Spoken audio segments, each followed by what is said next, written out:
channel. Hello.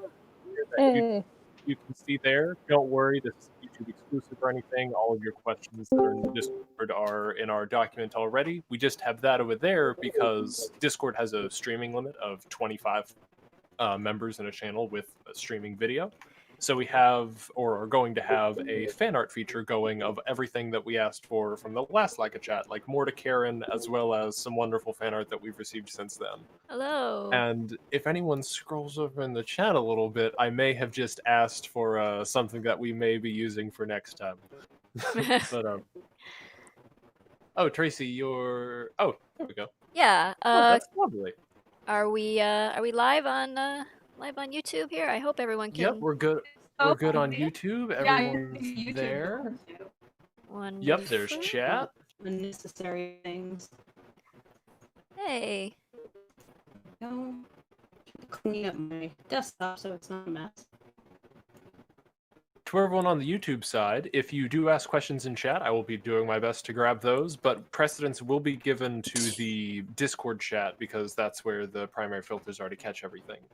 Right. We'll try to keep an eye on YouTube chat as well. So, of course, it will ping us if you do a super chat. So feel free to take advantage of that. You want to know, please by all please donate. And speaking of which, if you want to make sure all of them gets to us, because YouTube eat like a third of the money, you can also donate to PayPal.me/IronCircus. All that money goes towards feeding the crew, essentially. It makes sure that we can get to our music video goal, which we're very excited about. Especially, I know Kelly, who's a huge fan of Sepia-Ton, like chomping at the bit to do that. So please make Kelly happy and make the Lackadaisy Sepia-Ton music video a reality. In case that came through very choppily, I apologize. That's Discord. Fable. That was just my intro. Yeah, Fable sounds a bit like a robot right now, and was just saying that we. I am a robot. Beep, yeah. Boop. Okay, now you sound perfectly clear. What the hell? Damn it! So, anyway, yeah, we are still trying to reach our goal to make the music video with Sepia-Tonic's Olive Branch, which is the custom song that they wrote for the film specifically, and yeah, we're looking forward to doing a sort of combination live action animated music video. So any bit of funding you contribute goes to that and to the overall production. None of it goes into our pockets or anything. This is all. I don't get paid extra for it. No, neither do I. This is all for paying crew and the creative people who are the talent behind the film, keeping them busy working and making this as good as it can possibly be. So just so you know. That way also, like, if we ever run into an issue where it's like, oh crap, half the film just disappeared, which won't happen, knock on wood, then emergencies are what extra funding is for as well. But we're really hoping to get to that music video level, because that would just be freaking awesome. I know y'all some of y'all love Hasbin, and if you like the music videos there, then I mean, we would love to promise you the same, but it'll depend on the fans. It'll depend on the fans whether or not that gets done. So thank you. Yeah. All right. So let's introduce some people here.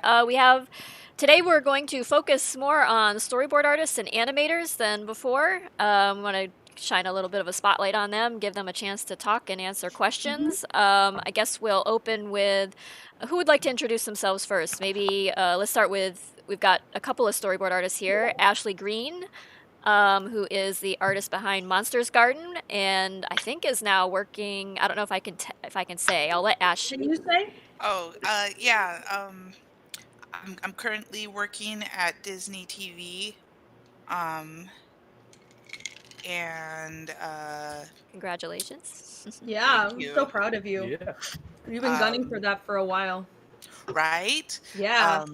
You're perfect for that. And I mean, it really is the perfect show for me because you get a little nerd girl and her T-Rex friend fighting crime. So can you say what the name is? Oh, Moon Girl and Devil Dinosaur, because it's been announced.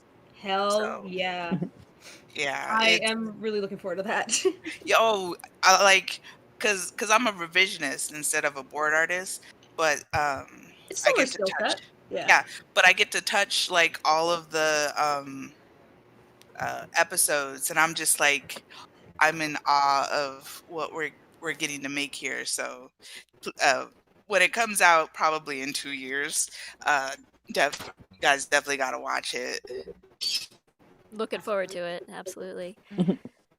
And we also have Kelly Turnbull here. If you've ever read the comic Manly Guys Doing Manly Things, which is just amazing and hilarious. I've been following it for years, and you're working on some. Everyone that's like kind of on hiatus. That's. I mean, you're doing so many other things too. Why don't you actually? I'll let you speak about those things right now if you want to go ahead. Yeah, I mean, I just wrapped up on the second season of Solar Opposites for Hulu. I don't know if I'm allowed to talk about what I'm working on now, but I'm at Titmouse right now, like boarding on another show. But I was on like Ben 10 for like 5 years, and before that I was on like the Cosmos show that with like Neil deGrasse Tyson, and I did years of like Monster High and Barbie, and I mean I've been doing like working in animation studio stuff since like 2008. So the first show I ever worked on was for APTN. It's called By the Rapids, and it was just like res humor. And I like went to the job interview for it, and it was like me and the director shooting the shit about like living in northern remote Canada for an hour and a half, and I was like, I think I got this job. Relatability goes a long way. Yeah. All right. Anyway, both of these artists have been working or have contributed to the storyboards. And maybe we can show some of that here today. I'll see if I can pull some up. But yeah, it came out amazing. And that it's basically taking the script, if you don't know, and turning it into visuals, like translating it into what the film will eventually look like. And then from there, we build an animatic that the animators then use to do their animation segments. So. I always tell like not animation people it's kind of like drawing the comic that they build the the cartoon on top of. Right, exactly. It is the foundation upon which the animation is built. So see, we're drawing the comic on top of the comic that you drew. That Yeah. We're like that middle sketch layer where you like you do the first pass and then you do like another one to like tighten up the things that you need. Yeah, but it's totally imperative because, I mean, you write something down on paper and you maybe see it in your head, but it's a whole different thing when you actually see someone take the words that you've written and then magically translate that into something that flows like a film does in sequential order and everything. And of course, sometimes you find that you've written something that does not translate very well, but you can't always tell until someone takes it and goes, yeah, this doesn't work at all. And yeah, there's so many times. And that's, that's such a universal experience, like, even when you've been doing, like, both parts of the job, because, like, I mean, when I was on Ben 10, I was doing writing and boarding, and, there's definitely times where you're like, it's like, okay, I've boarded, like, 50 episodes of this show, and I still get those moments where I'm like, like, I wrote something down, and then it's like, oh, I forgot that I have to get the people from, like, here to here, or, like, I left too many people there, and these guys have nothing to do, and, like, oh, I gotta get rid of them somehow. Yeah, I gave you like one of the hardest tasks actually. It's like the whole short, but I gave Kelly the one where they're like at a bar and there's like there's like 7 characters and it's like holy shit. There's very few people I would trust to be able to do that. It's so difficult. So thank you so much. I have to go in and after the fact because during Animatic you find out this plays better or that doesn't play better and you have to go and shift stuff. But when you start with strong material in the first place, it's easy to make those decisions to be like, oh, how can we make this even better? Because it's already good in the first place. Right. And it's just like, there's just so much that you can build on that. So thank you so much. Like you gave this like a solid foundation. And I was worried how that sequence would turn out. I was worried that, is it going to be like boring because they're just like sitting there and talking? But no, it feels really dynamic. So thank you. Thank you so much. Yeah, it really... Oh, thank you. It really is like the bedrock of the Kelly? Whole thing. Oh, damn it. I hear Kelly. I don't know if you. I can't hear anybody. I was gonna say I can hear you. You might need to control our Discord there, sorry. Fable. Discord troubles, everybody. Up in a second. It's meaningless. But yeah, I mean, before that, I mean, you have maybe some viz dev art and some words and some Fable. We can Fable. Behave. They can't hear, so. Oh, I love Fable. Okay. Anyway, yeah, so that's storyboard art, and I'm gonna try and dig some up. And we also have a bunch of animators here with us today. Okay, I'm back. I'm back. Oh, welcome back. All right. We can I'm hear you. sorry, Like, we're just saying dude. Like, could you hear my compliments at least? Yes, Oh, we could hear. we could everything hear the you. whole We could hear time. everything the whole time. I think you just couldn't hear us. Of Okay, course, my computer. It was very endearing. you're a Yeah. robot now, though. Again, so here we go. All right, animators. A Little Rain, I believe, is one of our animators. We have who else do we have in here? Animators, speak up. I think we have Nick, Mookie, Mel, How's it going? Manu. Hello. Hi. Hey. Sagan. I'm here too. Hey. Keep- Did I We miss have any? quite a few. Did I miss anyone?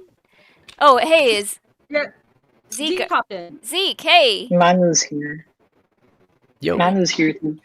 Oh, hey, and we have, hey, awesome to have you here. We have Nico's voice actor here as well. We actually did some pickups with him just recently and had a blast doing it. We had done our primary recording session for all of the characters a couple weeks ago.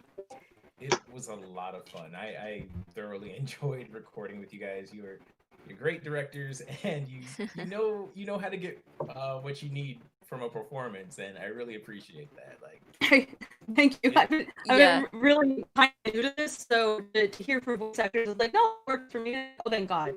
yeah, like you like if there was any doubt earlier on, like it's definitely like you definitely found a nice workflow now. Yeah, we've had Yeah, some. it's solid. We had to do some streamlining once we did our main recording session.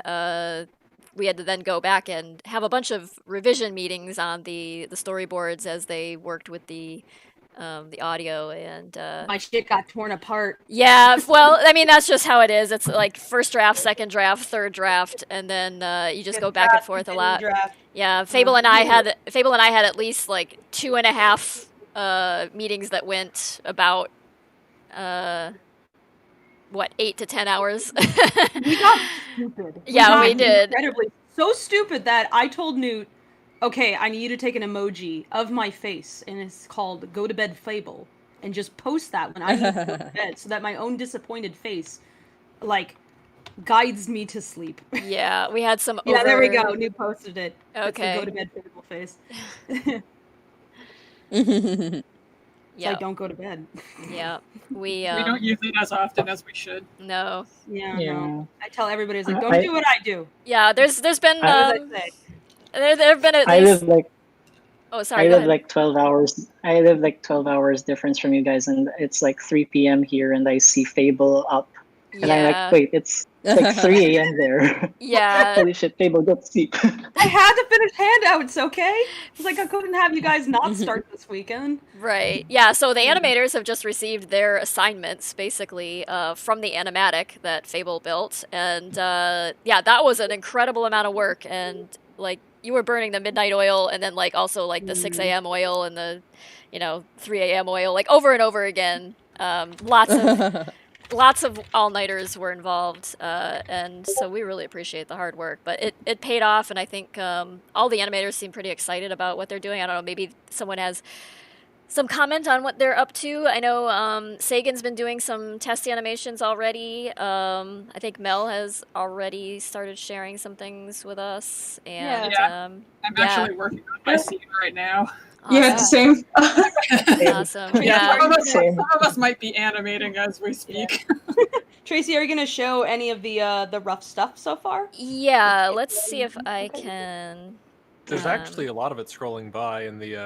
Oh yeah, images right. Some on of the YouTube. images you're seeing in the slideshow on YouTube are are drawing. Like, so we have meetings pretty frequently with the team, and some of the sketches are just like silly scribbles that come out of those meetings. Some of them Like are Cocaine actually Rocky? like Cocaine Rocky, yes. And some of them are like have a purpose to like we scribble back and forth to each other to communicate what we're trying to achieve with a certain scene or whatever. Try to draw out an expression that we want. the character to wear while they're doing this particular thing.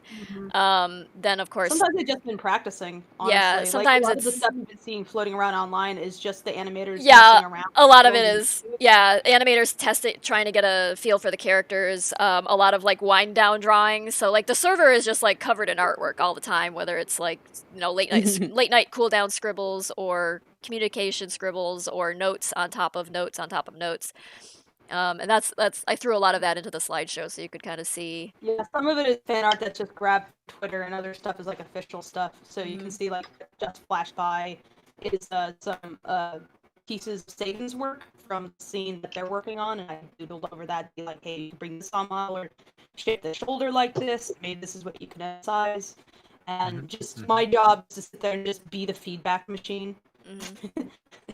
I'm like, please make use of the server. Post your ideas and stuff. Ask questions. If you have thoughts about maybe what you want to do, then run it by me. Especially if you want to deviate. Because if you deviate and it's better, please. I would like it to be better than what I gave you. That would be awesome.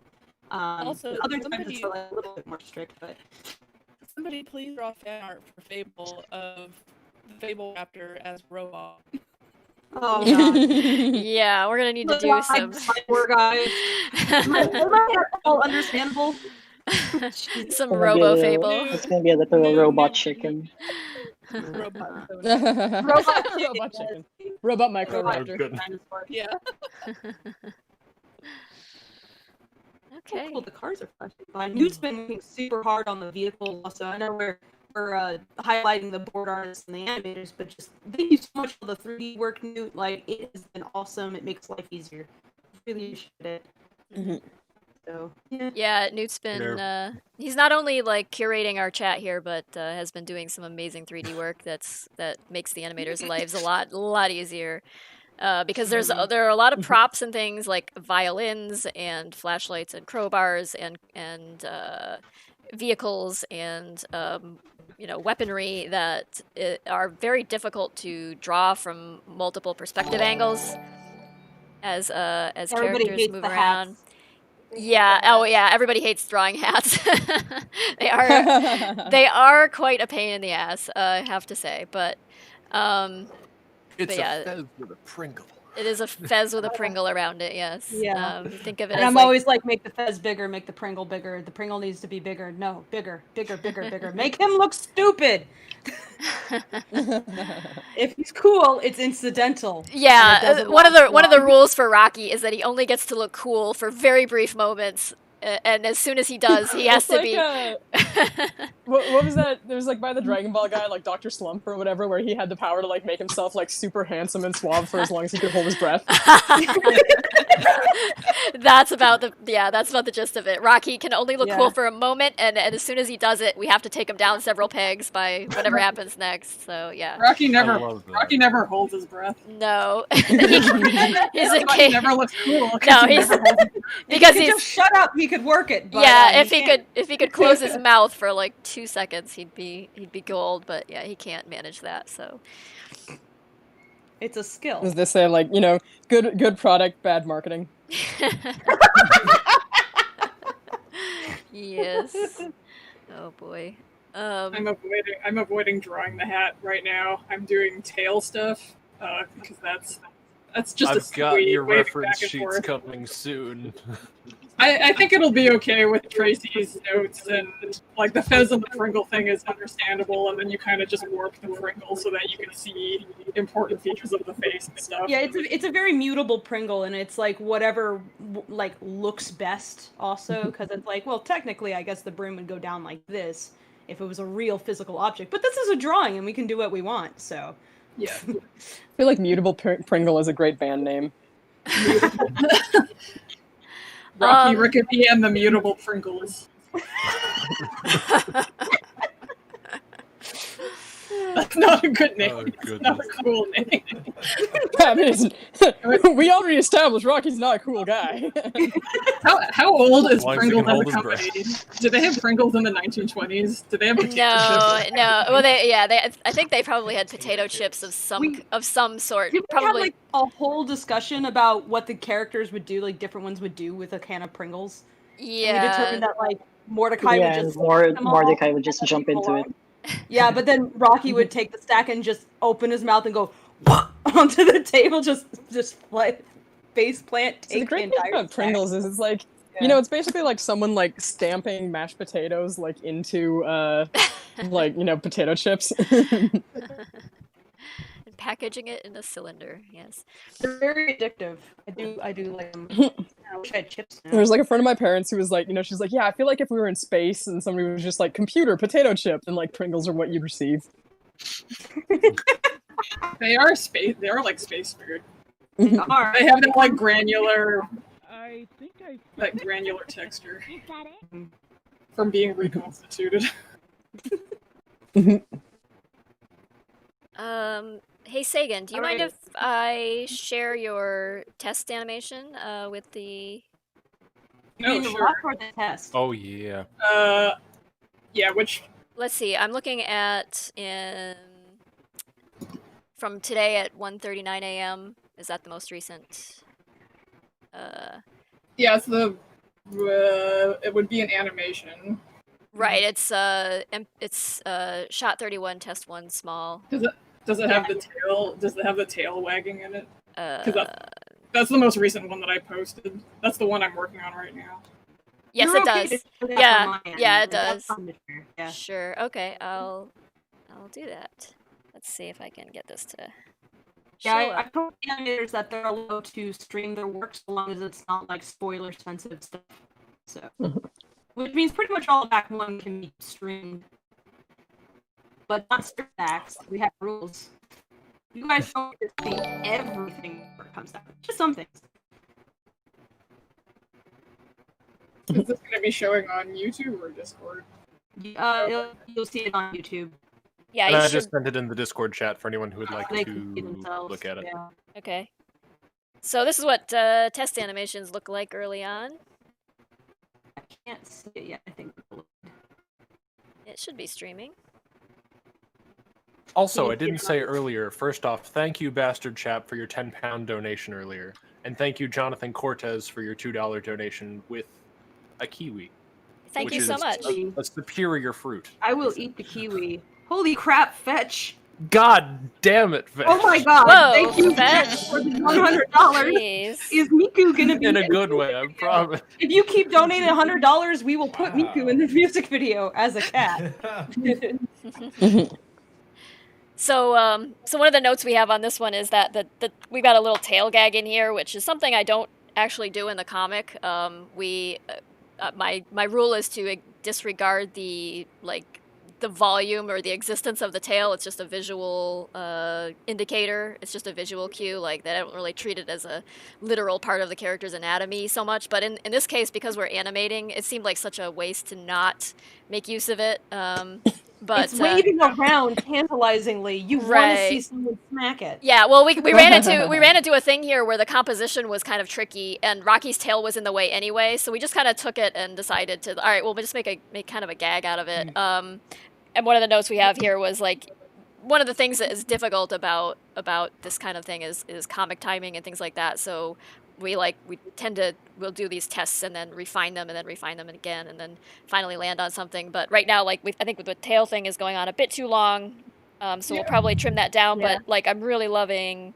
You can click the 3 dots to make it auto loop. Oh, whoops. So that you don't have to keep playing it. Yeah. There we go. But yeah, that's a rough tail that is just put in as like a placeholder right now, just so that Freckle has something to react to. But it's like coming along like super cool. Oh, it's just playing all my videos instead of. Oh, okay. Oh, it was autoplay, not loop. Yeah. Loop.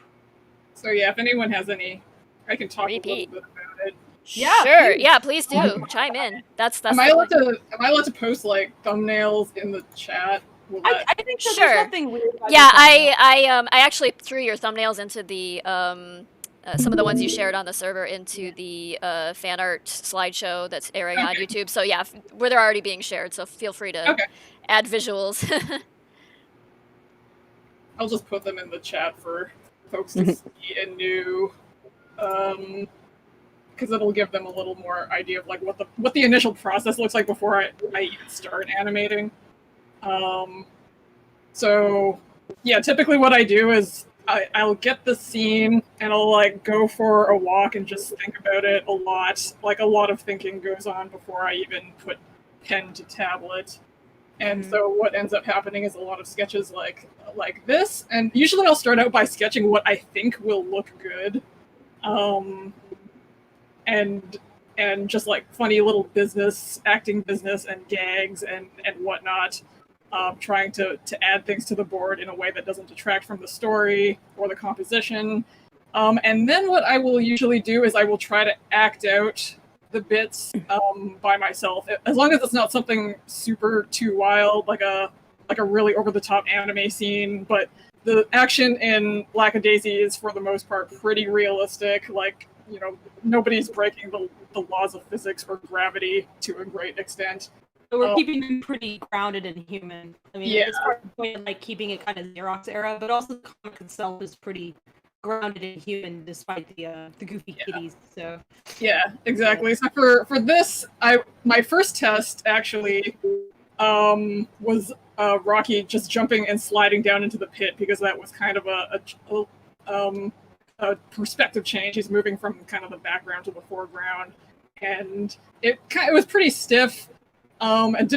It read okay, but it wasn't that great. And then I was walking around in a park near my house, and there's parts where there's kind of a hill or like a dip in the ground, and I was sort of just practicing like what would I be doing if I was jumping down into a pit. No. I feel like we're gonna lose a couple animators. They're gonna like jump into manholes and things. Yeah, that would have set a bad. For the love of God, don't fall off the bridge. No, I didn't. I know myself. I have weak ankles. I know myself well enough to not actually. I was just kind of like pantomiming, like, you know, what would I do if I was actually gonna do a slide into a deep pit? They get yeah. Don't get too into the research or like throw yourself on a truss bridge or something to. Animate safely always. I already busted my knee at one point thanks to this asshole. I took reference footage. I can see that. Oh god, no! I have video of it. I straight up Family Guy onto the ground because I'm like, ah! And I said, and it's like in the video, you can hear me say, "Fuck you, Rocky," like right before it cuts out, basically. Also to Silent D Productions, thank you for the $8 donation. Hello, Lackadaisy crew. Can't wait to see the finished product. Yeah, thank you so much. Really appreciate that. So what I found with the pit jumping is that before I had him just kind of step into the pit and then he was sliding, and that actually doesn't make any sense. You need to jump a little bit in order for the momentum when gravity starts pulling you down to actually pull you down the slope. So that's one thing I discovered. And just like Fable gave me some. Can I share your notes, Fable? Sure. Yes, absolutely. So I'm sharing this in chat. This is me doing initial sketches and then Fable plussing the sketches. So as you can see, that pounce pose. We always have discussions back and forth about, you know, how much is too cat-like, or when would be an appropriate time for them to get a little bit cat-like. And the pounce was something I really liked, so I added that into the scene so you can see it if you play it back. And I think my favorite part about this scene, which you can only really see if you freeze frame it, is when Rocky sort of shoves Freckle aside. His Freckle's eyeballs pop out like a goldfish, and his pupils point in all directions for a moment, and it's really fast. And if you're paying too much attention to Rocky, you might not even notice it. But I think this will be a very fun film to pause frame by frame. Yeah. There's gonna be a lot of reaction images that are like just fucking gold. That's for sure. Yeah, because you told us like find as many excuses to put ridiculous expressions in there. And I was like the one face, the bad face, the face that he's banned from making ever again. Yeah, like I've really tried to a lot. One of the funnest things about doing the comic is the facial expressions, so I really want to like bring that into the animation and make that a thing. Like the facial expressions are really important to me, and the character acting and everything. So I love seeing that the animators are just like are playing with it and not afraid to draw the characters looking really, really stupid at certain moments. Oh yeah, they're like, how dumb can I make it? I'm like, very dumb. Very That's dumb. the dumb, please. When in doubt, get stupid. Can I just say that I, for one, appreciate when animators do that, pay attention to like the detail for the in-betweens. I don't know the technical term, just like the frame-by-frame motions, the in-between animation, like that expression that you gave. I think it's we call it micro expressions, which is a pretty interesting term because micro expressions, micro emotions. It's like where you can like get a sense of the character like in the frame itself. It's like it flashes by just for a moment, but it's like these tiny little things where the subconscious comes out in a way that would actually be hard to replicate in live action because you need a lot, like actors trying to get that same thing. Like they might be overthinking what they're doing, but when you're an animator, I mean, you're overthinking everything. Like you're drawing everything, so you get to, play around with those spaces like between certain things. In fact, like one reason, Zeke, like when I'm looking for your takes, whenever I'm listening back to the voice actors, I'm often picking the takes where like there's a hitch in your voice, or like there's like a small hiccup, a breath, some hitch in the voice, some kind of like minor quote unquote imperfection, because that makes it sound more real, and there's actually a lot more to play with as an animator. Like you can act around that. You can like sense, okay, there's a breath here, like what was that expression because of that breath, and you get to interpret that. It's really, really fun. Versus a perfect read, not a whole lot to work with. It's just, it would be a very straightforward shot, basically. So where there's a breath, and like a huff or whatever, something cracks, that's real to me. I love that stuff. That's I really love you just made me look at animation in a completely new light. Oh, fantastic. I highly advise taking a look at Fantastic Mr. Fox. The voice work in that is great because they don't bother with perfection. I think they recorded the voice actors in environments that reflected where the characters themselves were going to be, just so that the audio quality sounded like it was in a cave or like in a grocery store or in a big room or whatever. And I know you can do tricks in audio to kind of fake that, but I think they really wanted to get this like big ambient sound that like add a little bit of something to it. And I thought that really added a lot to that film. It's like I really love the sound quality of Fantastic Mr. Fox. It's just incredible. So it's also just a really good piece of animation. Like stop motion is gorgeous. Mm-hmm. Yeah. Also, there's like a realness there. Yeah. Mm-hmm. I do want to interject real quick. I do want to thank Paupuspus, I think is how I would pronounce this, for the $21 Canadian donation. Thank you. From Quebec. Thank nice you. comics and nice project you guys are working on. Minou, Minouu. I'm not sure if that's in a different language or perhaps a regional expression. Knox, I think it's it says I think it's French. Is that a cat? That's a cat, like a meow, isn't it? Like... Yeah, and then a cat face.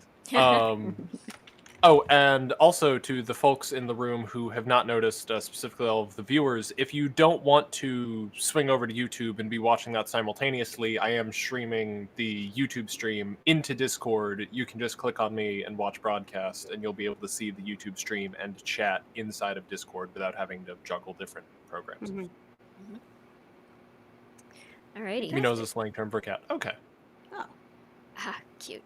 Sweet. I get it, because it's like meow, but meow. Fable, can you drop me a link to the most recent animatic? I don't know that I have. I want to just make sure I have. Yeah, just go to if you go to edit, or also if you go to the pin messages and animation, you should find links to it. Okay. Pin messages.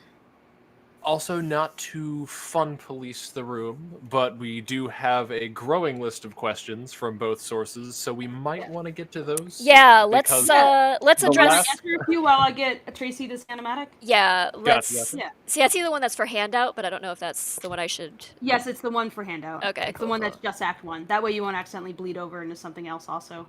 Okay. Yeah. All right. Yeah. Let's while I'm pulling this up, or downloading it rather. I just want to make sure I'm not showing like an old version of the animatic to anybody. Benny's in also. Oh, hey. Hey, Benny. Hey, welcome. Sweet. Oh, this is awesome. Now we have both the Savoie. Excellent. Which is great because they were in the thumbnail. Yes. Perfect. Yeah. Do we want to start answering some questions that are maybe directed at the animators? I saw some that were in there. If we can start with that, or the storyboard artists. We absolutely can. Everything that's dark green is for the animation and boards. Okay. So we've got one from Imbibe. Could we get a few minutes of the animators, cleanup artists, storyboard artists talking about projects that they're really proud of? Sure. We'll go, let's go Ashley G, and then Kelly, and then we'll, the animators. And if you could we got a lot of people to get through, so if you could keep it, like, under 10 minutes, under 5 minutes. Yeah, I'll keep it short. I mean, I'm really proud of Lackadaisy, just because with it being an sort of like independent adventure, and despite all of the things going on with the coronavirus, like we've you know, kind of built a strong community in the Discord, and getting to chat with folks about all sorts of things. But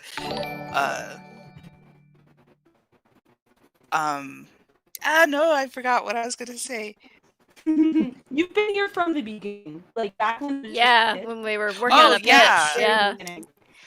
Like the first crew the first crew member before anybody besides like myself was Ashley Green. Yeah, and because I was helping you with the pitch book, and you know, by happenstance, I helped you guys get in contact with Iron Circus. So I know, I will be forever grateful to you, because you're the person who's like, I'm going to Comic Art LA today. I was like, oh, can I come? And you were like, sure. And there was Spike. And I think if we hadn't like managed to hook up with Spike, I don't know where this project would be. I don't think it would be as successful, that's for sure, because Spike is a fucking like force of nature. Like, Queen of Kickstarter is an earned title. Yeah, for sure. Because I think having her handle the Kickstarter and letting us just handle how we're making this short film was a godsend. It's a great partnership. Like Iron Circus has been just a really, really cool publishing company. They've been like super nice. Like Tracy is now working with Iron Circus entirely. So like that's the publisher to support. And Iron Circus also has just like so many awesome projects ongoing. Anyway, I'll stop now, because we got to keep talking to board artists, not to me. Sorry, to limit my gushing. Does anyone else have a project that they're particularly proud of or is memorable to them for one reason or another? I mean, it's like, I feel like everything I work on, it's like they're all your babies in some way. Like even when even when it's like the most kind of corporate thing, like even like Monster High and like stuff, like Barbie, stuff like that. Like those were things that it's like like I found a way to make it my own, and I was like proud of the work that I did on them and stuff. Like I'm proud of everything that came out of Manly Guys, even though I had to put it on hiatus because it was like literally killing me. But it's like I'm proud of like 5 years of writing Ben 10, and like it's like, oh, these are like that was like the most watched children's show like on a global scale, like our like Ben 10 reboot, and it's like the longest running iteration of Ben 10 that's ever existed. So it's like that's the kind of thing that it's like, all right, in like 15 years we're gonna have like the kids who were like raised on this who are like, hey, remember that show? That was a fun show to work on. Like, I did enjoy the episodes that I did, too. Thank you also so much for, I remember I was looking for work, and I was like, hey, they got stuff? And you're like, yeah, send them, get a test. And I got on that, so thank you. You've been a great person in my life. I was like, that's, I knew that you'd do it for me. I would, and I do. And I did. Yeah, it's like, you basically did, yeah. Yeah. Pay it forward. That's how anything gets done in this business, is you just pay it forward. And then it's a miracle. Also, I do want to interject with thanking... So, I was calling them Imbibe, and they said, Newt, it's pronounced imbibe, not imbibe, with a $15 donation. So from now on, you are Imbiba, and... and thank you very much. If there's one word we should learn how to pronounce on the Lackadaisy crew, it's imbibe. Yeah, that's fair. Who else has had a craving for pancakes since starting this this project? Me. Constantly. I had blueberry pancakes yesterday After morning. That specific recording session, I made pancakes. Admittedly, like blueberry. You can escape the draw of the pancake. Yeah. Mike is gonna be You sound so. so far away. Yeah, but Malcolm? Can you get closer to the mic? Oh, how close? Like this close? Closer, like you're Oh, super even soft. closer? Yes. Maybe your gain is turned way down or something. Yeah, I think you need to adjust your gain. Oh wait. How's that? A little bit Is more. that better? A little more? More. How about now? Isn't it changing though? Is he soft for This? everybody? No, I hear him just fine. I think Okay, it might be maybe you, Fable. Oh, it could be the volume for me on your end is turned down. No, I have you. I will say, I will say, in fairness, I have you turned up 200%, and I have like other people at 100%, and you're just under them. Oh, okay. So Yeah, you need to crank it. Yeah. how about now? That's weird because I hear you just fine, and I think everybody else is having trouble. But I think it may be No. Discord I again. guess it's Maybe it's Discord. Yeah. Fuck it. Oh man. Oh well. What about chat? Because I can hear you, I suspect that YouTube audience is hearing you just fine, at least. Okay. Okay, then that's what really matters. Okay. Okay. Yeah, I hope you It's guys not can hear me it's not too. Yeah, I hear you. yeah, we can hear you just fine, and you're not detrimentally low or anything like that. Yeah. You're very slightly lower. In fact, everybody sounds fine with the exception of, unfortunately, Fable. I don't know what's up with your Discord, but it's just like, I'm sorry. Yeah, it's like it's doing robot voice like continuously. It's bad. I'm so sorry, It's audience. it's not your fault. Yeah, but I mean, yeah, apologies, audience. It's just something with Discord that we just can't ever seem to get to not happen.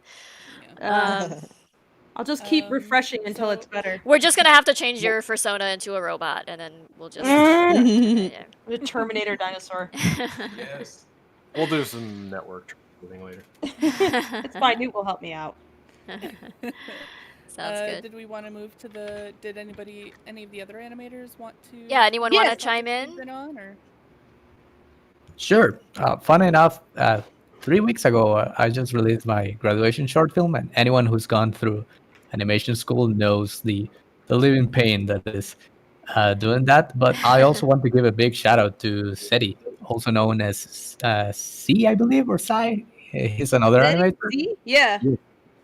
They also finished their graduation short film recently. So yeah, big shout Oh out. yeah, that was what Ramshackle, right? Yeah. Yeah, That came out wonderful. amazing. Yeah. So yeah, we gotta be proud about that because it's a lot of work. Oh, Mhm. wonderful! Yeah, congratulations. Yeah, but definitely like the project I'm the most proud of, or at least the most excited of, it's definitely Lackadaisy. It's just I'm thrilled to be part of this wonderful, talented crew for sure. Thank you. We're glad to have you. Someone want to maybe find the? Are you? Do you have your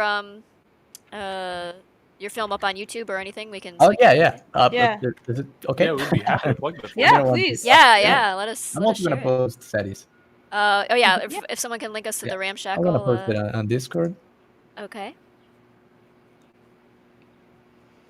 Yeah, y'all, when you were applying, you even like had segments of your student films that were in progress, and I was like, "This is good shit. I gotta get this person on crew." Ramshackle is just such a delight. Yeah, Ramshackle is. It's amazing. extremely my jam. That child, he drinks. It's a drinking child. He drinks liquor.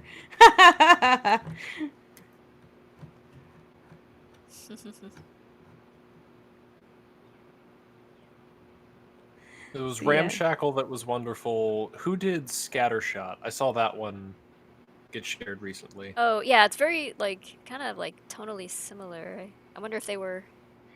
influenced same or vice class, versa, yeah. or in the same class, or worked on each other's things. I don't know. But... Yeah, I know that a few people that I hired on are actually like buddies of each other, and like they have sort of similar animation styles, and that was one of the things that actually made them appealing to me. I was like, yeah, you know, I'd love to see some of this energy in what we got. So Also, another Yeah. $15 donation from Imbibe. Thanks. Or Imbiba. I meant to send this earlier, but as a Are reminder we to the just- team, Are we just sleep never? is important. You know, Imbibe, we're gonna just always mispronounce your name now because now we have to. Because you paid us $15 to get it right. All It's gonna take right. more money than $15 to get that right. Yeah, sleep is important. Fable and I have been pulling some all-nighters, but yeah, we do encourage our teammates here to not do that. Don't do as we No, do. I Do as we myself, that doesn't say. mean other people should. Right? Yeah, we don't want to burn anybody out or injure anyone. Yeah, so I mean, I've tried to sleep normally, but I keep waking up. I said to Tracy, it's like this project is an infant that we had, and we're constantly getting up and like shaking it to sleep, basically. Yeah. And now that handout has occurred, it's now like walking and talking. It's like, oh, it's gone to the toddler stage. It's nedangerous. It can pick up things. It needs and run away. it needs a lot of diaper changes, I guess. Yeah. White Fang, thank you. White Fang says, amazing, so glad to see this is still a thing and active. Woot woot. Yeah, hey, yeah, the comic's been around a while, but Anybody else want to share something that they're proud of that's not this project? Fuck this. Who cares about booze cats? Tell me about your student film. Yeah. Beer dogs. Beer dogs. That's the sequel. We have booth cats and wine dogs. Wow. Well, this is a little rain, and kind of on Manu's kind of coattails here. I'm also pretty proud of my senior film. Just finally graduated, and it's it's been it's been an on and off project for a while due to funding and trying to get back at school. So it was great to finally see it done, and it's kind of inspired me to work on kind of continuing the character stories in webcomic format. So yeah. Wonderful. I don't know if you guys could hear me. Oh, we can hear you. Yeah, yeah. No, we can hear you. Do you have your student film up on YouTube? I'll share a link if you want to link us to I it. do not have the full film because I'm trying to figure out how like, oh god, I totally went blank on the word. Where you show off film festivals. There we go. Yes. How that's going to work in this From the before times. COVID-19. Yeah. How that's going to work out now. But let's see. Let's see if I can get into. Oh, where are you? Give me a sec, and I will post like a little kind of teaser trailer I did in the chat. Oh, wonderful. I'd love We to see. would love to see it. Yes. Cool. I'm most excited to see whatever our animators are working on. I've actually encouraged them. Sometimes they'll post in our like little off-topic art zone, like just doodles that they're doing, and they'll post their stuff from their head worlds, and I'll be like, hey, what's this? I'm like, by all means, please share with us, what you're working on, because it's cool. It's something else for me to read that's not Twitter. It's a distraction from the hellfire. Please distract me from the Not hellfire. just doom scrolling. Yes, oh god, please. I would much prefer to scroll through like endless pages of head world discussions. Like that's just so much healthier. Boost Cats, you're a wonderful distraction. So I kind of want to share something if it's all right. Yes. Of course. Oh wait, Adil Rain got hers up. Maybe we can play that, or mind if I go first? Whatever Go we're first. That's Go right. first. All right. So yeah, we did a short film last year. I'll put the link in the chat. It's not it's not wine dogs, but it is a square dog. So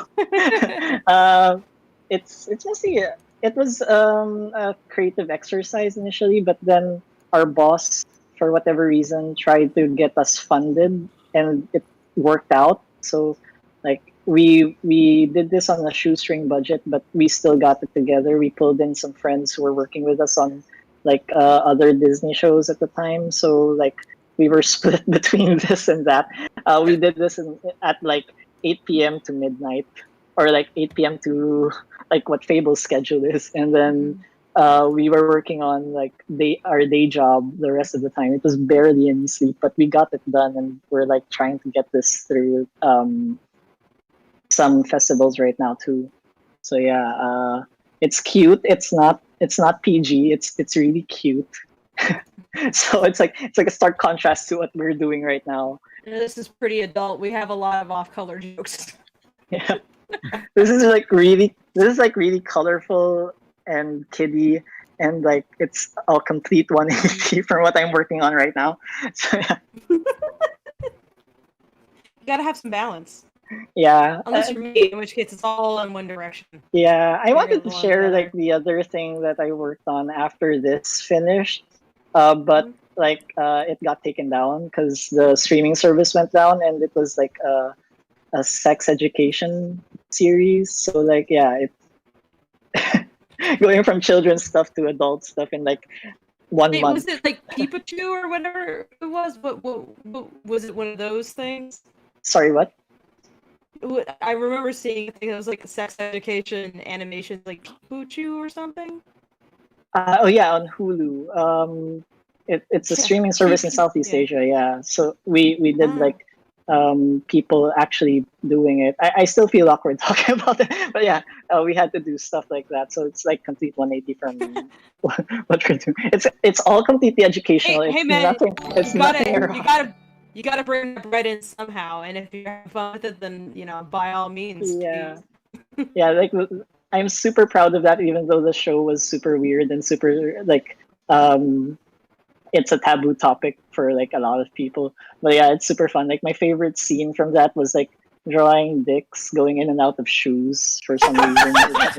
It was so weird, but it's like yeah. I'm sorry.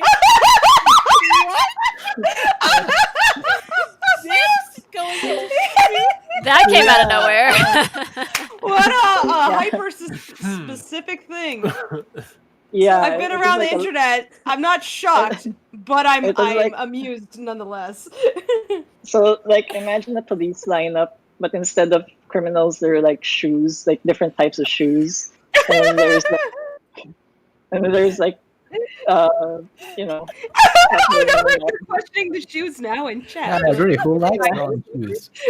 Yeah, they were high heels, they were loafers, there were sneakers. Why so many shoes? There were sandals.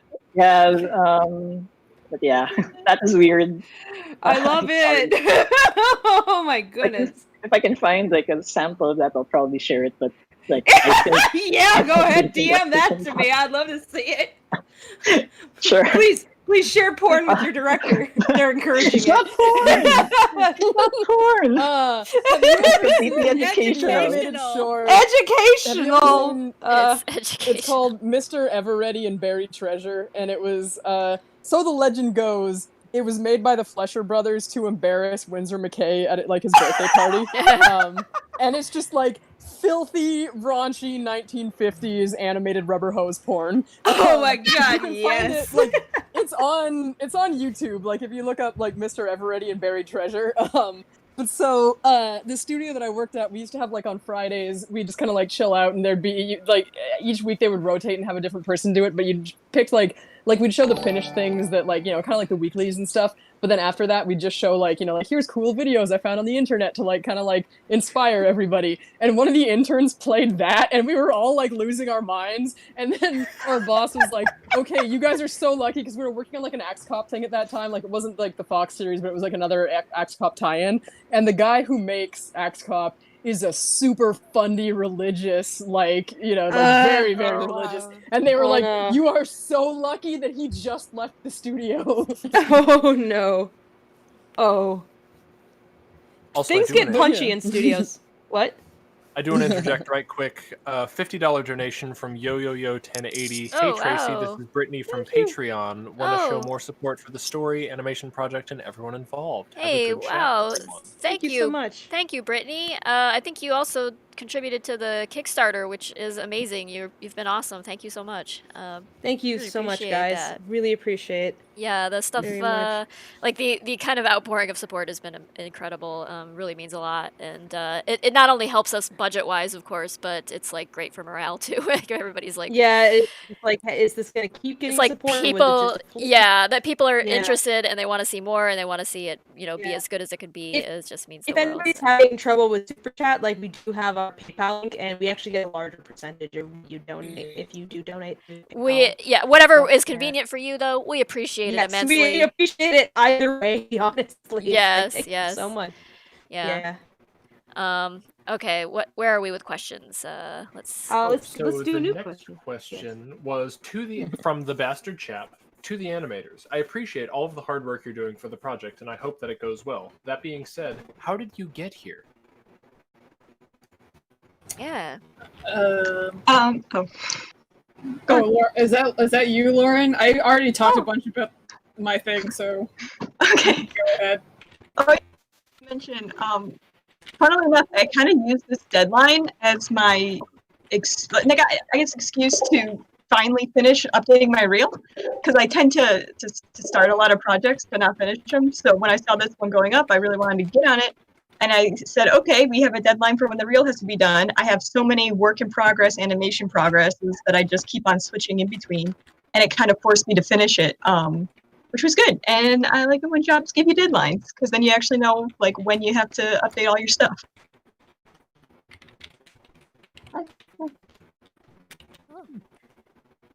Anybody I else? I can go next. Sure. I also had something to share. This is Sagan, by the way. Hey, Sagan. Go ahead. And so I'll share the thing that I'm proud of just really quickly. I'll share the thing that I was proud of working on before. Lauren might have there's an echo coming through Lauren's mic. Uh-oh.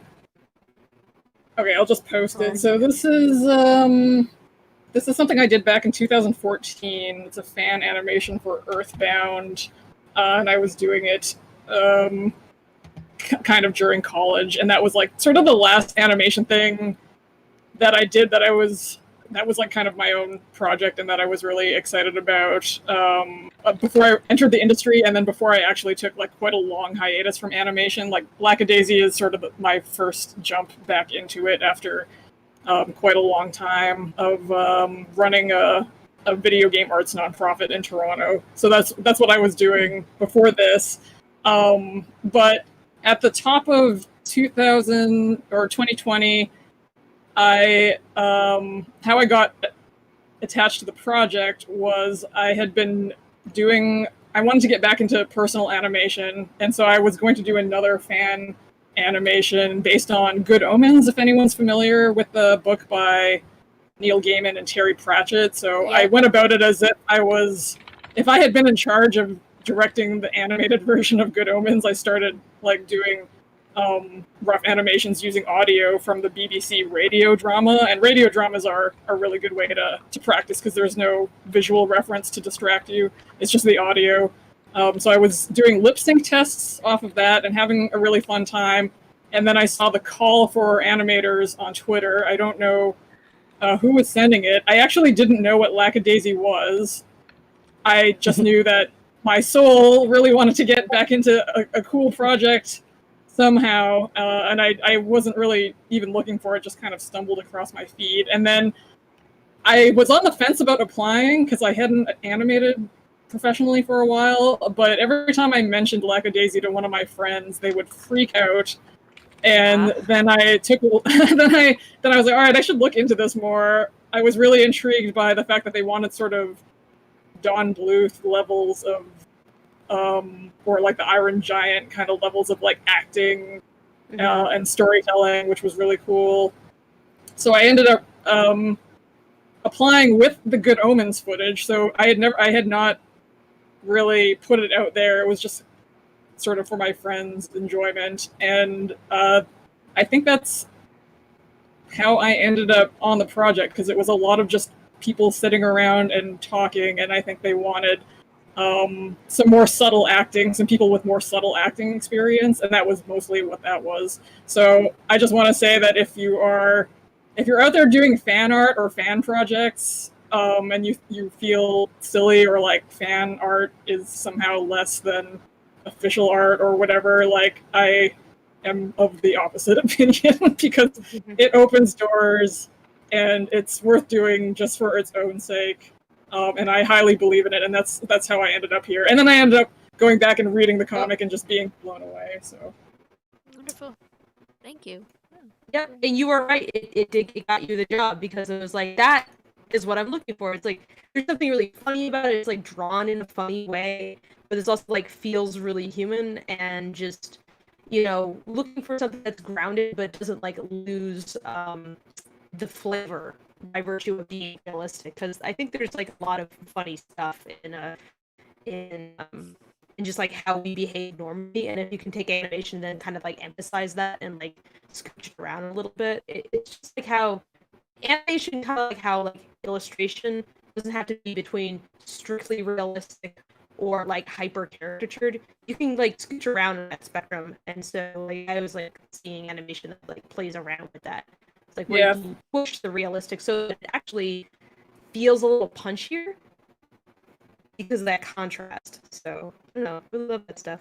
Good Omens was kind of a good property to practice on, because there's actually, I'm sure you've all seen the 3D models of the cars that are being used in Lackadaisy, but I was obsessed with trying to draw, get some kind of animation involving the Bentley, which is the main car in Good Omens, the very iconic car, and it's I think 1927 Bentley. And so I'd already been researching these old-timey cars, and then I was just over the moon when I found out there was going to be 1920s car gear shifting and all sorts of fun stuff with that. So it really aligned super, super well.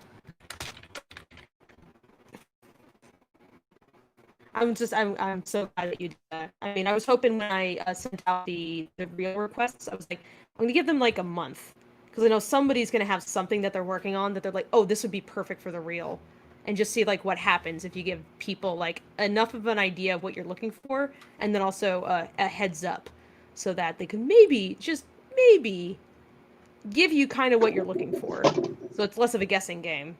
Yeah. Yeah, and if I had seen if the deadline for the call had been like 3 months earlier, I don't think I would have had anything. I would have had my old demo reel from 2015, which has a lot of great stuff in it. And I did like I had some good stuff from when I worked on Motor City for Titmouse, which had like a lot of cool actiony shots, but not really a lot of acting, like subtle acting, I would say. Mostly cars and explosions, and you know, that's all good stuff, but I really enjoy the acting, the performance of it. I will say, to that end of the conversation, there is a follow-up question from Nikki, which is, I have a question I've always thought of. How hard is it to animate a car chase? I guess we're gonna...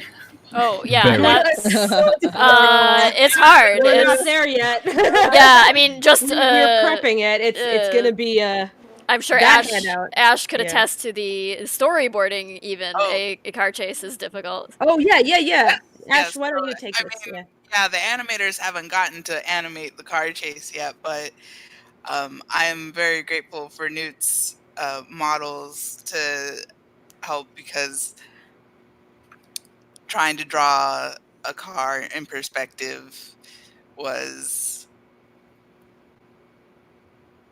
not fun. Yeah. No. I'm trying to think of a nice word, but it's just like challenging. Yeah.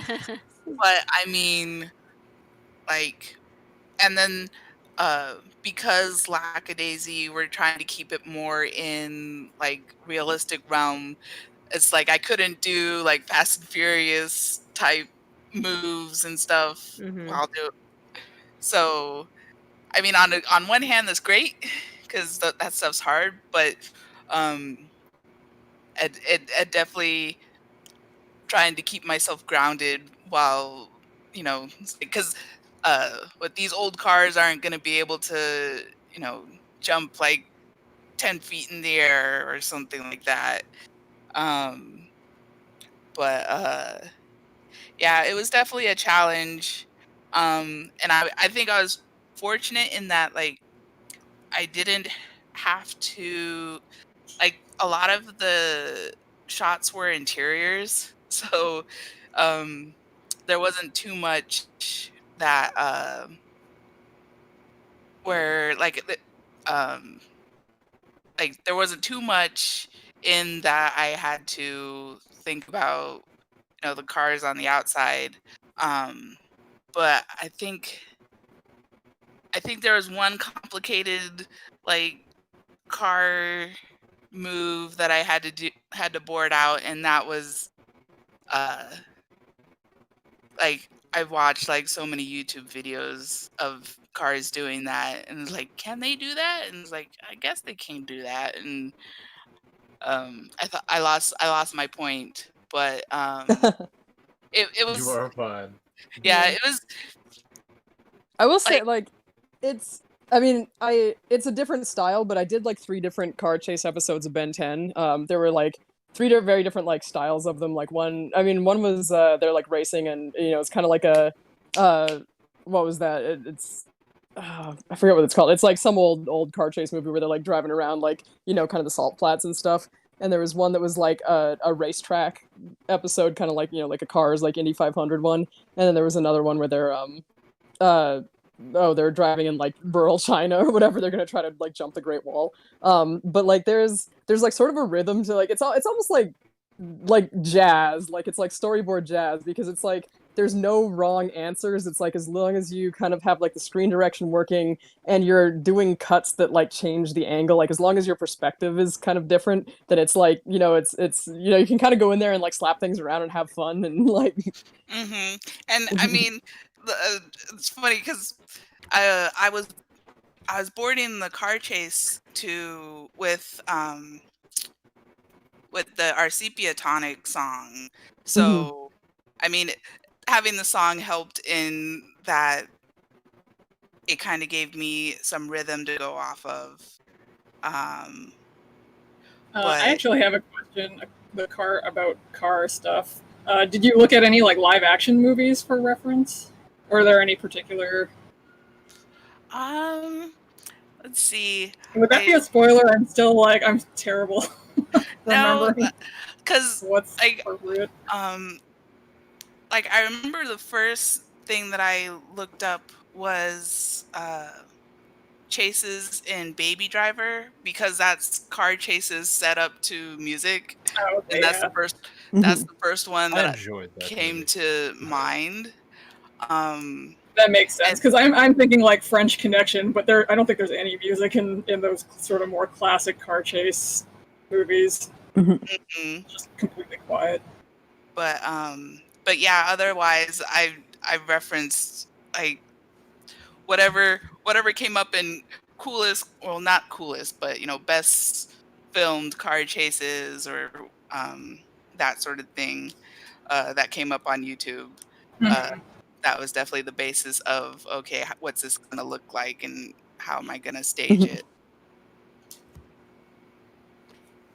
I joke a lot with I have another artist friend, and we joke about how weirdly hard it is to make the interior of a car make sense visually. Like, it's not a space that's designed to look good on a flat screen. I feel like one of the hardest things to draw is like a chair in perspective, and like the inside of a car is like if you made an entire room out of nothing but chairs in perspective. Yeah, it's true.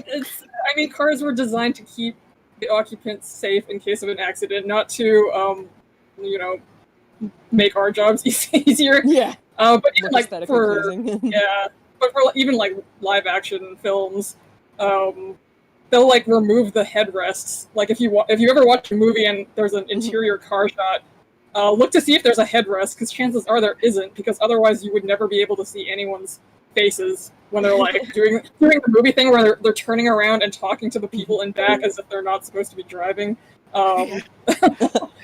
Okay, I'm absolutely like Final Fantasy 15 trash, but I've been like playing it, and like whenever I'm on like a stretch where it's like I have to drive for like 5 minutes to get to another place, I'll like move the camera around to like aesthetically pleasing angles, because like there's like 4 different zoom levels you can do of like your boys on their road trip or whatever. It's it's like Final Fantasy boy band road trip.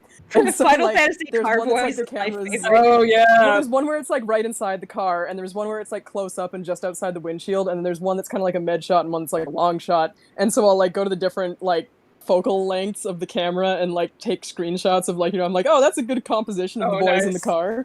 Oh yeah, that's a good way of doing it.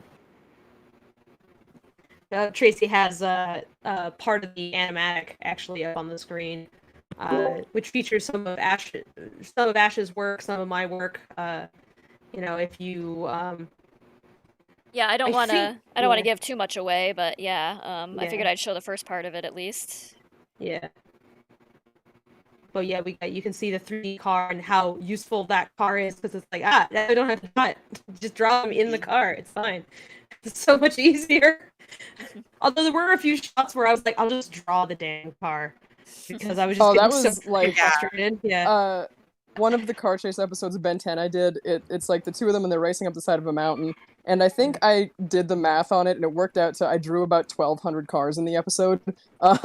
And it got to like, after like the first scene or so, I was like, I can't move this like little, like, because I had like the CG model of the car, and I was like, if I go in and like adjust it and screenshot it and adjust it and screenshot it, like this is going to take me like 7 times as long. And I just got really good at drawing like a little kind of like Duplo like children's toy, like, racer. Yeah. There's definitely sometimes my computer misbehaves with Blender, because Blender has like a memory leak issue, and I suppose there might be a kernel issue with my computer, and so those things were not playing nice. So every time I opened up the graveyard in particular, the computer threatened to hang up on me. It's like it can be very frustrating to work in without ideal conditions sometimes. So, but I was trying to do as much as possible on my own end when I was doing some boards, just so that I could like make the lives of the animators a little bit easier down the line, where it's like, okay, look, the car is at least blocked out. Just refine this. Like, use the up-to-date model, refine this, and like, hopefully that means that you can spend more time just, making it pretty versus just figuring things out. Because not everybody on our team has Blender experience, and I will be prioritizing 3D shots to those who do have 3D experience, but for some people, they're kind of new to this. And we tried to make it as easy as possible to use so that it would be less of a living nightmare. But and we tried to like keep shots relatively simple most of the time, both because it's like a more realistic car chase, but also because let's not torture people as much as possible. It's like I don't want to torture them. I just want them to do good work. Yeah. I thought I would have more. Yeah. Oh, sorry. I thought I would have more experience with like 3D cars and then animating 2D characters on the 3D cars for Motor City, but when I think back to it, I think most of my shots were people jumping out of the cars while they were doing zany things. It was always really cool. Like they would always jump off and do like a flip or something. But yeah, it was never them actually inside the car. So I'm like, if you want them jumping off and doing a flip and something explodes, I can do that. But if they're just sitting there and they're driving, I actually have not done that. Well, there will be a lot of IV drives. Yes. Oh, Tracy's also showing. Okay, so Tracy on if you look on the YouTube, you can see a test that we did with EBSynth actually, where we did I told Ashley Nichols, I was like, we're thinking about using EBSynth for some of what we're doing. Can you like do a little test where you just take some video, quickly do like a lighting pass or something on it, and let's see how that looks. And that's it's coming along. So this is Newt's model, and Ashley Nichols, who's a cleanup lead, kind of taking it and messing around to see if we can get it to. We're gonna try and make it look more painterly, more in line with what the characters look like and the backgrounds look like, so that it doesn't stand out too much as like, oh, it's obviously a 3D model in a 2D world sort of thing. But that's the challenge. But yeah, I think this showed a lot of promise, so may take it that direction. Yeah, we'll see. We'll see. A lot of tests have been done just to see like what can make our workflow easier. E, B, synth. E as an elephant, B as in boy, synth like synthesizer. It's a free program that you can download, which is like uses AI interpolation software to like take a bit of video and then you can like paint on a frame of the video and it can interpret that frame across multiple frames, which will be very, very, very helpful for moving camera shots in particular. But then we thought, what if we get clever with it? So we're seeing if we can be clever with it. But yeah, some neat piece of software. Just going back quickly to what Kelly was saying, which Kamikage says, which Ben 10 did you work on for 5 years? The reboot. The reboot. Like okay. the most recent one, the 2016 one. The hard reboot, the one where there's no like Ben 10 verse like surrounding it. It's just well, the other ones were all like what's it, continuations, like spin-offs or whatever, and this was the first one that was like an actual reboot. Cool. Also, Fable, have you been seeing the robotic U's that have been put in? I have. I saw one doodle of me. Oh Jesus, this one I look like a dragon. I missed it. Hold on, I need to find it so I can show it to the YouTube crowd. Hey, that's killer. Maybe there should be an alt version of my persona, which is just like the badass like 3020. It's just your Terminator version. Yeah. It's like just when I get enough money, I'm just gonna start replacing pieces of me. There, I'll live forever. Next patch update, I immediately break. Thanks, Windows. We just need to pop this robot Fable icon up every time you talk. Oh, fuck. So a fun and slightly relevant question as far as difficult versus not difficult shots go. Is there a particular character so far that any of the animators have hated or struggled with to animate? Or do they have any favorites? I want to say hats. I would say Rocky, and it's mostly mostly his hat. No. Rocky's a joy to animate. Shut up. We have it confirmed. Rocky's hat is its own sentient character. Yeah, the Pringle chip with the fez. Yeah, I don't think Nick is here, but I can show a little bit of. He's been starting in on some Rocky animation in depth, and we've been going back and forth with some notes. So let me dig some of that up.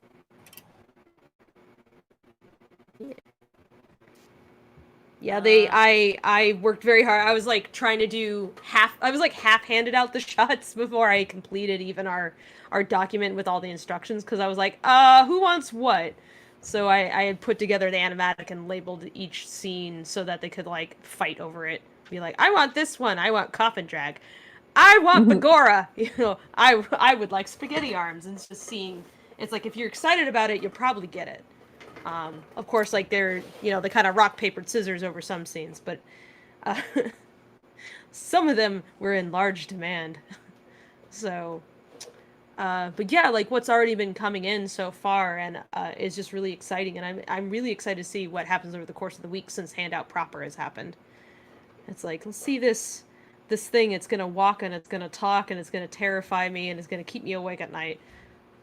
And eventually it'll grow up and leave. Yeah, there's a lot of work involved in getting everybody on the same page in terms of like how to draw everything specifically, and we're kind of going through those growing pains right now, I would say. As people are turning in their pose sketches and stuff for their scenes, and maybe struggling a little bit with because the characters all have these spherical heads and there's not a lot of like geometric depth to their heads. It can be tricky to draw them from odd perspectives, like if they're looking up or looking down or something, and that seems to be something that people are gonna have to get a little more used to. It is. Yeah, people get really thrown like thinking that the characters' faces are like a lot flatter than they are, and I'm like, no, really, they're really a sphere. It's a sphere, and there's like a little ball like tacked on, and that's the muzzle, and you just build out from there, which is a lot different than sometimes the usual approach for how characters are built, where the sphere of their skull is like squished one way or another, because a lot of cartoons, especially modern style cartoons, are extremely like push the shapes, and I love that stuff, but we also need these characters to look like they do in the comic, at least somewhat.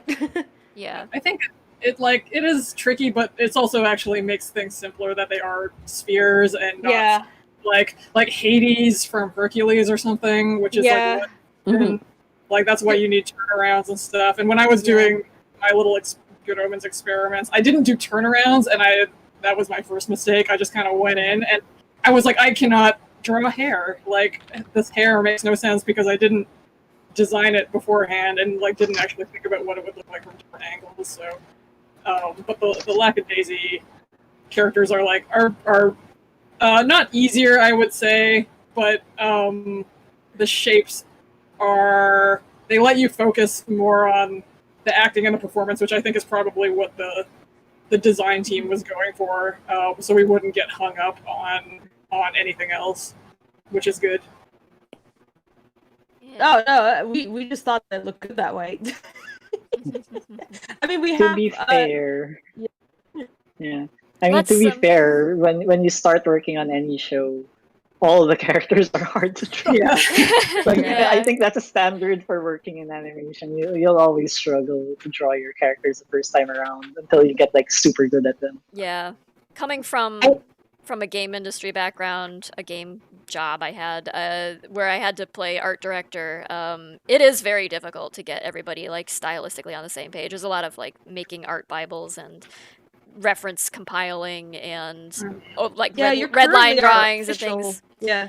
Yeah. You currently are official art director, but I seem to have to wear that hat too a lot. Yeah, oh yeah, you do it too, but you're very far along in like understanding the characters. You draw them pretty well with ease. Pretty well with ease at this point. Like Except for like after I create Rocky, if you well, no, I was watching you draw that little picture of Freckle early this morning, as you were winding down, and like the shorthand you use is really similar to mine. So I'm like, oh yeah, that's like. You immediately nailed the. I've watched you draw several times by now, and I've been telling the animators, I'm like, learn Tracy's shorthand, and they're so much easier to draw. Yeah, it's like you kind of nail down the expression immediately with just like this little like circle head and giant circle eyes. For Freckle especially, it's just like all googly eyes, and you can kind of just like get the expression right immediately that way, and then just add on all the pieces that make up his.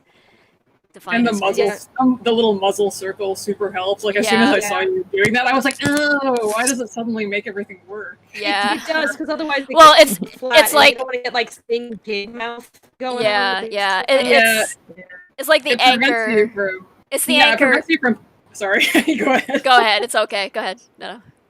I was just gonna say that it prevents you from wanting to stick the nose directly on the main sphere, and then when you put the muzzle, you know where the offset is. Right. Like it immediately gives a 3-dimensional. Yeah, that's where it's like the most geometric part of the front of their face, and then it also is like the anchor point for their eyes and eyebrows and it keeps their mouths from floating away from their noses. Too. Yeah. It's like that the top lip is going to be there somewhere. Yeah. Like you want that because otherwise, like Freckles' face looks weird if you make his mouth drift too low, and Rocky is all kinds of fuck if you don't do that, because his mouth is an entity unto itself.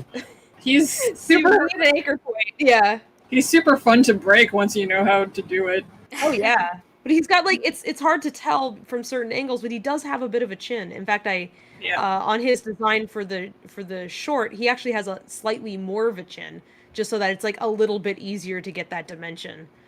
Because without that, he gets like this. He would just have this like round, like super smooth neck, and that would look kind of weird, especially next to Freckle. And we're also working off without the really detailed shading of the comic. Like the comic has a very particular style of rendering, which would be amazing to see animated, but I would never want to put anyone through the process of trying to like make that happen. So I think with like the style that you all picked out, it works really well. Thank you. Thanks. Yeah, I a lot of credit to Ty/Corvid Monster on Twitter for doing like the exploration sketches of the characters and like really finding just this like super appealing look to them. Like just it was really cool to see Lackadaisy as translated by Ty, and then taking those images and like running them through Lee, who is It's Shenanigans on Twitter, and it's like this process of like design telephone, and then like me and Tracy will go in and touch things up. Especially Tracy will be like, oh hey, shift this here, or like, and I'll mention like, oh, let's like have fewer buttons because let's not make the animators' lives hard, or this could actually afford to have detail here, or we, this needs like a little bit more from the back. So just trying to like look at the character as if I'm like, do I want to draw this? If I want to draw this, I will hope that other people also want to draw this. And I think probably the biggest compliment to the whole like design process has been that you guys have just gone, ooh, I want to doodle them, and as soon as we post like a model sheet, I'll see like a ton of artwork of that character just suddenly appearing in our tests in our animator chat box area, and it's like really cool to seeing how that's been working out for you guys. But yeah. I'm excited. All the designs coming in. We still have a few more sheets left to wrap, but we're almost done. And I'm really excited for the Mitzi sheet to be finished. I would love to see the finished sheet. That's going to be fun. Of course, Wick as well. His pretty kitty. Yeah, just good times. I will say, oh, sorry. I was just going to say, an interesting thing that I found when drawing the characters is, like, for Rocky and Freckle, I kind of like all their stripes because I think it's easier to place their facial features, like you can measure with the stripes. I think Mordecai is really hard to draw because he's so precise and he's so exact. Oh, I never thought about that, but that's totally true. He's just like a void kitty, so all his could easily, it's just black, so his facial features could easily just swim around in there if you're not careful. Yeah, like it's like if you, like for Rocky and like I said, there's like measuring things. It's very difficult. He's the one I've been struggling the most with. Yeah. Yeah, I tried drawing Ivy too. I had the same problem because she has zero. Yeah. She has zero markings, so it's like you're going off of her face, and it's like that's it. Yeah, I always make her bangs too low. Yeah. Yeah, it's like I've seen a lot of folks so far, like the ears, where do we put the ears? Rocky sometimes ends up looking a little like Dobby, and so I have to be like, no, don't do that with the ears. Like, he's always got a moon shape. I get a lot of questions about how far can they move their ears, who can work up their ears, and like Rocky can only move his ears so far before he doesn't look like Rocky anymore. Freckles got super mobile ears, like Kai doesn't move his ears much at all. But when they do, it's like very, very noticeable because the rest of him doesn't move much at all. Or like just it's interesting because like as you go through and you have conversations with people, sometimes you're having to verbalize thoughts in your head of like how you imagine the character moves and like communicate that to other people. And that's like sometimes like if I sat there and I wrote it all down myself, I don't think I would have as detailed an explanation as when other people are actually asking me. And then I have to be like, okay, is that how they move? Is like really hoping that doesn't deviate too much from what Tracy imagines, but I offer my own spin on it as well. They say you learn more when you're teaching other people than you do just, having the information yourself. Absolutely. It's having to sit there and break down my own work for other people and go like, okay, so like pay attention to this or disregard that, and why, and explaining your thoughts. It is hugely educational. Like, I'm learning a ton on this project. So I am learning a ton about like how to communicate with other people. Also, like, how do I let you guys know what you need to know in an efficient way per person? It's like all my people skills are firing on all cylinders, and it's like and I'm like, I feel like I'm a musher on a sled, and there's like this team of huskies that's just yowling and yelping and jumping around, and that's the animation crew. And this weekend, I finally like let go of the sled hook, and I said, "Go!" Hike, and they're just bolting, and I'm like, ah!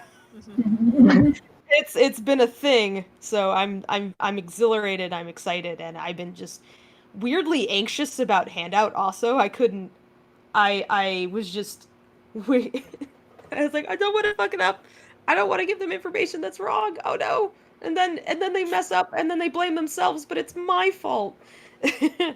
So, yeah. Anyway, question? I was Yeah. hoping that we could divert attention just a bit. Is Malcolm still here?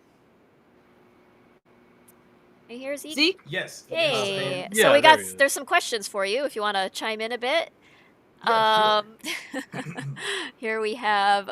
Hope this isn't too much on the spot for you. That bastard chap says the only voice request I ask is for Malcolm. Can Nico just flirt with me, please?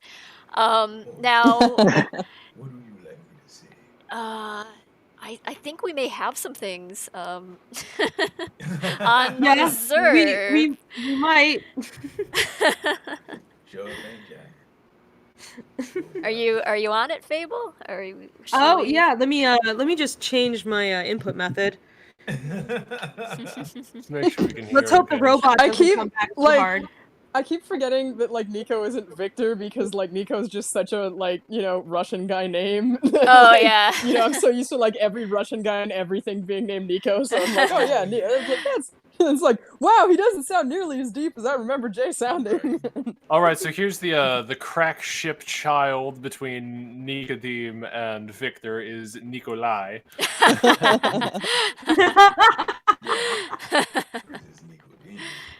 Yeah, let's see. While Fable's working on that, here's another question to the VAs. What's the difference between your voice and the character's voice? How do you find that voice and become a different person?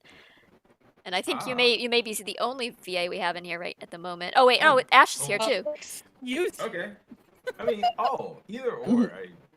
I mean, Benny is in here, I believe. Oh, Benny. Yeah, Benny. I was gonna say, I think Benny. Not anymore. Oh, I think okay. Benny left. No. Yeah. I don't know. I think Ashley's in here if Mike wants to. Yeah, we if got Mike Ash. wants to- Ash and Yeah, if he wants to listen in and get his insight on like how he figured out his voice, that would be cool. I can go scream at Michael. Hold on. Yeah, Oh, okay.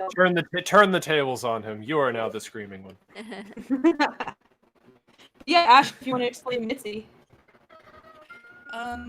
Sure. Really, like, finding her voice was all about clarifying, where she's from, and so that pretty much, informed her accent. Because at first, when I was first auditioning, like, there was a little bit of confusion between Fable and I whether or not she was meant to have either like a southern like Georgian accent or if she was supposed to have like that transatlantic quote unquote raspy voice. So there was a little bit of back and forth there, but yeah, I don't know. I grew up in Texas, so obviously that's not the correct southern accent for Mitzi, but I don't know. I guess that It's you pay attention to the other accents. Like I know how much effort you've poured into studying regional accents, like just like as a personal interest thing. Yeah. And so like that's the thing is I can tell you, like Alabama, Georgia, Texas, West Texas, East Texas, Louisiana, like New Orleans versus Catahoula, and you can actually like respond with all that. Yeah. So, yeah. So and as far as like finding her voice, like obviously it's a little bit more than the accent, but I guess it was just putting some cat into her. More want the tuna. Yeah, because she has like that little bit of not necessarily gravel to her voice, but how it gets a little raspy, and so kind of like a cat's purr. And I don't know, in my head I always envision Mitzi as having like a very purring type of voice just because of how she is, and so it was just a lot of accent study over the years, combined with just loving her as a character. You've added a lot to it, and it's you really capture that. Mitzi's a little tricky because she has to sound. A lot of the time, she has kind of a condescending tone, but it's still sweet. But it's also sad, and like all of those things kind of thrown together at the same time. It's just you extremely really southern. It is. It is very. That's that. Oh, bless your heart accent. Yeah, that's Southern exactly. Gothic character Right. thing. Yes. It's insulting you, but in the sweetest possible way. The most condescending and honey slathed way. Yes. Yeah. Yeah. If It's like sweet tea. It's just sweet and bitter and goes down nice. Right. Exactly. What else are you gonna do in the heat and humidity of a southern summer? But Malcolm, do you want to explain Nico's voice, like how you came into that and discovered that? Because I know you've mentioned like your grandmother was like a huge source of inspiration for how he speaks. But is there anything you could add to that, or like anything else that you like picture in your head when you're becoming him? Yeah. Basically, I kind of honed in, like I zoned in on that Creole aspect. Creole.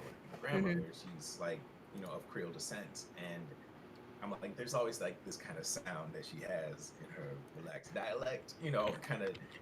It's a very black sound that is distinct within New Orleans and like some of the islands too. And like I'm still doing more and more research on Creole, but you know, when it came to that, I just kind of honed in on that region, on my grandma's sound. And when I looked into more, you know, who Nico is, you know, being a boxer, just kind of like, you know, living on you know, more in the black market side of things. He's not exactly, you know, a straight edge kind of guy, but he's very relaxed. I mean, he and I have a lot of similarities because, like, I trained in boxing for a little bit. My Sona is a cat, so you know, I kind of like find key similarities so that, you know, he and I can kind of connect and just kind of create this sound. You know, he's very relaxed, so as opposed to my more energetic higher register, I would just deepen my voice and then hone in on that sound that is very, you know, Creole sounding. But yeah, it's just like, it's more so like just finding similarities that, you know, I can kind of connect to with this character, and just kind of like inserting myself in there and finding the Nico. All right. And then there's Rocky. He's just me. Hello. Yeah, no, I thank you so much, Malcolm, for your insights and stuff. I was the one that asked this question because I'm just super curious in hearing people kind of break down the nitty gritty of where they find the character. Because in voice record sessions, you can hear like a difference between. It's like, okay, that's just Mike talking versus, okay, that's Rocky. Yeah. Like you can as hear much it. as we joke that Mike just is Rocky, there's definitely like, there's definitely No, a like character. the voice gets a little more raspy. Right. Yeah. The energy goes up a little bit more. You know, there's a lot of different things that go into building a character. Yeah. That, like, you might not even like notice when you're thinking about it. You don't really. You just kind of get into it as an actor. Yeah. So you get into like a sort of headspace, I guess, where you just kind of. Or even looking at the character, just seeing like the shape of their face, their body, you know, how they're built, you know, like for Nico, you know, he's barrel chested. That means his airflow is gonna, you know, be, you know, deeper. He's gonna he's gonna have a deeper voice. His mouth it tends to be kind of small when he speaks, so you know that's gonna affect the sound too. It's like little details like that. He's always got kind of a smug look on his face most of the time, so I'm sure that probably informs some. Yeah, he's kind of like a cool customer sort of. Yeah. So you know you can reflect slyness and, you know, intonation as well by, you know, dragging out certain words. So I'm not like, oh really, you know, things like that. Just raise the eyebrow with it, really. You know? Yeah, but I think the hardest thing that we asked Nico to do was to speak loudly and sharply. Oh yeah, that's definitely a challenge. Yeah. When it comes to the Nico character. Yeah, it's very unlike him to do that. So yeah. But yeah, Rocky's character is really fun. I mean, we like he's known for being like hyper and energetic and stuff, but we actually had some pickup with Mike recently, where we wanted like I guess a more like sadder Rocky, basically. Yeah, like he's not quite as hyper energetic or like excited. He's on the back more foot. just like yeah. He's more like genuinely sad and genuinely trying to like, come on, like he's more of like an actual human being. Yeah, Yeah, people, and that's the idea. Except he's a cat. Yeah. But yeah, it's like he acts like a cartoon character even relative to the other characters, but it's like the idea is that, you know, you're supposed to kind of grasp that in some ways this is a front. It's like he actually deals with a lot of complicated stuff, but his way of kind of avoiding that or distracting himself is to like fling himself into stuff. But it's not like he doesn't have like it's not like he's not more contemplative at times or like upset by things, and I think he's a character that feels things just very, very strongly, and that can be very overwhelming. Yeah, I mean, there are points where, well, I think he's accustomed to the people around him not reflecting back the same level of energy and, you know, the joie de vivre that he does. But then when they reflect something even lower back at him, he gets like, he immediately like dives even lower than they are and just like, yeah.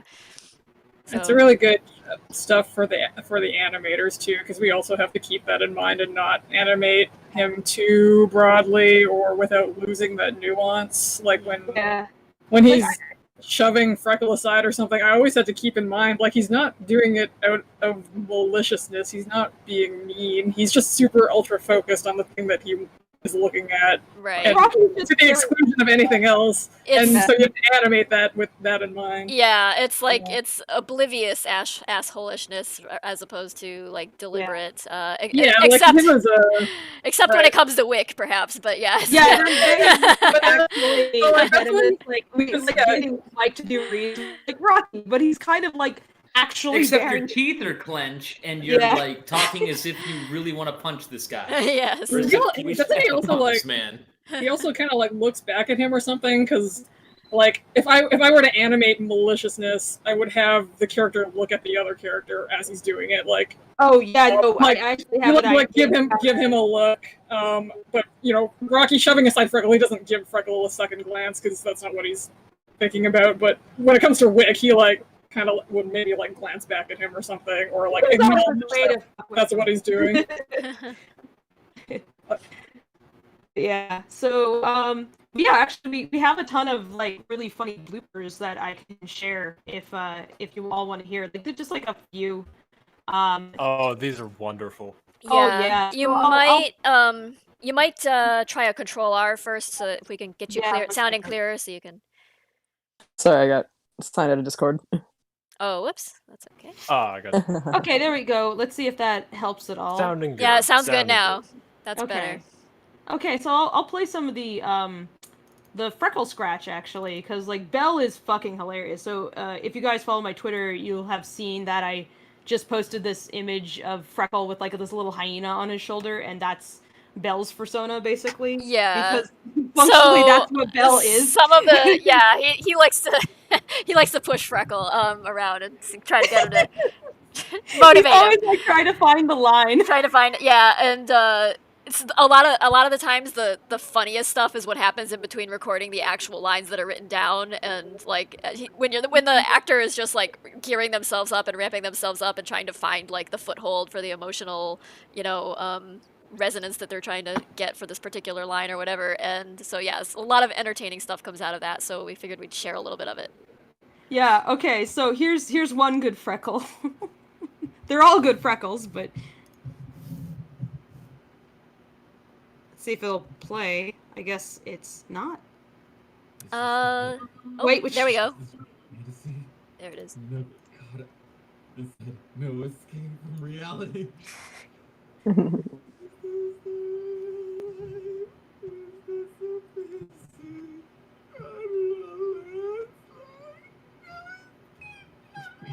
Wait, what is happening?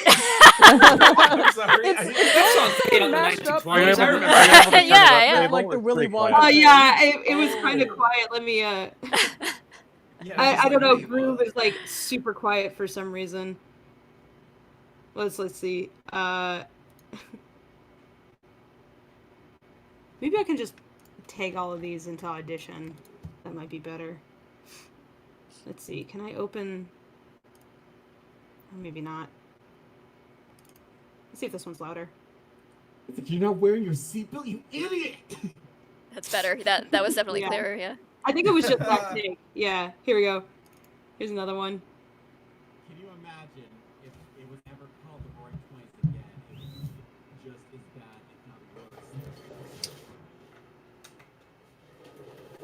I don't know why it's so freaking quiet. Because it wasn't this quiet before. To the death, everyone. Whoa. Oh. Shit. I wonder if the computer is lowering my volume because of Discord. Well, how are you trying to play it back? I'm not sure what you're doing. It's to just I'm get just the audio opening up from it. Groove and clicking it, and it's. Well, no. What is I your think playback? you're letting. Like, Are you just letting your microphone pick it up? It is, yeah. oh, from your speakers. Oh, that. Yeah. Do you want to? I don't know. You're streaming. Yeah, we might want to troubleshoot at another time. Yeah. Okay. All right. Let's move to more questions. I'll see if I can't solve this issue in the meantime. Yeah, I couldn't stream it because if I thought if I streamed in the in Discord it would, because we had too many people in the It turns out that is only for your video camera. You can do a screen share. Oh, okay. Okay. How about Tracy? You do this. Well, Newt, you're already streaming. If you wanna, maybe that'll work. I don't have the files, but if you can shoot me those. Yeah, just Okay. shoot the Let me, Dropbox link to him. I will do that. You want to answer a question while I do this? Sure, let's go ahead and do that, Yeah. and we'll answer some other questions in the meantime. Let's Actually, Michael, while we have you real quick, we just got a $5 donation from William R. Can Michael Oh, Mizrachi say the scene in Avatar where Sokka gets high, drink cactus juice? It'll quench you. Nothing's quenchier. It's the quenchiest. Wait, can you type that out for me or something, or show me? Yeah, I the, got you. Sure. The quote. Yeah. I got you right here. Say the scene in Avatar where Sokka gets high. I have never actually seen Avatar: The Last Airbender. Oh, you So- should. So I don't know the exact I know blasphemy. I've never seen No. Avatar: The Last Airbender. I've seen the movie by M. Night Shyamalan. No. Is that good? No. So I've I seen will that. say about Avatar, like I appreciate that it's a very well-made series, and I understand like why so many people love it. But it just like, it wasn't the kind of thing I was in. Like I watched I think I watched at least 2 full seasons of it, and it was just like one of those things where it was like water in, water out. Like I just. It didn't live in my head, and whenever I tell people that, they get like personally offended by it. I've heard It's really like- good things about Avatar: The Last Airbender. I've just never watched it. Like when I was a kid, I never really bothered to actually tune in and watch it. And as an adult, it's on Netflix now, but I still haven't watched it. I even made a joke. I was like, I'm gonna watch Avatar finally, and I just watched the movie with Ashley, which is really bad, really terrible movie. Oh no. Oh.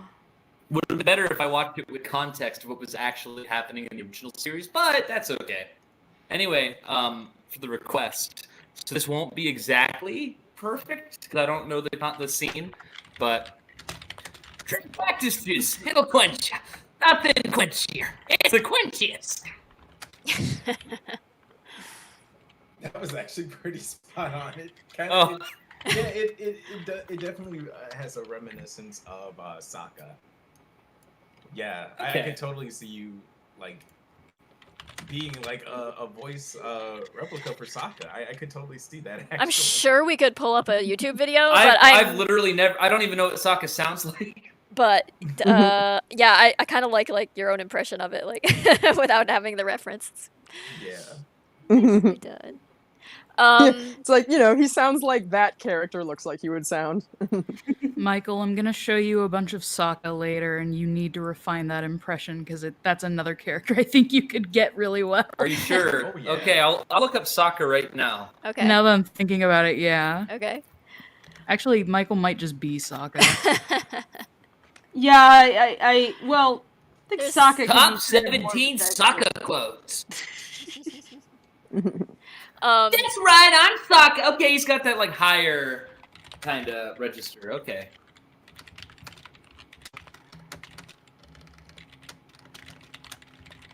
Ash, are you up for some voice requests? Absolutely. Do you have the doc open? Mm-hmm. There's a question from Nikki. Says voice request for Mitzi. So I had this idea of a rude New Yorker Mitzi. now I want to. She's very the opposite of smooth Southern Mitzi. Oh boy. And now I want to see it. For context, someone just mentions the idea of Mitzi killing Atlas. Can you see on the doc where I'm reading from? Yeah. Okay. Yeah. Oh god. Hopefully I can break out a New York accent, but it's not gonna sound like Mitzi at all. It's already perfect. City Miles Mitzi.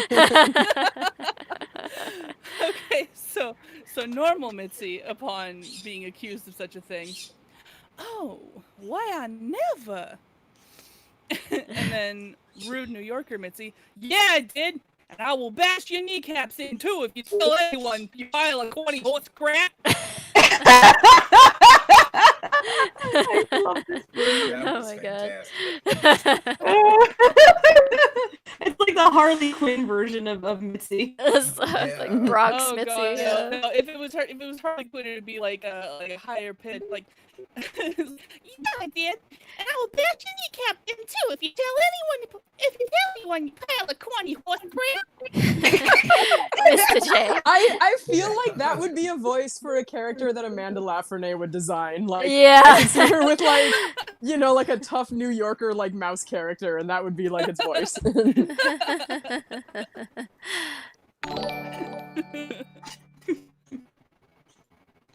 Okay, so Newt, did you get the audio figured out? Yep, I've got everything there. So let's do watch see. stream so I can Let me grab hear some freckles. you. Yep. So let me just adjust my stream accordingly. So Tracy, you're gonna want to click Newt's watch stream so that you can hear his audio. That way, the YouTube audience can also hear because you're streaming desktop audio, I assume, right? Sure thing. Yes. Yes. So yeah, click watch stream and then make sure that your volume on that is turned up. Okie dokie. Yeah.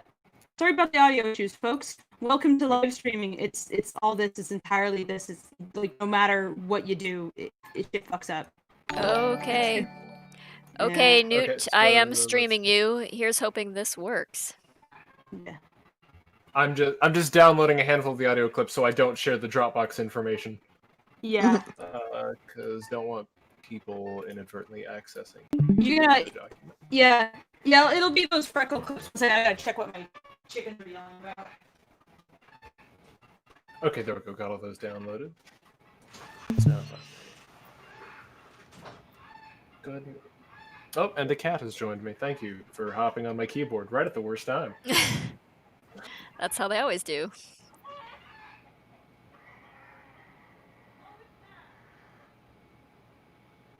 Okay, there we go. Got VLC out. Oh goodness, just hearing the freckle meow. Good lord.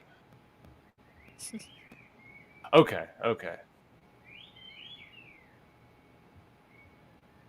Are you playing something? Because I can't hear it. No, I'm not yet. I will be right. Yeah, sorry about that. I had to check my chickens. A hawk was out there, and they yelled at it. There we until go. it went away. Yeah. Here we go. So, okay. So one of the things Fable got from a number of folks was meows. Which... It seemed imperative. Oh no. I have some Rocky meows too, if you want those as well.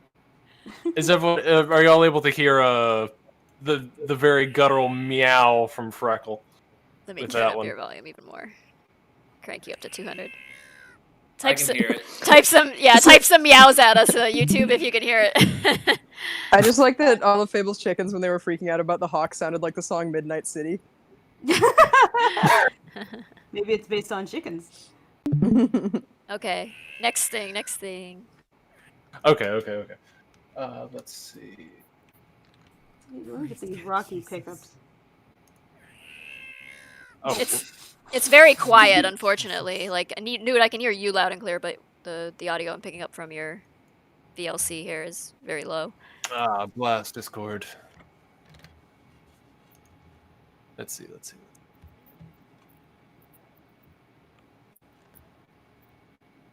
Fable, what are you sending me? Oh, that was some rocky pickup. So you can gotcha. share rocky meows as well. The problem is now I have the volume cranked up on VLC to... Here, let me... Oh god, that's fucking loud. Okay. It's definitely Discord doing it. I think you might need to adjust the Discord setting. I think it's automatically lowering your the volume. Like it's it like seems there's to some be. kind of noise thing. Are you using the noise suppression? Yeah, that might be it. No, I'm not actually. Okay. Nothing? Okay, because your voice is. I've got you cranked to 200. How about Your voice is quite loud. automatic gain control. but- Is that on or off? No, like all of that's set to manual. It's the stream is. God, I hate doing this way. Okay. We are Yeah, I never. got the stream cranked. Yeah, never free of these Yeah. audio issues. Let's. You know what? How about let's. You know what? It's important. Yeah, we'll just be very quiet when it's going. How about that? So yeah, you can just like play a few, and we'll just be really, really quiet so people can hear the best they can. We are very much in the darkest timeline.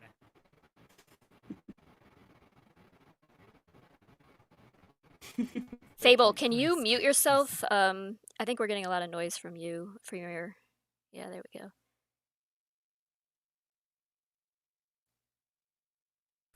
Praise God, Jesus. Oh, and then to slightly interject, we had a handful of others that I was told to show off real quick. If people in chat want to send that picture that I asked them to draw earlier. Also, Ash, are you there? Yeah. Okay. Hey, just make sure you're listening. Well, I haven't been able to hear anything so far. I don't know if you played it. It's a live stream from Click very top. on You mute. see the live button? Watch the stream. Oh, to watch his stream. Okay. Be my Valentine, and we can do it execution style. Oh wow! Oh, I forgot about that one. Oh. Put down that gooey butter cake, girl. We can make our own. Oh, really, Nico? Gooey butter cake is a St. Louis thing. If you know. Oh my god. This is what you kicked me out of chat for, isn't it? Yes. What are you talking about? This is a totally normal session. This is just perfectly normal. There was nothing wrong. You're really the cat's meow.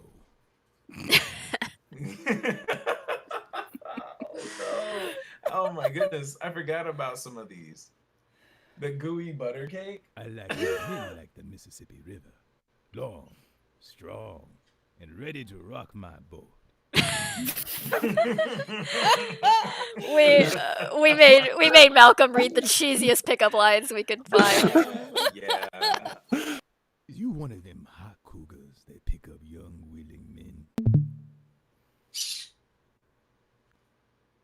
Yeah, when you have an hour to kill, it's like, we have some time. Hey, Malcolm, you want to play a prank? Oh my god.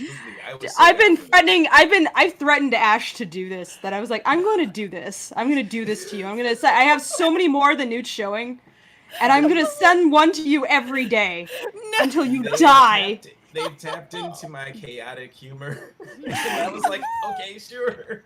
No, Malcolm's even worse. He was like, I don't know, is it okay if I like fuck about on Twitter and stuff? I don't know if it's okay. And I'm like, are you kidding? We'd encourage it, please. Oh my goodness. Yeah. Chaotic for good, by the way. Now that we have audio audible, I am grabbing a bunch more. So here's some freckles again. Okay, so that was more freckle meowing.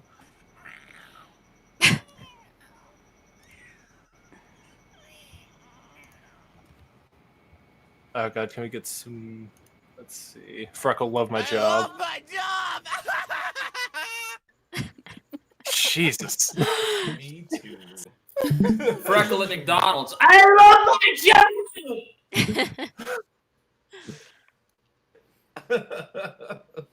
Nye Empire the cat says maybe those freckle audio clips can get uploaded to the Little Daisy blog eventually. Yeah, we could share some of those on the blog. Fable, I'm just scrolling through this. What is Freckle Roger Rabbit singing Bohemian Rhapsody? It's what I tried to play earlier. That's what Yeah. Fable was trying to play earlier. If you want to, Yeah, go ahead and play Go it. ahead. Yeah, we'll be quiet this time. Yeah, let me grab that.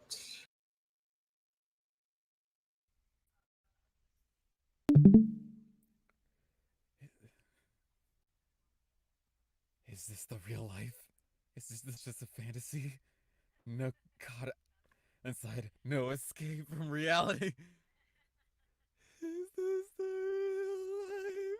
Is this a fantasy? I do not landslide. No escape from reality. And then it started auto-playing the meow. All of us lines need to end with that now. Oh god. It's just like Freckle just says yeah at the end of everything. There was this bit where Freckle was looking all bedraggled in the back of the car, just like after. Oh yeah, play the what's it called? 1 second, I'll look at the name of it. Give me a second. Oh, the Mean Girls. Play. Stuff. Yeah, play a bitch. It was so fun sitting in on those pickup sessions. Wait, what? Click on which one? Play a bitch. E-Y, bitch. Freckle, a bitch. Okay. Let's grab you. Hey, bitch! We're going to Hot Topic! Wait, he said, hey, bitch, we're going to Hot Topic? Is that what he said? It is what he said. Oh, that's great. Oh my God, school ass. There's a lot of good ones. Did I give you the Rocky pickups yet? Yeah, you gave me the Rockies. Let me grab some of the yeah, Rockies. let's look at a few Rockies from in some here. of those, yeah. Is it still uploading? It says it's still uploading. Oh. Okay, let's Okay. see. Where's a good Nico or two in the Let's meantime? answer some questions while we're doing. Oh wait, that. I know how to make it upload. 1 second. I just need to sync. Okay. Anyway, answer some questions and I'll let it sync and then we can share some Rocky pickups. Ivy Ghost Bell says, "Do y'all share or create shit postings and memes in private chats?" Yeah, we have our work server, lot. our production server. We have a chat channel dedicated to dumb memes and shit posts, and yeah, we're constantly sharing like videos and things we found on the internet that are either inspiring or just make you laugh because like frequently we're working and late into the night and just need something to occasionally, just pause and chuckle at. So, yeah. We gather up fan art and put it there, and inspirational art and Acting reference. acting references. There's a whole channel for the Yeah. animators to acting reference, which is Yeah, helpful. yeah. There's a whole channel for cat behavior stuff, like like cat communication and Yeah.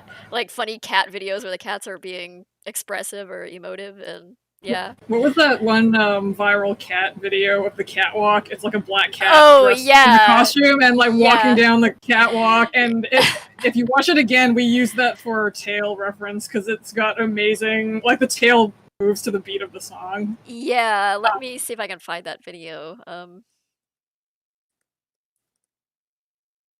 Yeah, folks have seen. I'm sure a lot My of them have seen it. contributions to the shit posting, which were the Rocky dance and the biblically large Rocky lamp.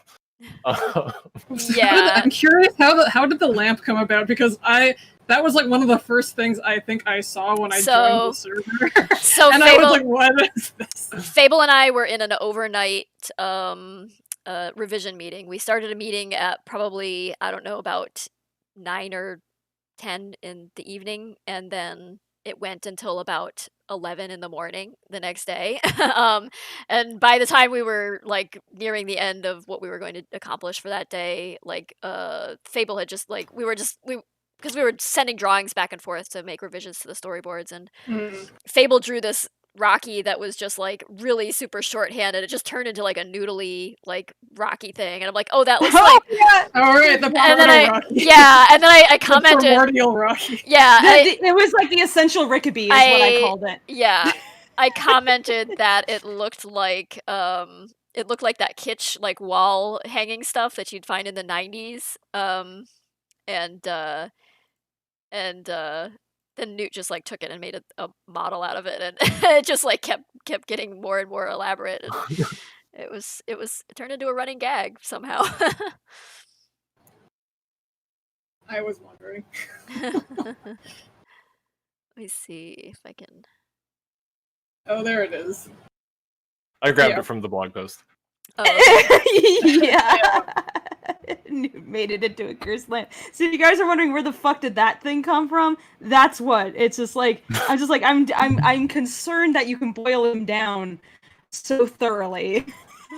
But that was like the first thing that I saw. Like it was like I walked into the office. Imagine I walked into a physical office and that lamp was like physically right there, like the first thing that you see when you get in there. And I'm like, all right, I'm on board for this ride.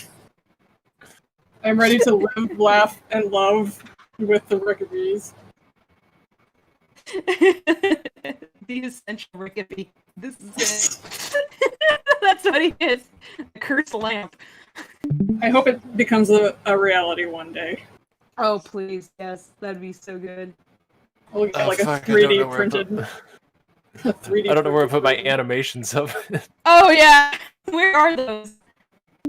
Did anybody see like Newt's animation of the essential Rickaby emerging from the planet? And it's like, wow. The universal Rickaby. The universal I made two. I made the here they are. like have give that to Tracy so she can show people. Tracy's showing to you. Do it to YouTube. I don't know how far behind YouTube is, but it's like finally not pop up, and it just makes me giggle every time I see it. So this is gonna be the first thing that plays in the short, right? yeah, sure. That's our logo now. Yeah. This terrifying piece of what the hell.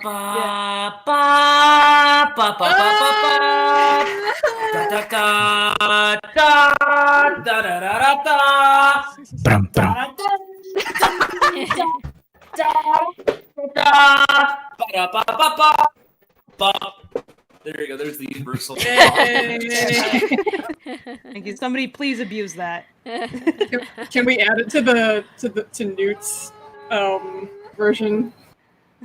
Add it to the Lackaversal video. Oh goodness. Nye Empire wants to know if we have any bloopers of Ivy. I think we did from before. We have lots of scratch. Did I give you? I got links. Let me just. In fact, I think those are already synced, so I can give. We're doing a pickup session with Lisa this coming week. So I have Ivy bloopers though from the prior session. If you want to share those. Okay, sure. Yeah. Yeah, Lisa's very funny. Lisa just actually is Ivy. It's like actual knife cat, smug cat. Yeah. There you go, Newt. There's some Ivy bloopers. Well, they're not really bloopers. Like Lisa hits her line every time. It's just funny. It's just like our scratch folder is just full of like goofs and shit. I remember when you were like introducing all the crew to each other, and like, you know, when we were in the chat before she even like introduced herself as Ivy's voice actor, I was like, you know what? I bet that's gonna be Ivy. I know, it's like, and she just sounds that way. She's so good. I can't wait for pickups tomorrow. I'm like, yeah, more fun with Lisa. It's always a good time with Lisa.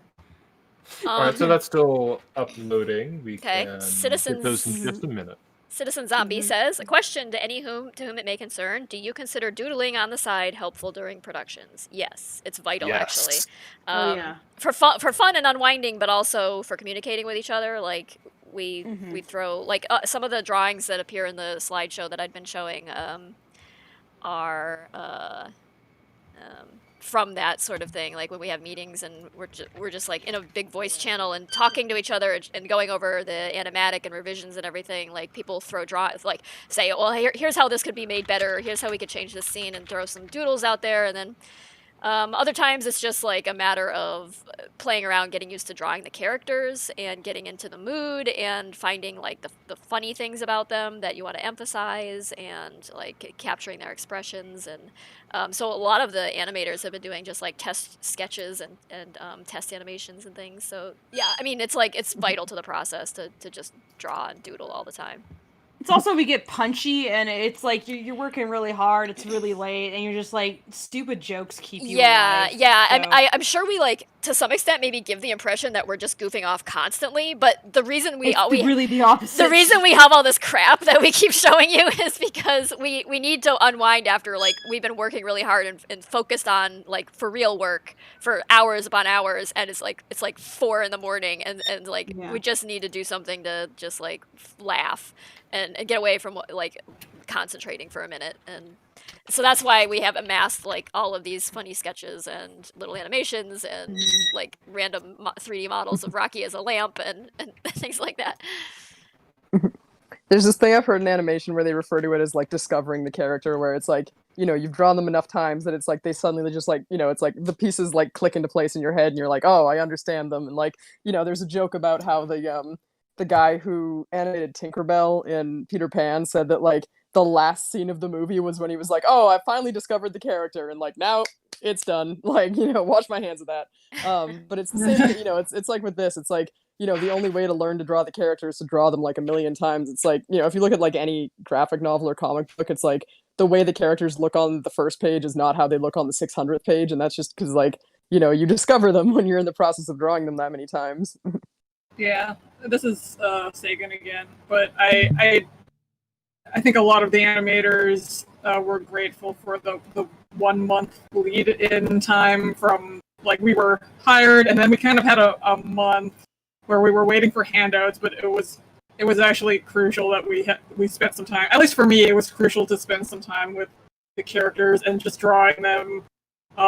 Whether sometimes they would be out of character just because like you're just kind of having fun with them, but even that is valuable because you're still like turning them in perspective and that sort of thing. But there was no way we could have just jumped into it cold at all. Even with the really detailed character sheets, when you're inevitably when you start doing the scene, you discover about a dozen angles that aren't represented on the character sheets because of course they're technically objects moving in 3-dimensional space. So it's important to break things as much as possible before you actually sit down to like do the scene itself, I think.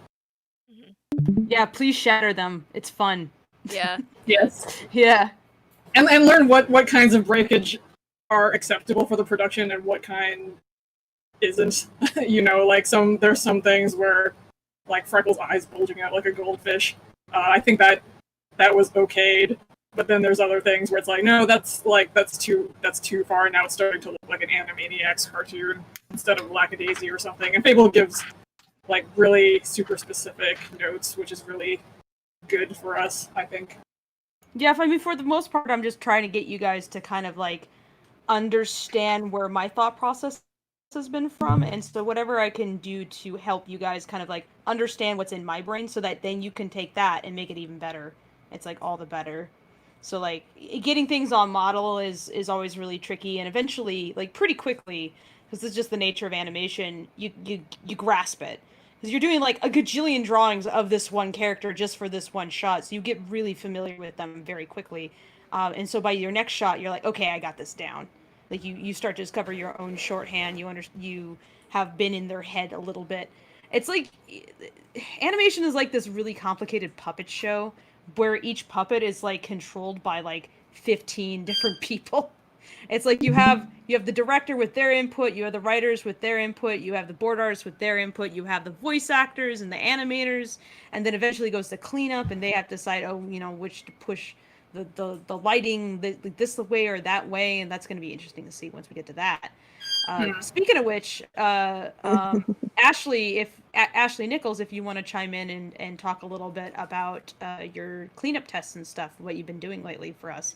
Yeah. So, I don't know what I've talked about or said previously, but yeah, I've been doing a lot of the testing and figuring out what the final cleanup on the film is going to be, and so that involved a lot of like custom brush making and custom texture making. And what Fable wanted was a very like Xerox era style Disney look.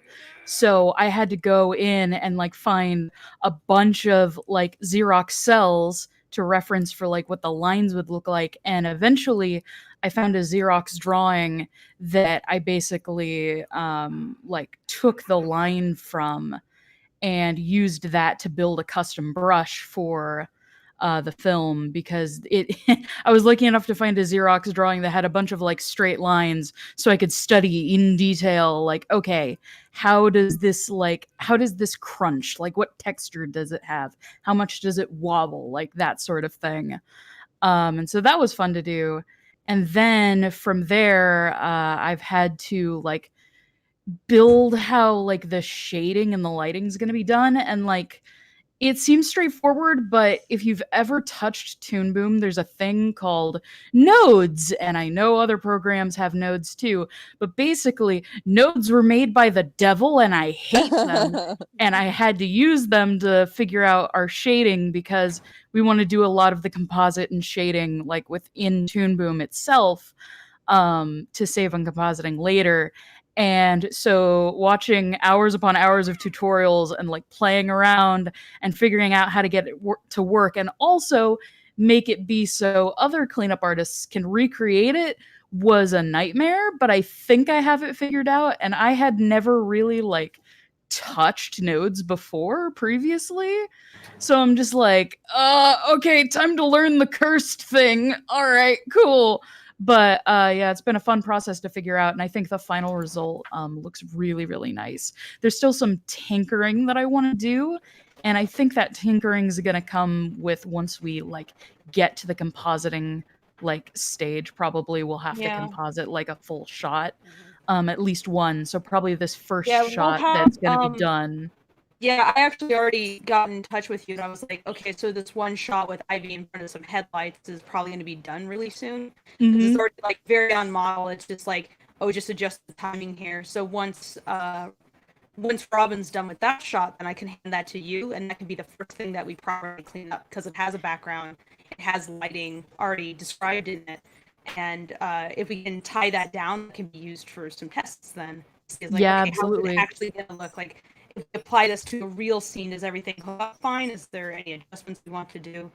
Of course, I gotta get the rest of the refining the edit done, because right now I'm stacking work basically. I have a rough cut of the animatic like all together, and then I've just been like going through and seeing like, okay, how is this working? Like slipping in notes, making revisions, adjusting the timing. Part of pickup was even going through the audio and putting it down next to the boards and going, actually, I feel like this doesn't work. Like maybe our direction was not as strong as it could have been, or maybe it was the end of the session and everybody was like really hot and tired. So you want to bring people back in and get them to get that best possible take. And like just to, as a really good example of what can happen if you bring people back in. So Mike and Ashley, they're together. If people aren't already aware, I'm pretty sure they're more aware of you guys than they are of us. They recently moved from, what was it, Seattle, down to a place in California, down to a house. Suddenly they went from an apartment to like a house, and they don't have to worry about disturbing immediate neighbors, like sharing the walls. And I asked Mike, I was like, we got to bring you in for pickup anyway. Let's get a new read on that one section that we're not allowed to talk about because spoilers, where Rocky goes wild.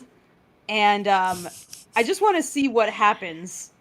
Yeah, and I had to record it from the car because our the recording booth I was going to make that I have a bunch of foam for, I couldn't get it prepped yet. I still don't have it prepped. I'm actually like, I'm worried about how it's going to turn out because there's a lot of weird things on the wall, and so I want to make sure that it actually comes out looking good. So I've kind of halted on doing the booth inside of the closet, but the car works just fine. So we did this pickup session while I was inside of the car.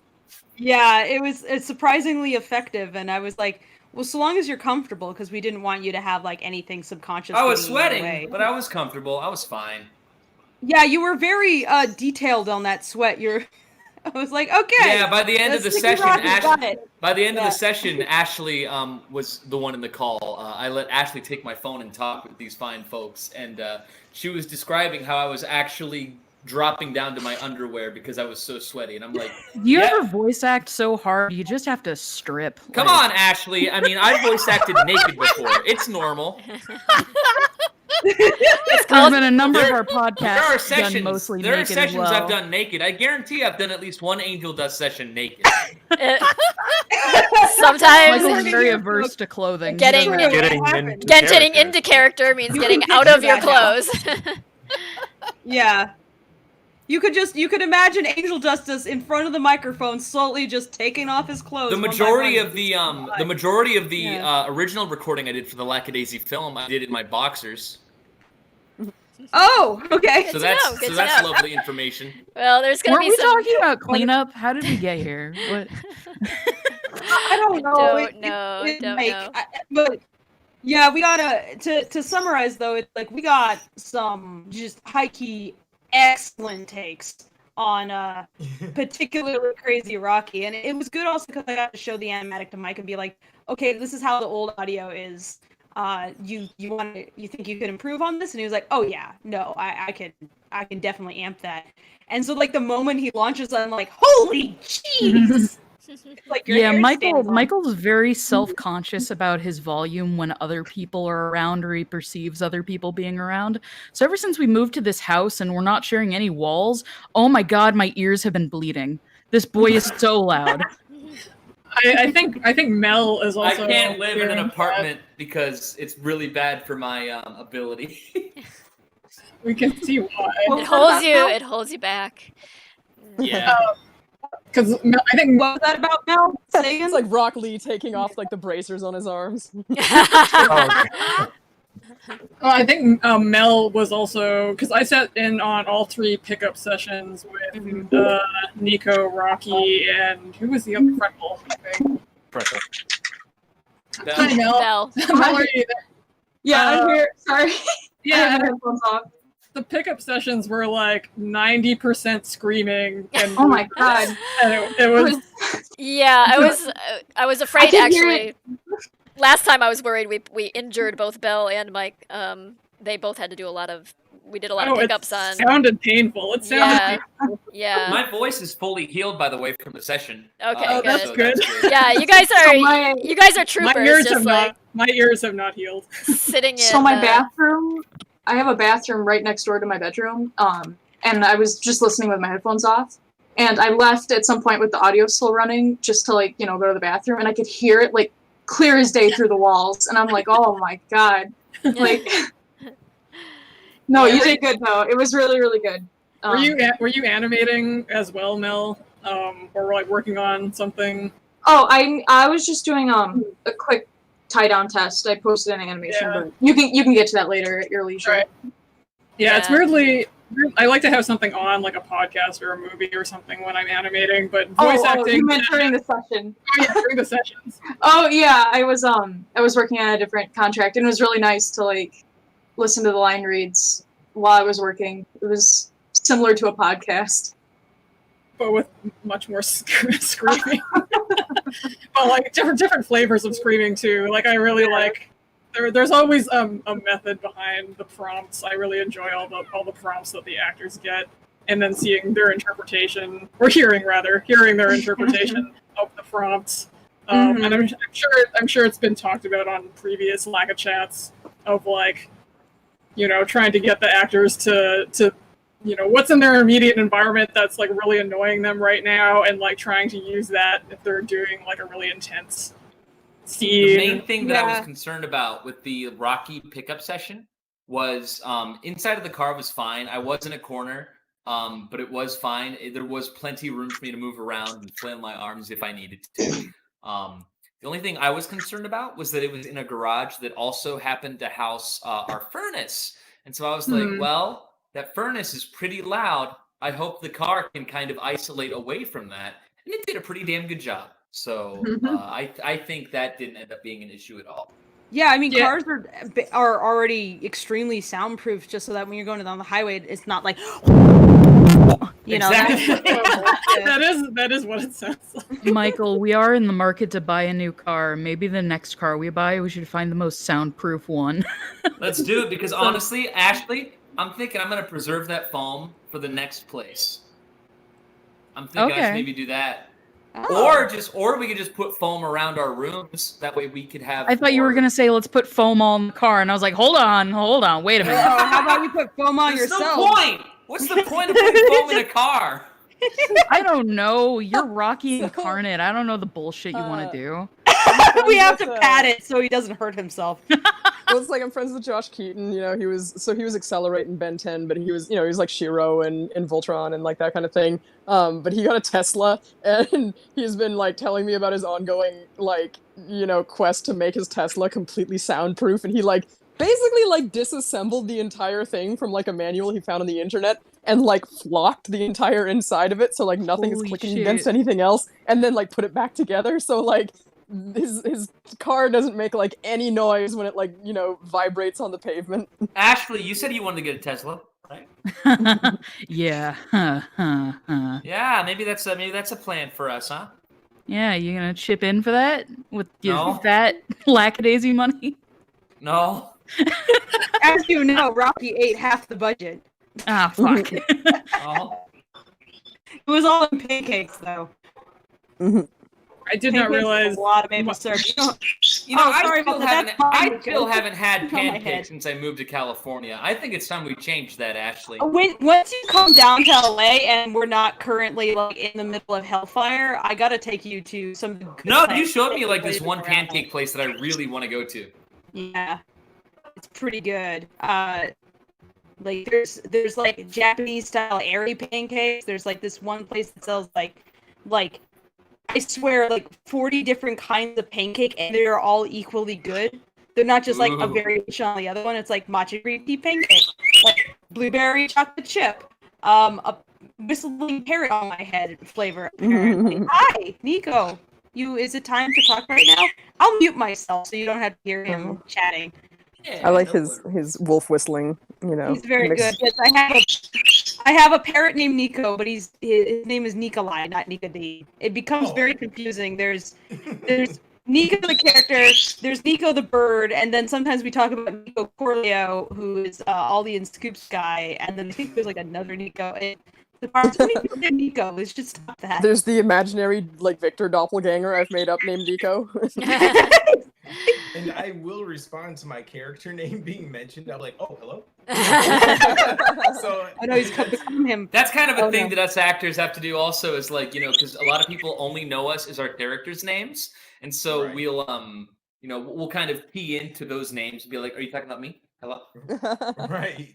Oh, it's like that what was that Sonic Boom joke where like, because like Roger Craig Smith was doing Sonic's voice, and like, they're like jumping out of a plane or something, and they're talking on the comm, and he's like, Roger that. And you're like, who's Roger Roger? who? He's like, oh, he's talking about me.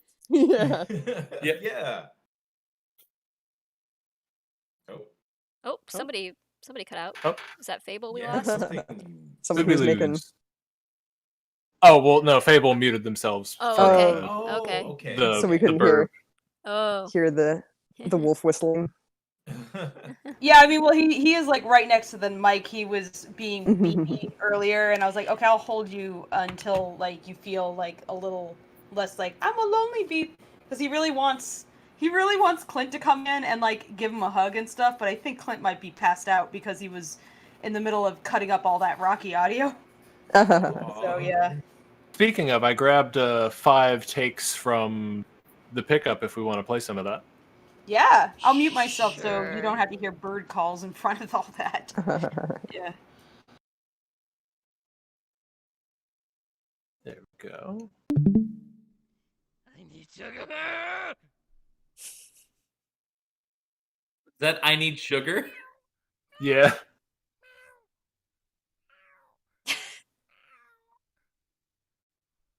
Meow. Meow. Meow. Meow.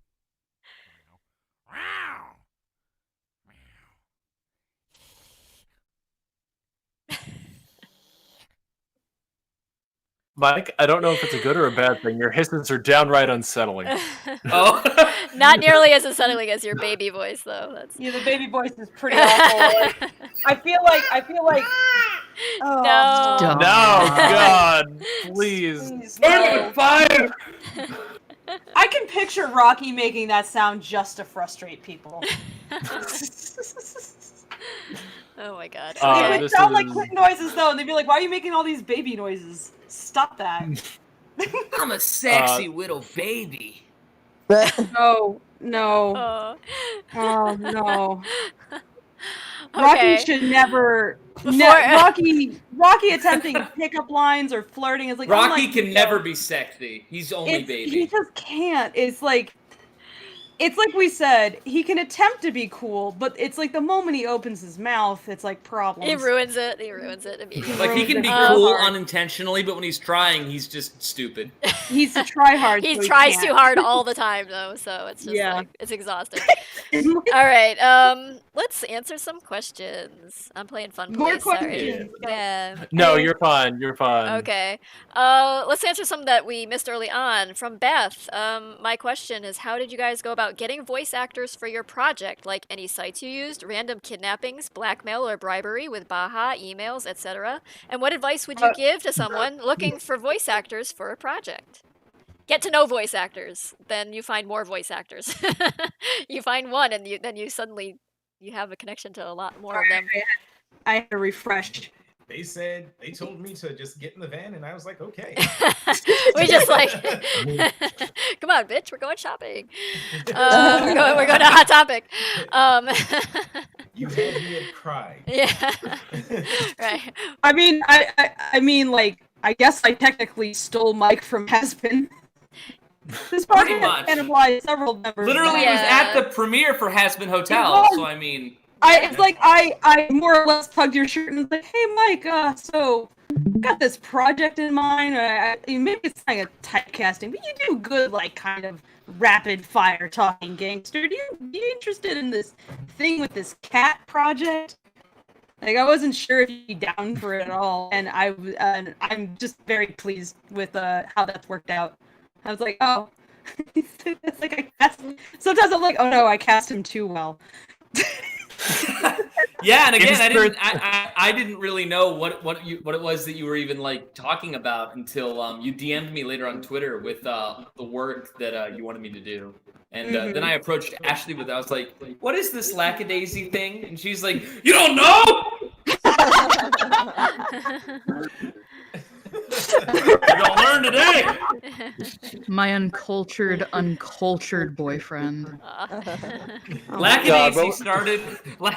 Lackadaisy started as a webcomic when I got my first computer as a middle school kid. Oh my god. Oh. I am internet old. I am an old lady. Yeah, so Is that what you're saying? it like getting voice actors was actually pretty daunting for me because I'm not connected to the voice acting community. But more or less how I did it was you get one guy and then the rest kind of falls from there because they know each other.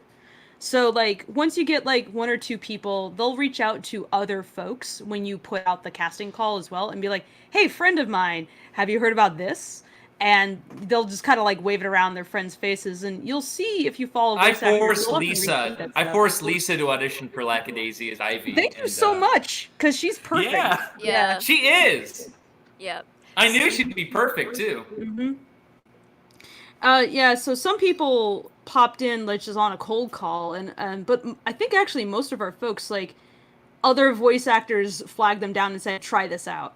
And when we were first casting, we actually had to be very cagey about what the project was about, because we didn't want to reveal too soon what was going on. We wanted the Kickstarter to be a surprise. That makes finding people difficult, because ideally when you put out a call, you have like a picture of the character and detailed explanations and like some background and, you know, what their voices sound like and stuff. And I had to basically do that, but with like two hands tied behind my back. That was tough. So without the voice actors we already had, Sung Wong Cho and Mike kind of like getting other people to pay attention, like I'm not sure they really would have, especially because it's like Tracy flagging people down would have been kind of a tip. So it had to be me, because we didn't want to tip our hand, like show our hand too early, and that really made things difficult. But yeah, thank you so much for poking people and just like getting their attention, because that helped smooth things along. Oh, that was a huge help. So what happened was we reached out to Sungwon and Michael directly, as we've just explained, and then we met a bunch of other people because of Mike, and then when we went to audition for, or we needed to put a call out for Seraphine and Nico, we just put it out publicly, and we got inundated with so much stuff. We knew that if we did that for Victor and Zib and everybody else, we were going to just be drowning in applications, and so we had to be selective about when we put out like a cold call versus like more of a private call. And the cold call for Nico and Seraphine was important because we wanted to get the broadest possible group of people applying, because finding like voice actors is very difficult. Yeah, I don't know that we could have done that one any other way. We don't have the resources from other folks. So. Right. Yeah. The other characters weren't quite as hard or quite as super specific to cast. So, but yeah, just having that like connection to other voice actors that we were already working with, and then having them just like reach out and say, hey, we know these voice actors, so I'll just put the word out within their group, in that community. Directly made it so much easier for us to gather a smaller sampling of voice actors to choose from, and they were all like very super high quality people, and and so that's why we keep saying, like, if you are an aspiring voice actor, get to know other voice actors. That's going to be your foot in the door. Like if they're going to come to you and say, hey, I know about this project, you should send a reel in.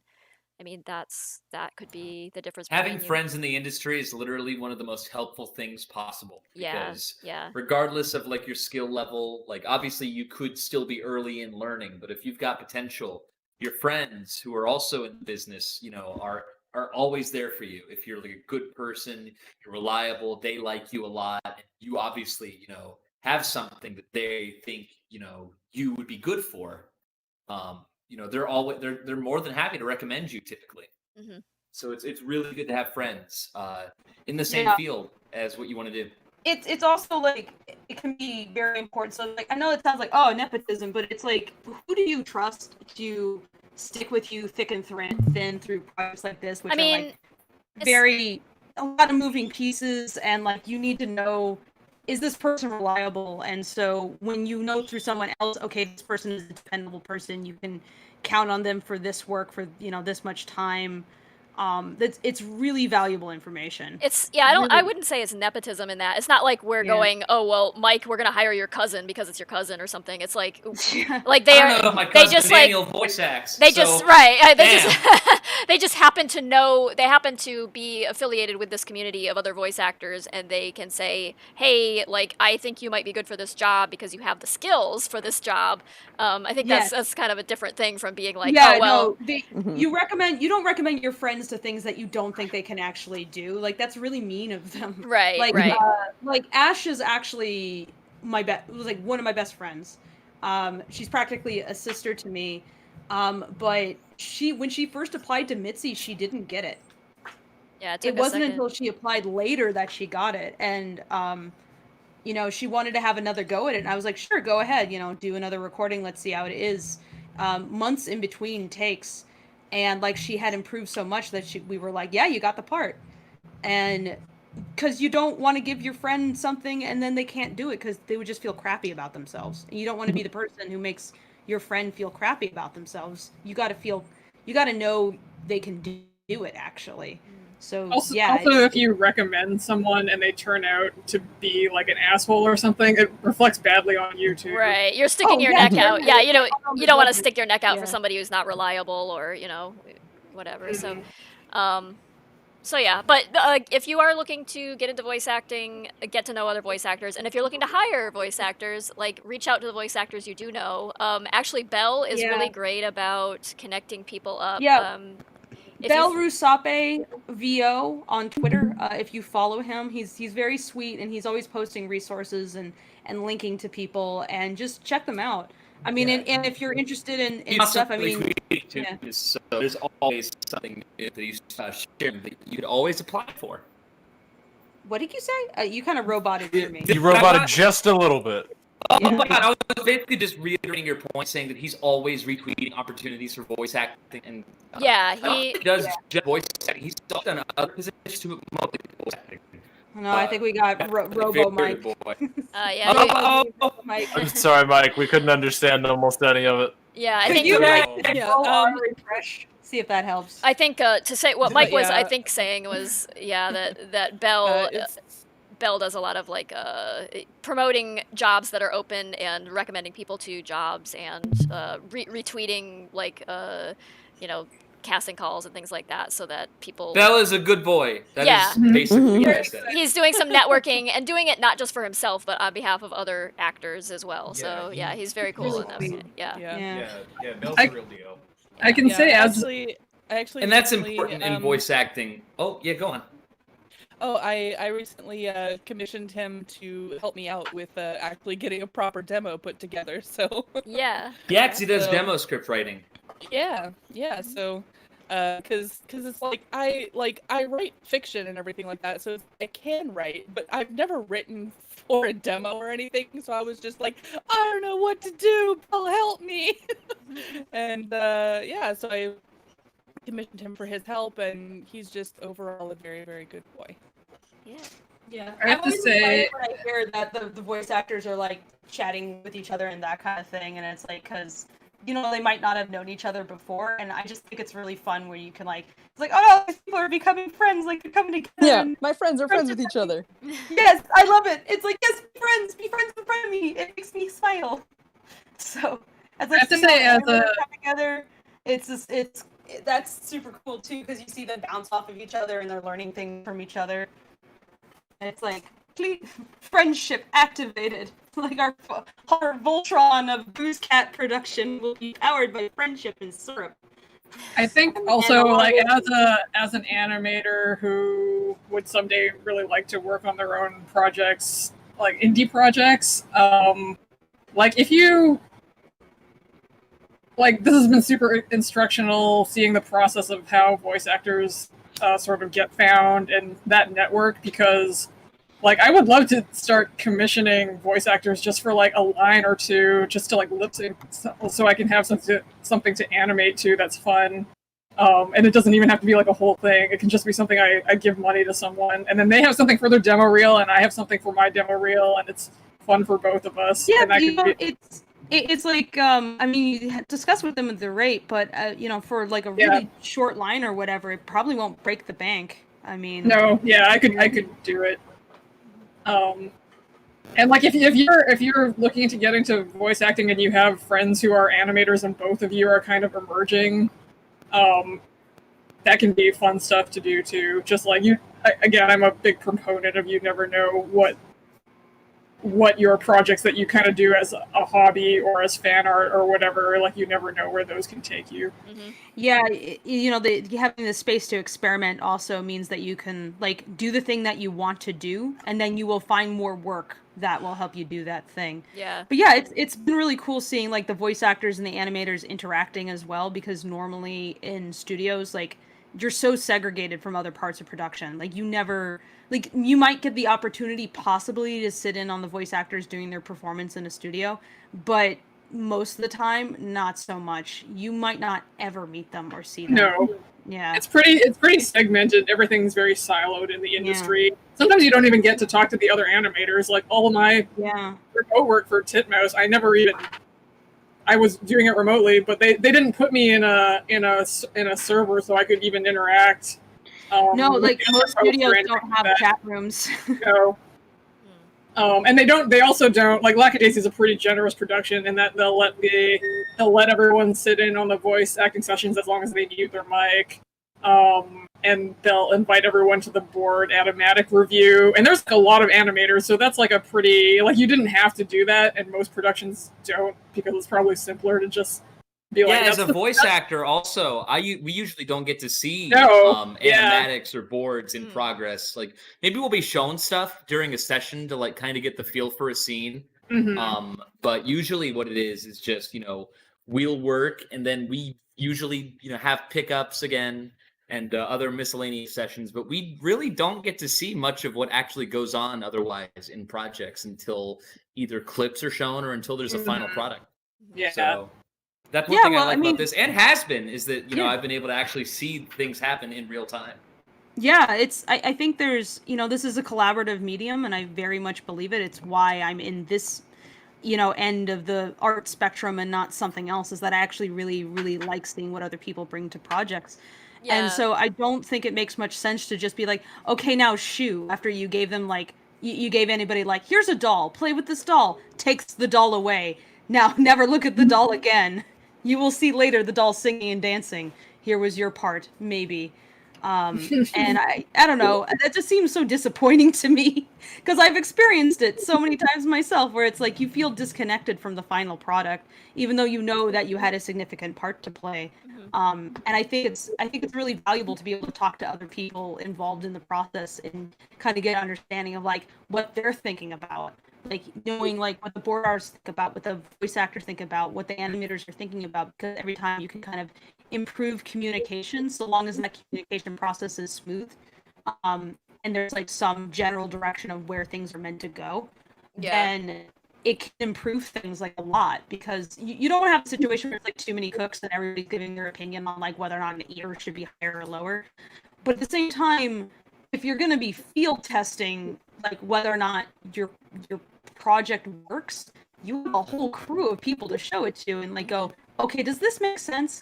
And then they brutalize it, and you sit there and go, Yeah, but I mean, I'm glad we did. I'm glad we did Yeah. incorporate the animators into the animatic reviews, even though it did. I know it made a lot of work for you, Fable, but it Oh, was like yeah, I think but it was I all regret none of it. it was Yeah. all for the better. Like the stuff we got out of that was like actual like tangible improvements to things that we had already had in place. Mhm. And so, yeah, there's certainly Mhm. like I understand why in a more corporate Yeah. environment they don't do that. And I understand how it can be a problem. It can add just time that you don't have to your schedule, your development schedule, and everything. But But I think everyone turned out to be like super. yeah, I think I everybody. think super respectful, and everyone's instincts were really good. Yeah, right. And well, everyone seemed to be on the same page. There weren't any major disagreements. Right. It's not like it was mostly nitpicky things. Yeah, it's like the very people who are going to be taking this thing and then animating it are suggesting ways to make it better, make it cooler, make it more interesting, add more, emotional beats and things. And they have a vested interest in it being better and being more fun to work on and being more fun to look at and everything. So, I think it really helps. Yeah, I think it's a real shame when you can't have some level of collaboration of that type. So Yeah, and actually, they even end up saving you some seconds. Actually, Yeah, they go yeah. like, that could just be a still shot, and you're like, you know what, you're right. Right. They can point out And not to put everything on them. I mean, as many notes as they gave me, I shred my stuff to pieces. Yeah. Really hard. They will give me collectively the same number of notes that I would give myself. So, and it's all to make it better. At some point, you do have to stop and go, okay, I think that's enough, and you just say it's. Yeah, loud. you have to Good put a enough fork for in it at TV. some point. Yeah, Yeah. yeah. Right. But You yeah. have to move forward at some point. You can't noodle it to death forever. Otherwise, I'll be animating it myself. I can't have that. All right, And let's, that's also a matter of trust. Is like trusting that people will take what you give them and make it even better. But just trying to make it like clearer and help them, like making something that helps the next person in the process do their job well and like less guesswork, because animation's so freaking complicated. Please give them a leg up when you can. You know, it's like I try very, very hard to see like how can I make this more convenient, because I'm already inconveniencing them in so many ways. So whatever can be done along those lines. And it's not just that, it's things like timing and stuff as well. Like there's certain scenes, like if it goes too long, it goes on too long, and we've got like 4 or 5 people telling us this goes on too long. We know it goes on too long, and we can make a fix, because sometimes when you're like staring at something so long yourself, working on it, you lose perspective. Yeah. It's like that whole killing your darlings thing. Yeah. You know? It's like, yeah, well, this thing's my baby and I love it, but you know, it's like, does it like? Yeah. We want like, sleek what do we babies, need though. to get the point across? And We what... need sleek babies, greyhound babies. Right. See, I always We think of didn't it earn like a $500,000 after all. you know, I saw somebody talking about script tattoos, because people get, you know, it's like they'll be like, oh, I want this like paragraph from my favorite book on me, and you know, the tattoo artist will be like, okay, what's like the emotion that you're trying to convey, because like maybe we can pick like 6 words and make like a cool looking tattoo out of it, and it like, you know, hurts less to get, and people can actually read it, because no one's going to sit here and read an entire paragraph of a book on you. And so it's like, it's a lot like that for animation, where it's like, okay, like, how do we streamline this so it gives the same, you know, we have the nugget of the same emotion that we want, but like, you know, it's not something that like drains on for too long. So not to be too much of a fun police or anything, but if you want to hit the, you know, keep to the 4-hour mark, we only have roughly an hour left. Yeah, we better. Yeah, we have an hour left. We're gonna If answer these there's any questions. VA questions left, we want to Yeah, allow the VAs to be able to dip. I have one that's so kind if of. we could just, So the Bastard Chap says, "Hi guys, I'm currently looking forward to more updates that are available on Tracy's Patreon, and thank you sincerely. This question is mainly set for the animators, and it's only this question: how is it like animating the most handsome cat from the Bayou?" So no one is. Seraphine? Yeah, right. Seraphine, you mean? So no one has been assigned. I don't think it. Oh wait, have we? Yeah, they have been assigned. I have some Nico shots assigned, but we started him yet. I think there was somebody who did a Nico test though. Okay. There was at least one. Did you save it at all, Tracy, or do you want me to go find it? If you can point me to where it is, I'll. Yeah, let me go find it. Was it in tests? I think it's in tests. Are any of the animators here? Has anyone tried animating Nico? Mookie, Manu. No. I'm doing Freckle right now. Yeah, I think because those model sheets came along a little bit later. Yeah, we recently got them. Yeah. I saw. We'll scroll up and see if I can. Well, I saw. Find it. I don't know if it was tagged Nico though. I saw. Probably tagged Malcolm though, so he could see it. That's actually another thing we've been doing is whenever there's like any little bit of a character, we'll just like tag the VA and be like, "Look, it's your boy." I love that. So that's fun. Yeah, it just kind of like I actually don't think energy into the anyone has project, getting to see. online. Oh. Whoops. What was that? I don't think anyone who has Nico is online, but Rain has a scene near the end. Maybe she has like. Possibly. I saw Fire Noggin had been messing around with the composition on a shot but it was a still image. It wasn't actually, and it included Nico, so it wasn't actually an animated thing. But yeah, I don't see an animated Nico test in here. I got it. I found it. Oh, you found it. Okay. Yeah. Who should I give it to? Just send it to me, and I'll put it up on my screen. All right. Sorry about the beeping bird. My Nico has decided that now is a great time to just start beeping. And it's funny because he doesn't usually do this even. And he's just like, I want to tell everybody that I am the most, I have the beep, and I am a fluff. That's like, good boy. Oh, right, Thank right. you. The Snego test, yeah. Time. He's got the steering wheel is very small for what is actually there, but this is a really good example of using shoulders to act, and of course it's flipped to the next video really quick. So yeah, I will mute myself periodically just so you don't have to hear my Nico. So you can hear the other Nico. I think my favorite thing though is the Mordecai little gremlin in the back there. The slideshow. The slate, yeah, the slate is overlaid.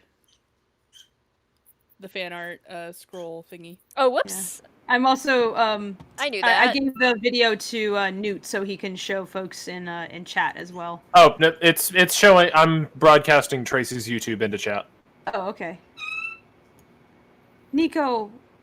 Yeah, so that was like the very first Nico test we had, but The fan art is still on top of it.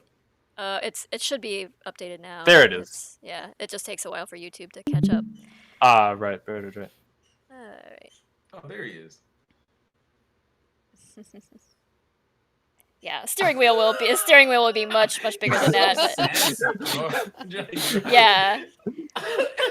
I mean, between the wheel and Mordecai, are we sure Nico is just not like 12 feet tall? Yeah, or they're I think Nico's just fucking around in the car by himself, and he just happens to have this stuff like voodoo doll of Mordecai, and he's just like, I'm gonna practice my sexy.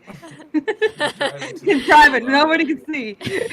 He's driving to the new Future album. He's driving a little Fisher Price car. Yeah. He's just a big boy. He ate all of his spinach. Yes, he did. Called him gator bites. He just had the steering wheel replaced with a go-kart wheel, so his guns look bigger, you know. I like how he's like clasping the wheel. Okay. We have some other tests, so I'll start showing them in here. Yeah. It's been a good time. Okay, more questions. What else we got? We got some. I moved all of the animator questions to the top, by the way. Okay. Voice actor question. I don't know if the VAs want to answer any more questions or not. I'm good. I think there's, I'm good for questions. Okay. Okay. All right. We'll do animator questions first then. I just want to find out if anybody needs to dip and prioritize their questions. I can stick around. I will have to dip shortly. Okay, Bye. you want to do VA questions real quick then, and we'll just Malcolm can answer I'm a first, cool and then guy. Mike if he wants to chime in, and You Ash as make well. me bad. Yeah, sure. Like, Okay, so from Will Be Weeb, am I roboting really bad? Tracy, you want to read? You're these? roboting, but I can hear You're you still. roboting. All right, I'll do the reading. Yeah. Where are we? Bottom. Bottom. Okay. Will Be Weeb, for the voice actors, how do you get in on a role if you don't have a demo reel and can't make one with pre-existing roles? People say send reels, but only really time-generous people do interviews. It's generally good to have a reel. Yeah. I mean, I think you can make up like what? Like you can make one up. You can technically slapdash a reel, a demo reel together, like with just your voice, even if you don't have any of the fancy, like sound editing and all of that. Like, it's better if you have something like that. But I mean, if you just don't have anything else, I'm a cool guy. A tip that Belle gave me was to just do the reel just by yourself, even if you don't have music or any of the bells and whistles, like, so you can at least have that something to send. But if you're not comfortable with that, then just audition for things that don't require you to have a reel. Because there's plenty of stuff out there that just want you to read some specific lines. But yeah, if you still want to try out for a job that they ask for a reel, you can record something kind of off the fly, or you can prepare something yourself if you can't afford to have it like super well done and produced, and have like a little basically your internet card that has your demo. My demo that I still use. I'm not proud of it. I'm not proud of my demo. It's from 2015. I still use it though. And like, I made it all myself. It's it's definitely from before I gained a lot more experience, but it still gets me some work. So I mean, it's like it's better to have something than nothing. Yeah, for sure. Yep. I mean, if you're able to like take a class, and usually in some classes they offer to help you like create a demo. I don't know where you're located, but there are resources that are becoming more and more readily available. It just I know there's a site called Edge Studio that has like some good demo scripts, I think. Ooh, okay. Edge Studio, I think, has some good sample lines and scripts and whatnot for demo production. If you really need help with that, if you can't come up with stuff yourself, or if you don't have any writer friends that could help you, there's more resources than that online. But that's one thing that came to the top of my head is just Edge Studio. I know people have used that site as a good resource. In general, also, if you just want a good resource for a lot of voice acting stuff, the Voice Acting Club is a fantastic website with a lot of threads dedicated to helping aspiring voice actors on starting their journey. And I'm sure there's a thread on demo reels and stuff too. If you wanted to check out that site, it's the Voice Acting Club. I think it's like voiceacting.boards.net. Okay, I'll have to look these up. These are new. You can also look them up. Jason. They're also on Twitter, Hi. and there's a Discord channel as well. So Hey, Jason. Just linked it in the Lackachat Nice. text chat. I just feel remarkably fortunate that like the dominoes fell the way that I wanted. I was like, okay, I set up all these dominoes. Let's see what happens when I flick it. And it happened to work out because I wasn't sure like what was going to happen once I start like putting out the call for voice actors and stuff, because like I have like a decade's experience in the animation industry, but that doesn't mean I've done every job before. I just have some idea of how it is done. And because of that ignorance, I end up reaching out to people and like going like, please educate me a lot.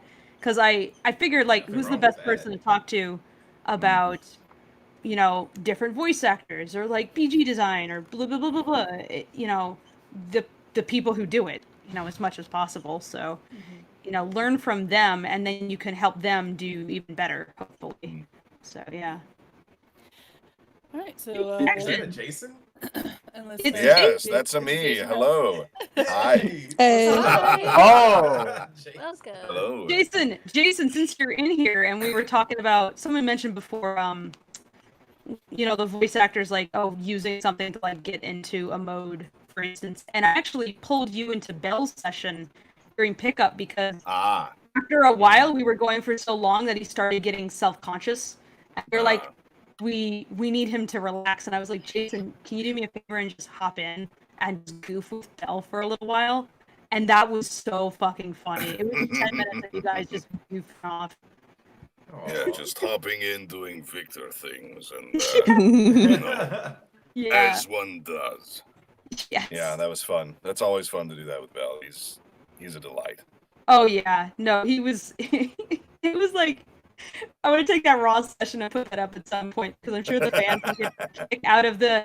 What would happen if Victor was told that he has to train this tiny tiger? And like, it's like he needs a war face, like a consistent one. Help him. And it was ridiculous. It was so funny. But yeah, that really got him to loosen up, and so we were able to get some more like, excellent takes out of him. Because you ask a guy, give me your craziest laughs and stuff, and after a while, it's pretty exhausting. So yeah, if they have someone to bounce off of, though, it makes it just so much easier because you're actors and that's what you do. You're performing with each other, ideally. So yeah, yeah, it's always more fun 100,000% of the time to Yes. record Yeah. ensemble, or at least with one other actor. Yes. Yeah, Yeah. I prefer that for sure. Mm-hmm. Yeah.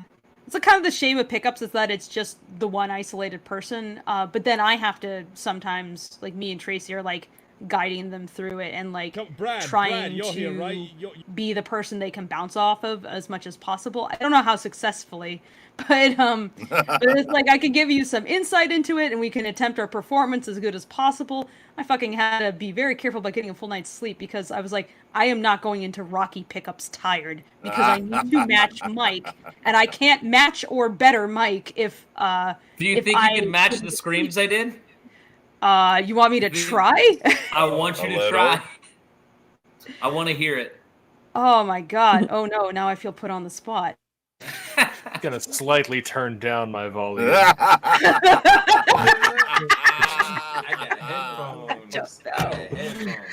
It's like I have to put myself in the mindset too and like get out of my own head. Otherwise it's hard. It's really hard. Like maybe that's one reason I'm an animator and not a physical actor, is that I'm like, oh, I don't want to look at my own body, you know. And I get nervous about my own voice as well. I'm always apologizing to other people, like, my voice just sounds like I'm eating rocks, you know. Oh. Not the best. Yeah. I mean, that's not anything I've assumed of your voice before. I guess it's me when I hear myself. And I hear rocks are nutritious, so I don't blame you. Very extremely. My teeth. They're so chipped and polished now. It's great. It's a common thing to be super critical of your own voice. It's still weird for me to like sometimes hear my own voice, though I've gotten used to it. Like it's like the more you hone yourself as a voice actor, the more hypercritical you become of your own voice. Oh, certainly. Yeah. When I was a kid and I wanted to do voice acting, my main thing was like I hated my regular voice, so I just figured I'm gonna learn how to do a bunch of different voices instead. And now, now it's quite the opposite. I like doing things with my own voice because it's fine. I like hearing my own voice now. It's not that bad. I'm trying to get more comfortable with hearing my own voice back, because I mean it's part of what I deal with just as a trans person, is just listening to your own voice and how that kind of impacts your self-image is kind of rough. So you have like this whole other layer you have to deal with. And then like I mean, I guess maybe I'm better now, but I used to be extremely monotone.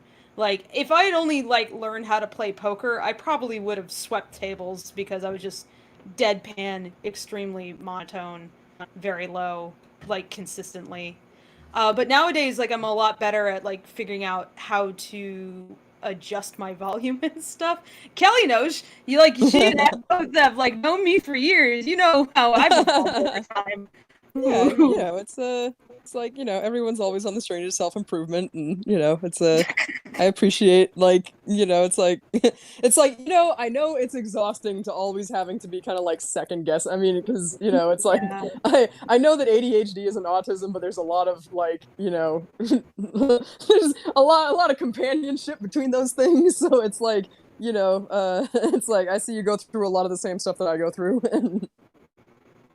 Yeah, it's a bit of a struggle, and like I remember the first time I had to record my voice just for like some scratch for a cartoon, and playing it back, like I just cringed so hard I couldn't stand it. I just absolutely a visceral reaction.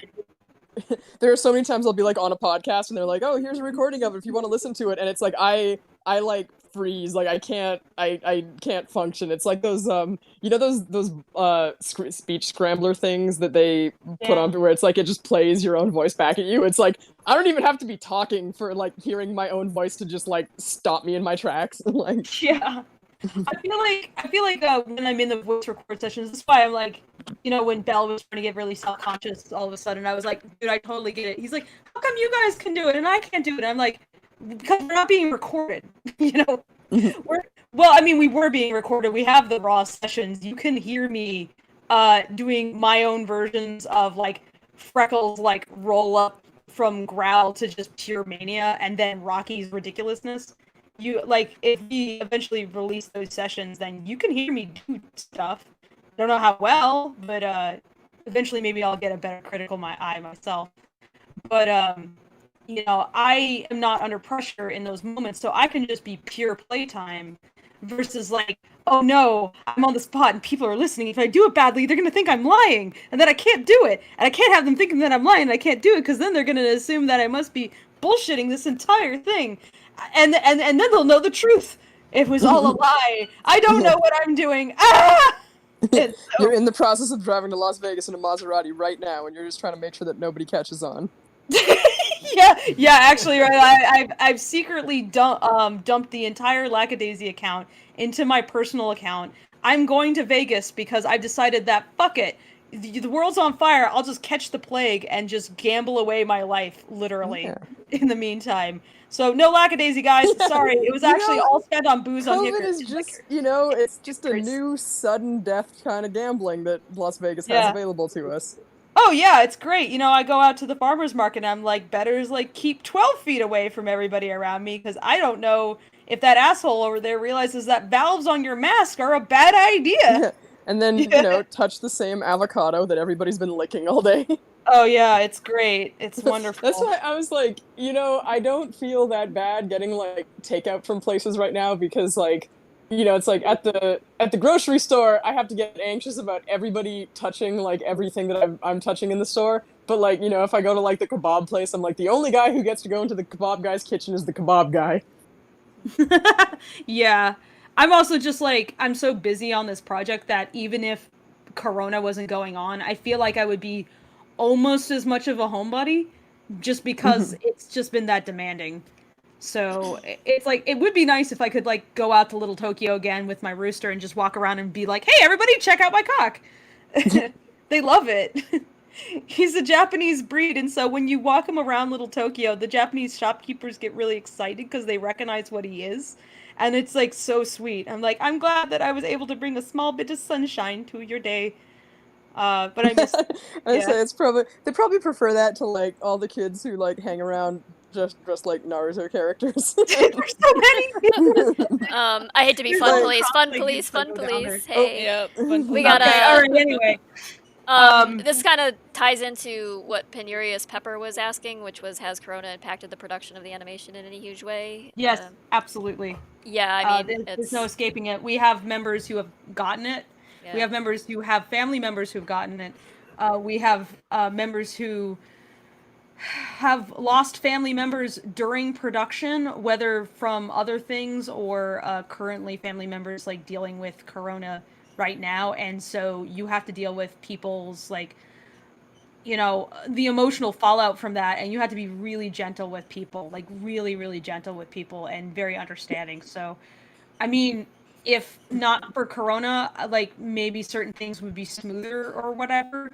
In some ways, it has impacted production because people have nothing better to do than be online, and like the server is like escape for them, where it's just here's a good time, and we're kind of all supporting each other, and so it's like a more so of a community than it would have been otherwise. But it's just such a monkey's paw because it's like the thing I wanted, but not this way. I would much prefer everybody was still alive and that people were like slightly less close on the production. So it's like not the way I wanted things to go. That's for sure.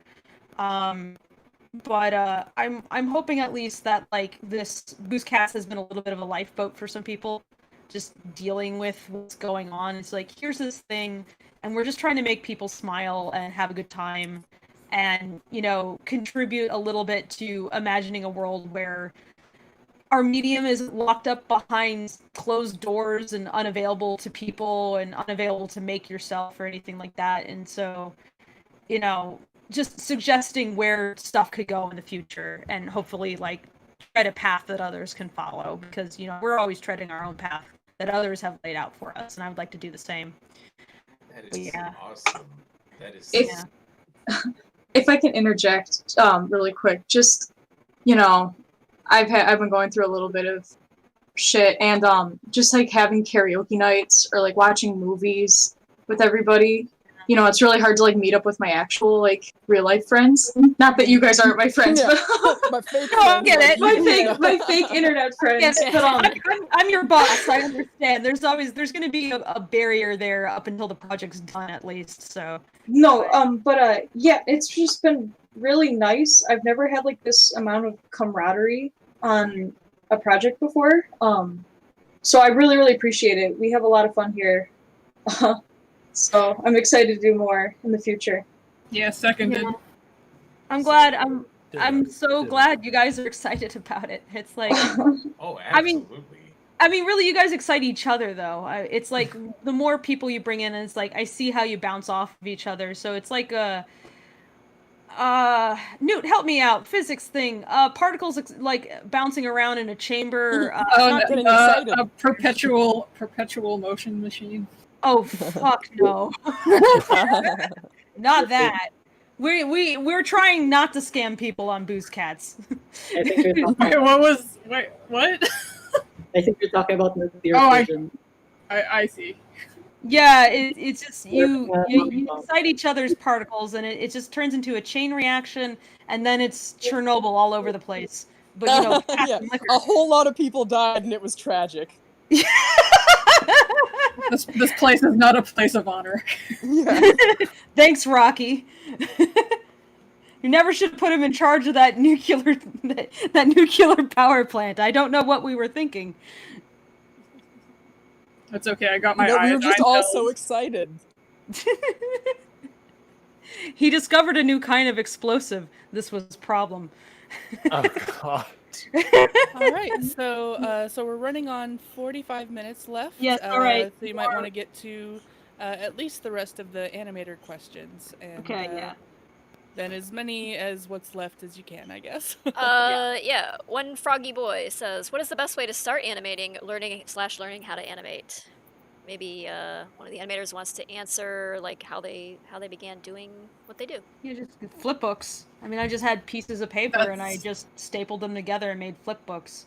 That's what I did. Yeah. So when Oh, sorry. Yeah. Go ahead. when I was a kid, I would take my dad's notebooks from his work and I would just make paper flip books in the corner. I was doing that at a pretty young age. I had like a paper zoetrope that was like a Disney 101 Dalmatians zoetrope that I used a lot. I think the first time that I actually knew animation was like sort of a craft was I had a VHS tape of Pokemon and I would go through frame by frame and sketch each individual frame. That's also like a really good exercise that I think, you know, most animators will probably do to this day, and just get one of your favorite animations. Surprisingly not, like, I've found a lot of programs have difficulty with going frame by frame, like they're not really set up for that, but if you just even sort of drag through a YouTube video, try to pick out like what the keyframes are, what the most important poses are. And I think the program that I was using as a kid, it was like a Corel Draw flipbook thing that was not meant for animation. You can only do 100 frames at a time, but I would try to do these like elaborate fight scenes with different perspectives and stuff in them, and just do them in 100 frame chunks. So like whatever you have, you can do it with paper. And if you don't want to do paper, I don't know what is like the most affordable option out there in terms of. I would say but you that can the next best thing would be also doing stop motion stuff. Yeah, so stop you motion just- is really good too, Like yeah. you can nowadays, like people have camera phones, and there are free apps that you can download to kind of do stop motion stuff. Oh, there was a guy I worked with at Cartoon Network that like every day at lunchtime he would just go to the floor with like better lighting on it, and he'd take those like like the Figma action figures and stuff like that have like a million joints. Like he would just use his lunch break to make like like a little cute cartoon of like like oh Godzilla chases like a raisin around or something. Mhm. Yeah, that's and really it's good. like, it doesn't have to be super complicated. Like, I know you probably look at like the stuff that Tracy's playing, and you're like, how do I get to that level? And I want to do that. And it's like nobody started out that way. We all started out complete trash. You get better by doing it, and so if you just kind of commit yourself to going like, I'm gonna just make some garbage, like that's your goal, is to just make garbage. It will eventually become not garbage, because once you get that experience, it's easier to improve on things, to build on top of that.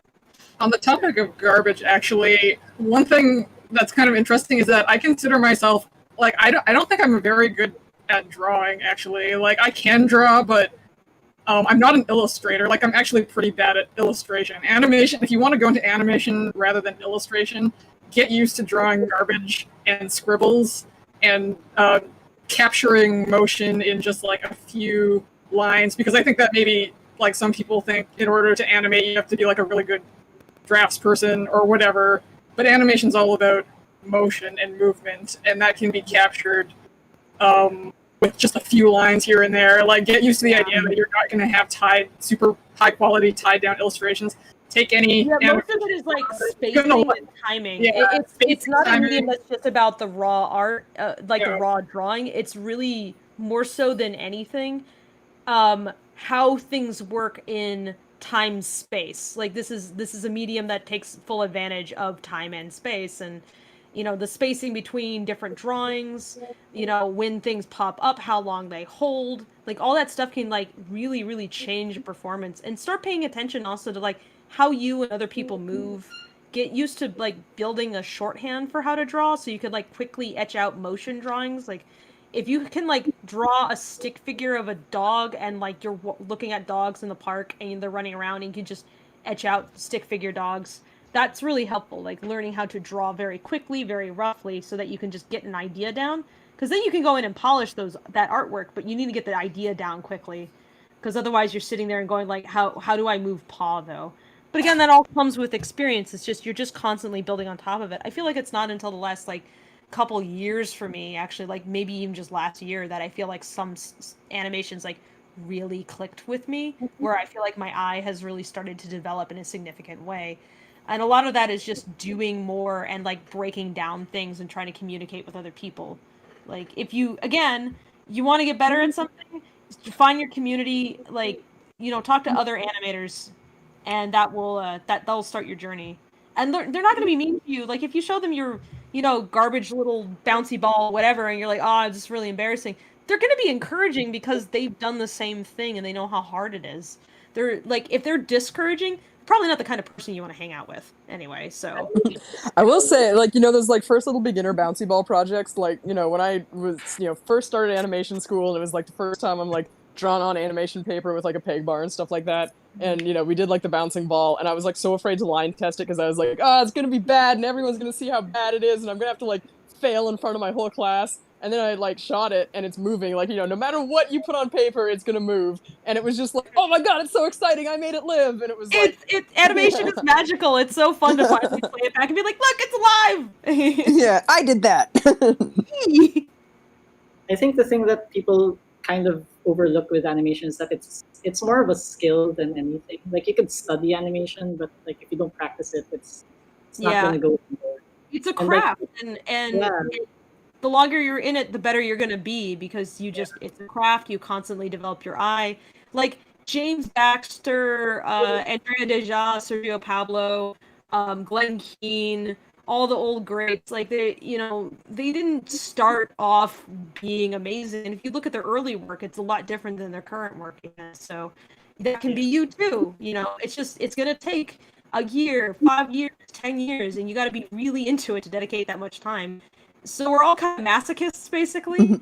Well, I mean, especially like when you're looking at like, when you're talking about those kind of like, Disney pros and stuff, especially, a lot of them came up through a system where it's like, you build a team where you had a lead guy, and they were like, imparting their wisdom on all the people under them. So everybody learned by like working under somebody who was like, really experienced and stuff like that. So that's why like, working jobs doing like in-betweens and cleanup and stuff like that, like that can really help, like, kind of be like a foot in to sort of like see how other people approach it, and you kind of get used to like, I had friends who were working on those, those old Pop-Tarts commercials that were totally ripping off Don Hertzfeldt style, where it was like little stickman Pop-Tarts with like eyeballs on them. And she learned so much about animation just from doing like in-betweens on stickman Pop-Tarts under like really experienced veteran animators. Yeah, I think it was we spoke to Worthy not long ago for our Shop Talk episode, and he was talking about how like the first things he was doing was literally tracing over animated GIFs, because I was like someone was paying him to do that. Like I guess they wanted to use the GIFs, but they were copyrighted or whatever, so they had them like so they had him like animate on top of them, and that's where he began. So yeah, I mean, you can start anywhere. Yeah. Like to go back to what Sagan said earlier, if you really want to like try to understand how professionals approach the scene, but you can't talk to them because like they're either there's a language barrier, or like they're really unreachable, like Glenn Keane. You could go on YouTube and just scrub through the scene using your greater than and less than, but like your period and comma button scrub frame by frame on YouTube. So like you don't even need software now. You can just go on YouTube and pick a video and go, oh, I'll just look at this frame by frame. Like when I was starting on Big Hero 6, I was going through like mecha anime and then just looking at the combination sequences and seeing how each frame was done, and like, man, just going through someone else's work is godsend. And I think like there's so many more resources out there than there was even when I was starting out. Oh God, yeah. Or like just YouTube, all the pencil tests that get uploaded to YouTube, and like people really are generous out there about sharing. Like one time I was like, I need to animate some fire, and then I just sort of YouTube searched how to animate fire, and there was this amazing tutorial that someone had did that was exactly what I needed, and it wasn't behind a Patreon wall or anything.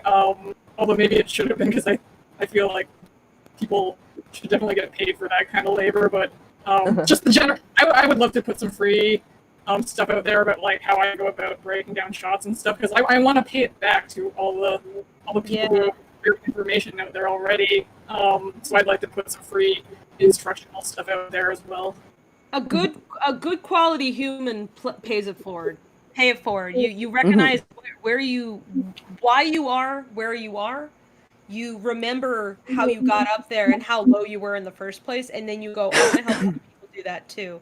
Pay it forward, you know, and not just for your own advantage. Like when you're paying it forward, it's for people in general. Like I intensely love animation and cartoons, and whenever I'm like, I'm going to pay it forward, it's because I want there to be more good cartoons and animation and that kind of thing. And I feel like the only way that's going to happen is if I am contributing in a positive way beyond just doing the work. So any opportunity I can where I'm like, I would like to make it better, then I take that within the best of my abilities, at least. So. Okay. Yeah. Well, I hope Anyway, any more questions? Yeah, I hope we did answer that, or you guys did answer that thoroughly. I think you did. That was a lot of good information. Thank you. Let's answer some. Bard says, so it's going to be 3D and 2D for the short film. I've seen part of it as 3D for the models and 2D for the Lackadaisy cats. And will we hear some of the bloopers from the voice acting members? We've already done a little bit of that. Already, yeah, so, but the 2D and 3D, yeah. We are incorporating 3D into the 2D animation. So a lot of the 3D you've seen is like gray background stuff, and that was layout work. And so the backgrounds are being painted on top of that. It just happens to be very useful to have a full, like, a scale model of, like, the environment you're working in, because then when you go to do the storyboards, you don't have to draw every single background, and you can move the camera around, and yeah. Yeah. But also it's helpful because like we have 3D cars because we don't want the animators having to animate cars. Like the cars are super precise. Same thing with the guns and any kind of no one has ever wanted to animate cars. No. Like Cruella DeVille's car and like 101 Oh my goodness. Like It's the history of animation is just like a long slog of how can we not draw cars. It's all like rotoscoping. Basically, they just film usually a model car or an actual car and just draw on top of that, because drawing that kind of like detailed geometry and perspective frame after frame is just kind of impossible. So yeah, we're like the Acura motorcycle as an infamous example. Yeah. Like why did they do that? Yeah. It was just I was like, there's no reason to have people draw the cars. It would be better if we could just do that part in 3D. And so like I know that there's like a lot of contention about CG versus traditional and et cetera, but the fact is they're just tools. They're all just tools. It's like whatever helps you get the thing done. If 3D helps you, if that's like the look that you're going for, you need that kind of thing, then go do it. In traditional, like I feel like that has its strengths where you can get a lot more, get a lot of spontaneity. You don't have to build things into a rig in order to allow for spontaneity and deal with that difficulty. And you know, I just like I like the drawn image, so that's that's my preference. But there's no reason why we have to do the cars that way too, especially because with the available tech that we have, why not do them 3D? Like Blender got a massive update. It's studio ready, and for what we're asking it to do, it's more than good enough. So yeah, just finding efficiencies and stuff is really important, because animation is just really, really technical. There's a lot of moving parts, and if you can like simplify things down a little bit, it means you can spend your energy on other more important things, like how the characters actually interact with one another. So yeah. And you have a budget, so you have to work with the budget. Work for the what? Work with the budget. Yes, and yeah, there's a budget. There's not infinity money or infinity time. Richard Williams is an amazing was an amazing animator, but the story of Thief and the Cobbler is about a production that was just constantly mired in. He scammed so many people out of money. Oh my god. Yeah. He got a lot of money. It's a tragic story that's just look into it if you want to understand how a project can kind of go terribly, terribly wrong, even with the passionate people involved. There's a documentary about it that's quite good called Persistence of Vision. So if you want to learn about the one of the few times where the studio kind of stepping in and taking the project away from a creator was maybe the right call, or at least understandable. Yeah. Well, it's like, because he was treating it like his retirement project, and like everybody else was treating it like a job, and those are not conducive. I mean, not to take up too much time from this, but I know so many people who were treated so poorly on that. It's like, I feel like every animator in Canada just has like a story about being like screamed at by Richard Williams and fired and then hired back the next week. Oh my goodness. No. Yeah. No. I aspired not to be like that. I'm like, we're not doing this on ones, we're doing this on twos. If you can manage the shot on threes, then it can be on threes. Get me good work. I'm not.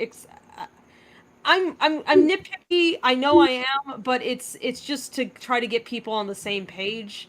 Other than that, I really just kind of want to see what they bring to the table, because it's exhausting to have to like pretend like people are just tools and act that way. It's like, God, I don't want to micromanage people that much.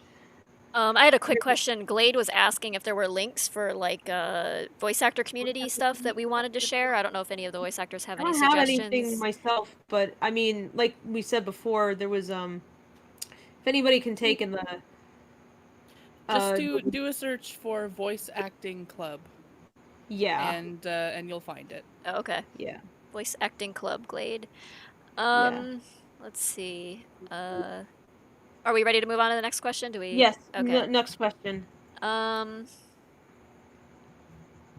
Okay. Here, definitely an accident. Like we already answered the first part of that, but okay. Why did the style of the change so dramatically from the comic to the short? The comic style was much more round, but the new style seems a lot more jagged with bolder lines and sharper angles. And now everyone is a triangle cat.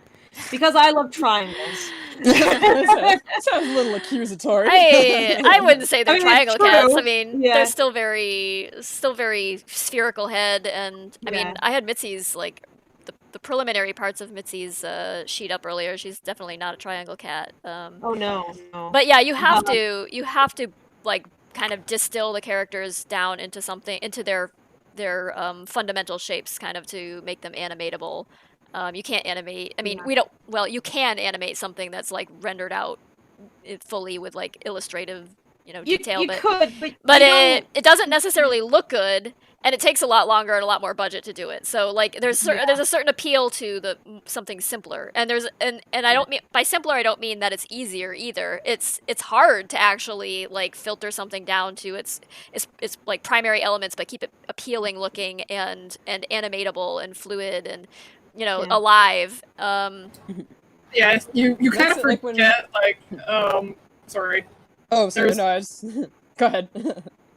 There's 24 frames in a second. That's what we're animating on. So if you don't know the nitty-gritty of animation, you have to draw 12 to 24 individual drawings just for 1 second of animation. So keeping that in mind, you can't really afford for the design to be overcomplicated or for the rendering to be super ultra shaded, because it also is like there's a lot of charm in like boiling down the design too.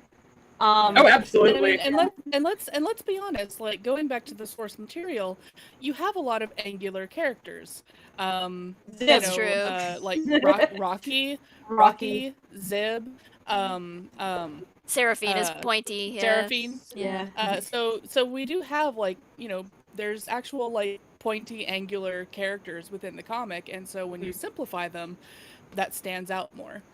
The other thing is like, so when when you have like one person who's drawing a comic and it's like their personal style and it's like however they want to do it, there's like a lot of kind of spontaneity because it's like the choices that they make without thinking about them. But when you're trying to teach like 28 people how to draw like that one person, then you know that person has to go in there and like break down like, okay, what makes my style look like my style, and they have to come up with like a set of hard and fast rules that like everybody can follow that will make all of these totally different people with completely different sensibilities like look like they're drawing like that one person. And that always, like, you know, when you start thinking about it, it's like the choices start being different than they would be if it was just kind of like you like drawn like jazz. Right. I mean, people ask me frequently, like, why don't you hire other artists to help you with the comics? You could do it faster. I'm like, I don't know how I would even get people on the same page with me with my stupid art process is so like all over the place. Like I don't think I could. Maybe there can be a boiled down version. Well, yeah, if I did a version of the comic that was drawn like the animation,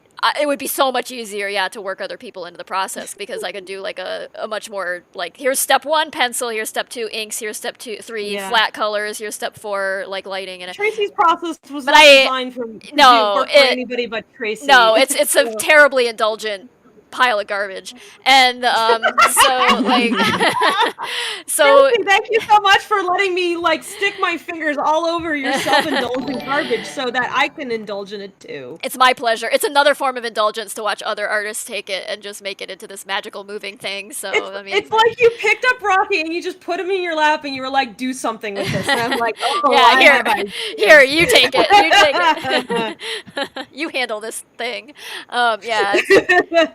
I will abuse the shit out of him. Babysit my horrible brainchild, will you? Yeah, it's like that. So yeah, that's a very good point. Is that you really need to come up with something that other people can draw and draw quickly enough that you can, animate it and do it in a reasonable amount of time with a reasonable budget. And I'll point out also that it's not like any of the distillation that we've done hasn't had Tracy involved. Oh also. Yeah, I've been like, I have had my fingers all over this like character design process. Like they probably are annoyed with me with how much like tweaking I do to the character designs. So no, okay. No, it turns it into this really lovely marriage of like several things basically. But I know that you have expressed to me like you're like, I don't feel very confident as like a cartoonist specifically. Yeah. And so having all these, being able to like work with other people, you're kind of like working together to noodle out what the distilled version of that character is while keeping that energy. So like the still image like still has like this really, really active energy, and it's easier to replicate, and there's like interest in it, and it works as more than just a still image too. Like when they move, it feels good. I'm like, okay, good. Okay, that worked out. And I'm always looking for like the balance between something so simplified that it kind of loses its adult edge. And like it loses that like granular quality that makes some of that darker animation work well for me. But you don't want to make it so complicated that you're sitting there and you're like, let's animate hatches because now everybody is a JoJo. You don't want to do that. Yeah. I think it's part of also the generosity of the project that Tracy has been so on board with. Like I can see other creators being like, no, you have to like animate every single whisker in exactly the style that I did it in the original source. Like there's plenty of artists like that. Shorts. Yeah, there's plenty of artists like that we can probably think of. But so I really have to like hats off to Tracy for for being involved, but not like not too involved, I guess. Yeah, well, no, I think it's maybe my work in games before this where I was trying to, you have to learn to trust people to be good at what they're good at and to let them do their thing, and micromanaging is so counterproductive.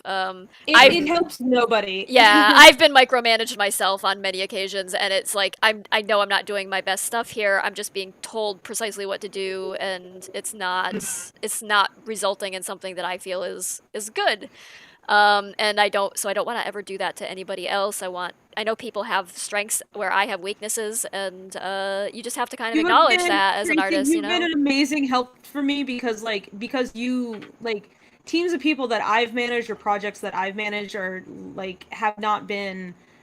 I haven't had like an art director position before, and having you on board, it's like it's been great because it's another director. it's another brain to work off of. And so more so than Tracy being the creator, she really is a very valuable member of the team. And I know when we started, I was like, yeah, you can just chill. It's fine. I got this. And I was totally happy to have shouldered everything, but I really do appreciate everything you brought to the project. It takes a huge amount of weight off my shoulders to know that there's someone else there that I can talk to about what's going on and how things are evolving and stuff. Well, we've had a lot of late night conversations about just personal stuff because we've just gotten kind of close. So yeah, it's been a lot of fun. It's been very rewarding. It's been an incredible amount of work and stress, but it's also been like, it's just been so cool to be working with other artists again. Like I've been working on Lackadaisy as a solo thing for just so long.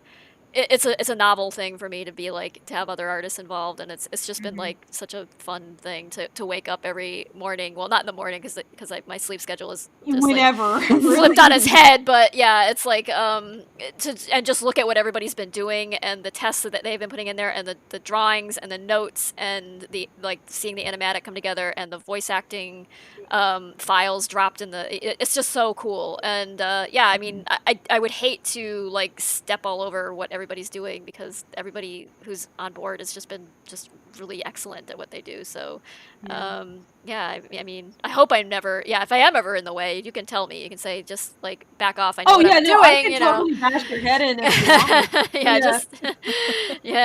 you want. I'll just mail you a box with like a little with a punching fist like on a spring, and you open it up and it goes whack right into just send someone to bust my shins or something, I guess.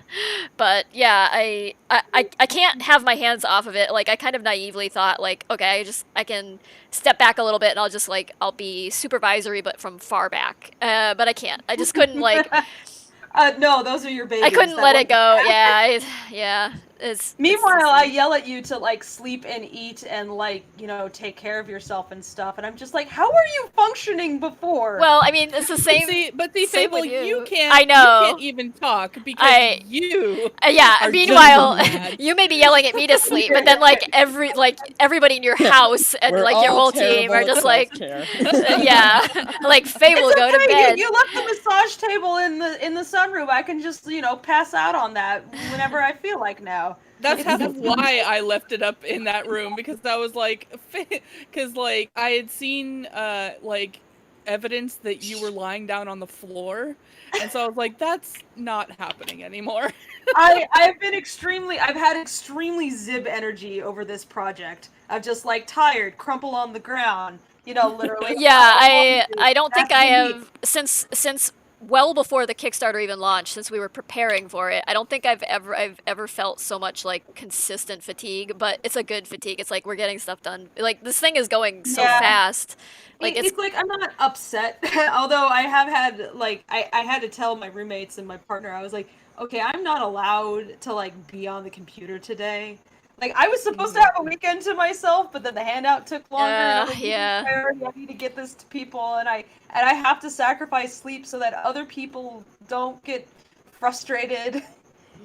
So I got to do my job, or else they can't do their job.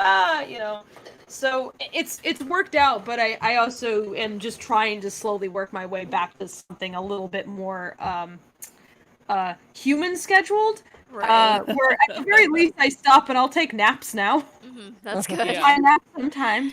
That's good. Also, whenever I'm streaming and they send me stream food, I sincerely really appreciate it. If you ever want to like keep an artist fed, drop it on Fable's streams and feed me. Send like shake my tuna can. Send some chicken tendies or something. Please give me the tendies. So we have about 15 minutes left if we want to tackle one or two more questions. Yeah, let's get. There's a question for me in here.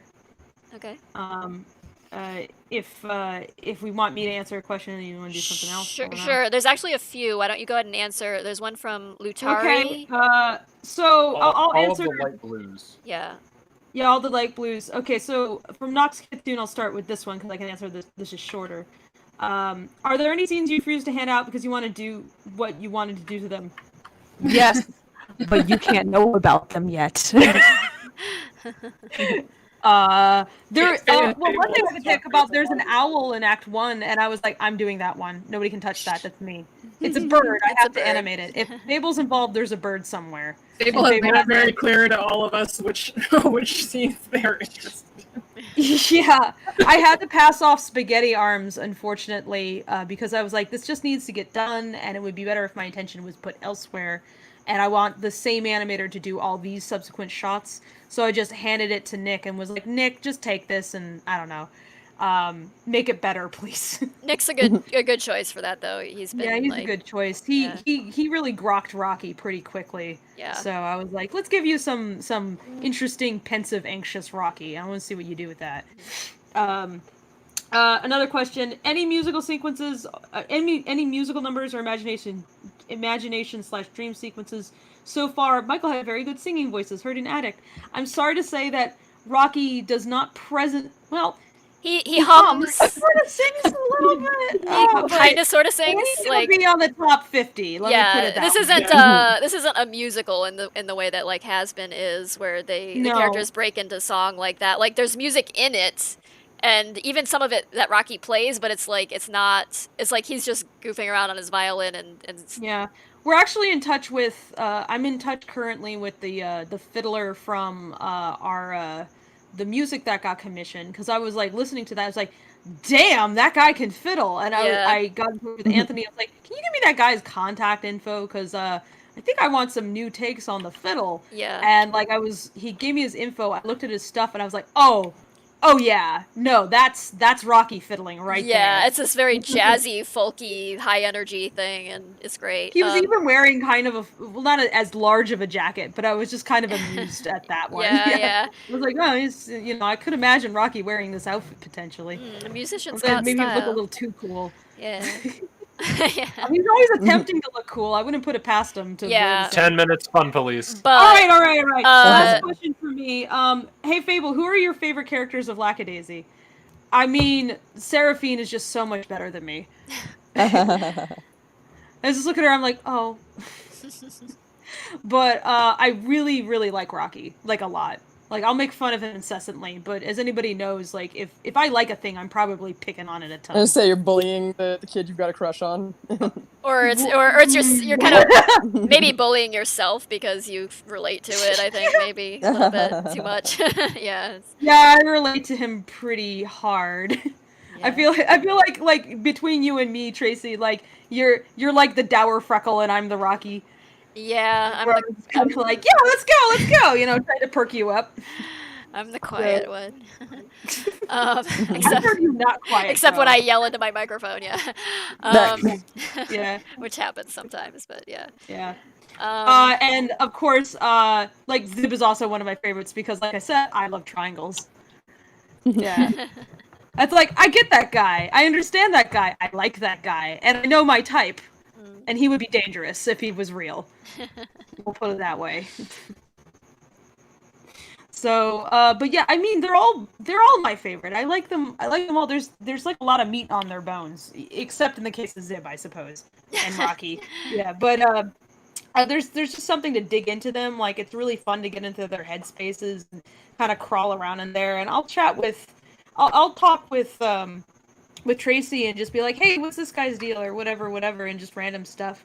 Or like, I'll say something like with my assumption of where they are, and then Tracy will chime in and be like, actually, and then I'll listen and I'll add it to my model of who they are. And so, you gotta find something that you can like grab onto with each character and like relate to, even if they're really different from you. Because otherwise you can't picture them clearly in your head, and then how are you going to write them and like direct people to voice them and draw them and all that. But yeah, I mean, I guess I have my favorites too. I really appreciate the interest. I mean, it certainly could have been the case that I'd be working with someone who was only interested in them insofar as like, well, what's the bare minimum I need to know in order to... I'm echoing pretty badly in somebody's is it me? I have no idea. Well, So yeah, I mean, it certainly could have been the case that I was working with someone who only wanted to know exactly what they needed to know to get done what they needed to get done, and not anything further. But I think like having the interest helps enrich the animation and the storytelling and everything. And so that it's really wonderful to be working with someone like you, Fable, because you do take such a deep interest in the characters, and I know you've like done your own character designing, so you know like the rigors of just like mulling over constantly like what is this character's deal, what is their backstory, why are they motivated, or like what motivates them to do what they do, and what are their hang-ups that are like driving this stuff. And yeah, it's been a lot of fun to and it kind of like, it's like when you can bounce that stuff off of someone else too, it kind of like solidifies a lot of things in your own mind. So Aw. yeah. Well, I mean, I feel really sheepish because sometimes I'm like, oh, I don't want to like wreck them so much, or like, Oh, God, I no. licked them too hard, and now Not they're at all. goopy, and Tracy is disappointed in me. No, I feel if You anything, know. like they are added to by the voice actors, by you, by the character designer. They're not subtracted from. I mean, they're becoming more whole, not less. So, so yeah, I Well, mean, I'm glad you like it. yeah, I do. You make me sheepish and shit. There you go. If you guys ever want to fluster me, compliment me too hard, I'm like, oh no, I can't. What? You got it, dude. You got it. Come here. All right. Yeah, So I got a whole list of things to compliment you with. I even got. Oh, all right. So, compliment number 1. Yeah. Sure. Compliment number 2. I will Okay. heavily fund Yeah. police. We have 7 minutes. Oh no. Okay. Okay. You can't afford this 7 minutes to torture Fable. It's time to answer some questions. TAC user, for any of the newer and less experienced animators working on the project, how long does it usually take for you to get the hang of drawing each character? As someone who struggles with consistency, it usually takes quite a few tries to get the hang of it. Hang of how the characters are built. Probably different for everybody, but do we have any just animators speak up, here? guys. Sure. So how long it takes to get used to the characters? Yeah, used to drawing them. Yeah. Oh well, so we had a full month of lead up, and even now we're still trying to get the hang of them. I think you never stop learning that, but I would say like, I think I took like at least when the first model sheets came out, just like a weekend or so, like even just a day to just sit with characters and just draw nothing but them in different scenarios and running them by the directors and that sort of thing. So it's really a process that like never actually stops. But yeah, and different characters come easier to different animators too. So someone might be really good at like drawing Ivy and like struggle with Nico, or vice versa, or any mix. It's really down to like your personal sensibilities. I'd say rather than a time frame, it's more of a mileage thing. So the more you draw them, and if you can understand their simple shapes, so structural drawing is pretty important. But yeah, you will be able to know them or move them better if you understand them. Yeah, like I said earlier, regardless of like if you're a professional animator or just starting out, every project you get is gonna be it's gonna be tough at the start because like especially when you're just getting to know the characters. So like maybe I'm still getting used to the characters right now, and I'm already animating them. Probably maybe a few scenes down the line when I get like more notes from Fable with regards to like what the bad things are, what the good things are. That's when I'll probably get used to it. But yeah. And getting notes is great, at least for me, because I'm like, oh boy, someone's coming back. No one comes out unscathed when it comes to the notes. So that's kind of one thing about like when you have a project with actual directors that can sit you down and be like, that's off model or whatever. It's a lot easier, because if you're just kind of by yourself and just drawing fan art or something, or even fan art with the idea that maybe you'll get to one day work on the actual show or something, the director's not there to tell you. You don't have other eyes around to tell you whether or not it's off model. So yeah, it can be pretty tricky in isolation. But usually, if you're on a project like this, you're not going to be working in isolation anyway.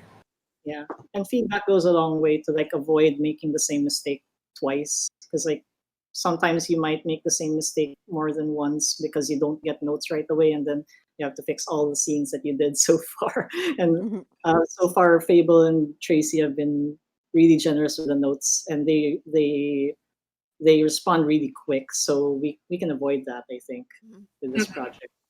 Yeah, we really want to prevent anybody having to do more work or redo a bunch of work because we failed to like keep on top Yeah, of.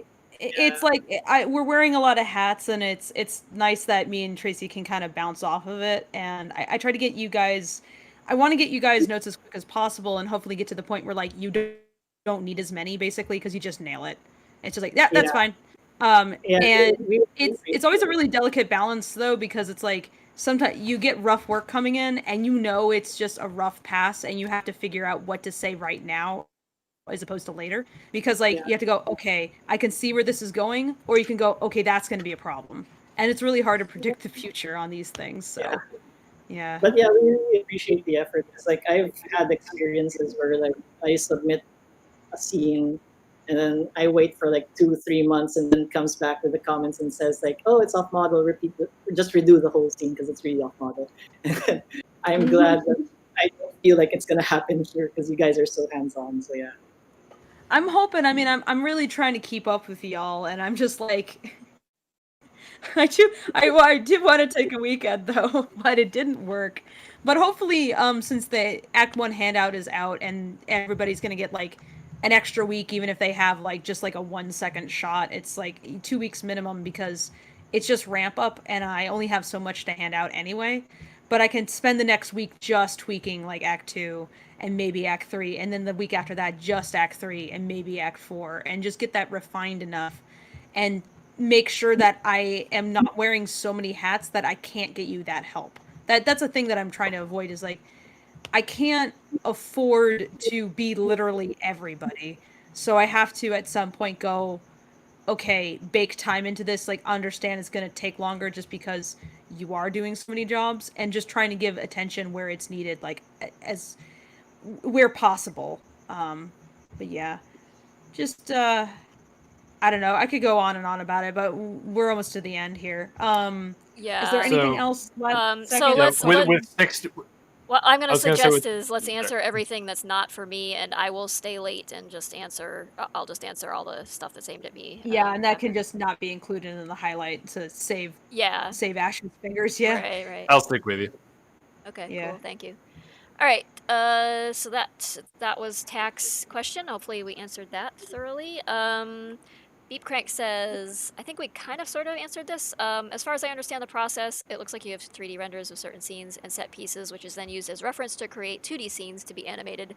How difficult, easy has it been to translate that 3D render into 2D space? If any of this is wrong, please feel free to correct me. Yeah, that's we don't have our main background painter here, but maybe Newt, you want to talk about a little bit about that? And Yeah. Newt, talk. yeah, Newt. your turn to talk, Newt. The Newt can talk. Please ignore the Newt behind the curtain.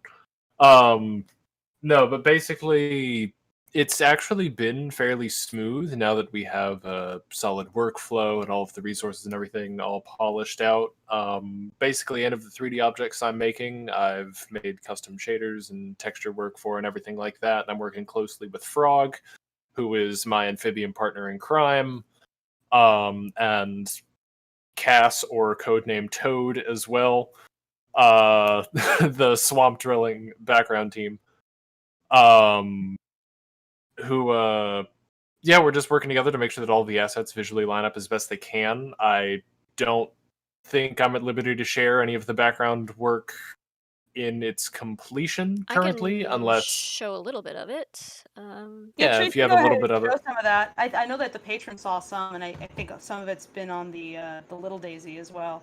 By the way, Yeah. guys, if you don't already know, follow the littledaisycafe.com. That's the dev blog for the animation. But, And that's written by Clint, our one PA. I wish I had 3. But he's been writing that blog. He's been doing a great job. Anyway, go ahead. But yeah, no, it's actually been massively successful so far. In many of the renders, the vehicles or other props that we've used so far, be it in tests or in the final product so far, don't stand out almost at all. We still don't have any animated scenes that we've fully fleshed out yet in our final product style. So as those come out, I'm sure tests will be shared publicly and eventually the scenes as well. And we'd be happy to let you know how those are going. You can see here on stream, Tracy is showing the first pass of the the first final pass of the backgrounds on the YouTube stream, with the post-process 3D sets, with things like the 3D car, the bridge scene, the landscaping, all of that jazz. Mm-hmm. So yeah, all in all, it's been pretty successful, actually. It's basically when I first saw these, I said to Frog, "That don't look Disney." No, it doesn't. And yeah, it's looking really amazing actually, and it's to varying degrees. I suppose it's painting on top of 3D model. In some cases, it's more painting and less 3D model, and in other cases, it's like when we have things like the Missy's office interior and stuff like that. The 3D model it does more of the heavy lifting than the painting does. But yeah, I think the Lackadaisy is going to be probably the most intense set, basically, just for pure render. Yeah. You can get away with a lot when the environment is dark and stuff, but I think we definitely have our work cut out for us, and we've had like some really interesting challenges over the course of this, and just figuring out, okay, but how do we do this? Because it's a little bit different than typical. So it's one reason why I'm always very concerned about like, where can we not be experimental? Because that means that I don't have to think about it as hard, because we're doing so many things that are like a bit atypical that you don't want to get so revolutionary that you kind of throw out probably good ideas about the process. Like there's an order of operations to how stuff gets done, for instance, and that's actually pretty important. But also you don't want to like neglect the possibility of like this could actually make things better or easier. Like we were researching EBSynth, for instance, for hey, how could we do a 3D camera move but still have those like painterly looks, because I don't want Frog to paint frame by frame, or like have weird like distortion effects in order to make things work composite and be consistent, but also choosing when stuff can be imperfect, going like, it's fine, this doesn't have to be perfect, it just has to work. And understand that your own like crazy intense eye is maybe so well developed that most other people aren't going to pick up on it, and so you have to allow some wiggle room for just where stuff doesn't have to be amazing. So in order to just get things done eventually, I mean, you want everything to be as good as possible, but also sometimes you're just going to have to go, I don't know, that's fine. It's just, you just make sure that the majority of the work is done on important shots. Look at that freckle drag. I haven't seen that one yet. I think that just popped up. That's Luca working on that. I like that a lot. And I'm actually, I was worried how that shot would come out. It looks like you might have traced over the actual coffin prop that you made, Newt. I can't tell. Yeah. It looks great. Yeah, it looks great. But that would be an example of how the 3D gets used. Basically, they animate it in the 3D object and then trace over it, or just position it as they need it and trace over it. Then the geometry becomes much less of a time-consuming thing. It's like all of these artists can draw in perspective. I have no doubt, but it's like it's just going to save us time to not have to draw grid lines all over the place to figure out exact perspective in each frame for everything. But yeah, that's looking real cool. Let's answer. Oh, go ahead, Newt.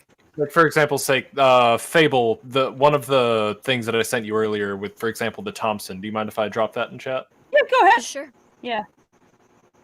Oh no, the guns. Spoilers. Did you guys know that there's a Tommy gun? Who do you think uses the Tommy gun, guys? I just don't know. You'll never guess. Also, while that picture pops up, I did want to say earlier we got a £2 donation from Bastard Chap and a $2 donation from Amua Hireth. It's interestingly spelled. Yeah, just thank you to them. Yeah, thank you. We are now over 4 hours, by the way. With Yeah, Yes, we ticked over 4 hours a few minutes right. ago. I'm I actually need sorry. to take off because I have another person I need to Go call ahead. and talk to Okay, about thank you other so much things for I'm your making. time and for But- joining Why, us. thank you, Yeah. Kelly, Yeah. for No, being thanks here for the doing entire this. time. Wow. Thanks for inviting me. Yeah, and you're Have a welcome good back, one. of course, in the future. We love to have the people come back. It's always fun when they can come back and give like their thoughts again. And yeah, you're fun to listen to. Yeah. You have so much to say. And none of you noticed that I was catching Pokemon this whole time. On the internet, nobody knows. You're all thought Giovanni and Go Fest. Yeah. All right, have a good one. Bye. Bye-bye. Yeah, everybody who needs to dip out, by all means, feel Yeah, free. We have just go. kept you Yeah. long enough, but I'm gonna keep answering questions until I get through them all. So Me too. And if you want to stick around, you are more than welcome to. Yeah, so much for that Well, 4 try- hours. I knew try that not- wouldn't stick. Try not to stretch into 6 hours. Yeah. Ash, we're like consider that point of just like the 4 hour mark as basically being like the end of the fun zone anyway. So Yeah. after this, it's just like a bunch of like fan questions about what flavor of coffee does Mitzi like best, and why does Rocky have such a big grin? Who shot his ear? Okay. Let's You know? answer the real questions. Yeah. Some of their questions are much more Alright. serious than that, but yeah. All right. Well, I'm gonna dip out, but Okay. it was fun as always. Thanks, Ash. Take care, Have a Ash. good night. Bye. Bye bye. Cool. Okay. Eggs says, a question for anyone who can answer. How are we looking towards the music video? I think we're under. Are we like under 15,000 at this point that we need to get? Last message I saw from Spike, we were at 13.2. Yeah, so we That got was about earlier this week. $13,200 that we need to still make Mm-hmm. to make that music video happen. If anybody is, I think we've raised that must mean we've raised about what, 7 something? yeah, because we tapped at 330, so if we raise 7, then yeah, there's like 13 left to go. Yep. That's not too bad. Yeah, that would be Considering 7. everything that's been going on, I mean, that's not too Yeah, bad. we kind of took the month of like We took the a couple end weeks of off of pushing things because yeah, there were more important things in the world going on, Yeah. so we didn't want to be like, oh, fund our animation while the world burns. So we were like, let's instead like yeah, pick up let's Snap It promote On some and help. other causes right now. Yeah, so we didn't want to do that, but now we're back to doing a little bit of fundraising again. Yeah, and try eventually and- we have to shake the can again. And Yeah, it's in the interest of the yeah, kids, it's in so. the interest of getting this thing made as well as we can. Not that we have stopped caring about other things, but No. yeah. No, but far be it from that, Yeah. No, we have members who have gone out to the protests themselves, and I'm like encouraging them, like, fuck yeah, go get it. Yeah. Get it. So I am unfortunately stuck indoors. I'm not allowed outside. I'm an indoor cat, I guess. I will say, par for the course on Lackachat, we try and avoid politics and everything like that, but to anyone in the room who goes out to support the effort, heart goes out to you. good You're on you. fucking brave. Yeah. I was in DC last weekend, offering medical services, but yeah, just be safe, Yeah. please. Whoever. Yeah, you were talking to me about that, and I was like, dude, you do what you gotta do. I mean, I'll support you. Just keep safe, please. Yeah, be careful out there. Mm-hmm. Okay. Shit's popping in America, go. Yeah. Seattle's in Yeah. on it too now. Oh my god, so many all over the place. It's very. May one live in interesting times. Yes. Anyway, okay. Alrighty. There's But a yeah, new back question. on the list. Yeah. Oh yeah, I did have one question. Okay. Yeah. So we've heard Um, Fable's story about getting involved in Lackadaisy, and we've heard the other ones from the VAs. Newt, how did you get involved in the project? As far as my involvement in the project, my involvement with Lackadaisy is probably one of the most asked questions that I've had personally since I got my job here, I suppose. But Mm-hmm. as far as my involvement in the project, God, Tracy, when did you originally approach me? It was actually quite a while ago. Yeah, I think I mentioned. I remember mentioning to you we had something brewing, like probably late 2019 ish. Yeah, And then You were like, well, you no, were maybe one of even the early crew members, and Tracy was like, "Look, he's like this amazing community manager, and he just does a great job." And I was like, and yeah, and you were I'd like, seen his "We need to 3D do work, 3D and stuff," and I was like, "Okay, I mean, we'll need a 3D modeler. I hope he can do yeah, everything I'm asking of him." and then you came 'cause it's in gonna be and a you were lot. like immediately helpful with like solving a antivirus software problem for Fable. Oh my god, yeah, and, no, like he's also our tech guy. yeah, Yeah. like yeah, IT as well. So yeah, That was another thing. I was like, we need an IT guy. This is very important. Studios don't function without an IT crew. They're often overlooked, but honestly, there's no way you can run that many computers at once without like something breaking horribly. yeah, and it's always gonna be frankly, something stupid. yes, So and frankly, it has you- added quite a bit of workload to Newt's like what Newt is shouldering already. So yeah, thank you, Newt. I That's try not like- to ask you to do too much. I'm like, Newt, please sleep and stuff. It's like, I know I can do certain things to me, but like you got like a lot you got to do, and this isn't your only project even. Like you're working on Hell Puppy, and like what else are you grabbing onto? I don't even know. Every time I turn around, you're doing something else, and I'm like, Jesus, you poor guy. I'm glad step you're on having. me. I can take it. No, I'm kidding. No, That's you terrible. can't. No. No. But We want to preserve No, the but- Newt. We have to make sure his terrarium is like properly humidified and like with this mud of the right stickiness, and the water is the correct temperature and not so salty that he can't put his little tongue in and have a lick. It's very important. Amphibians are delicate. They're very special. So Thank you, Philosophical Cactus. I very much approve of your name. And he says, or they say, you guys are a phenomenal bunch of creators. Tracy's comics have inspired my cousin and I to start our own comic. I love you guys. Have a nice day." Oh, wow. That's awesome. yeah, Good for you. Tracy also inspired me to start my comic. I remember Aw. when Lackadaisy was just starting, and I geez. saw how you kicked that off, like from the get. Because I remember when it was just like a handful of goofy doodles. Where Yeah, it was it just, was like, just Freckle and DeviantArt, Rocky and, yeah. like bearing a body. Yeah, I was and then he just shows up. I was like spamming DeviantArt with all my early ideas, and everybody was like, "Oh, this is neat." So I was like, they encouraged me. It was. Yeah, I remember those first drawings and seeing them, and I was like, I paid attention to how you ramped up to a comic, and like figured I would do the same myself. It's like, why not do little mini comics and feel them out before getting started proper? And I'm glad I did that.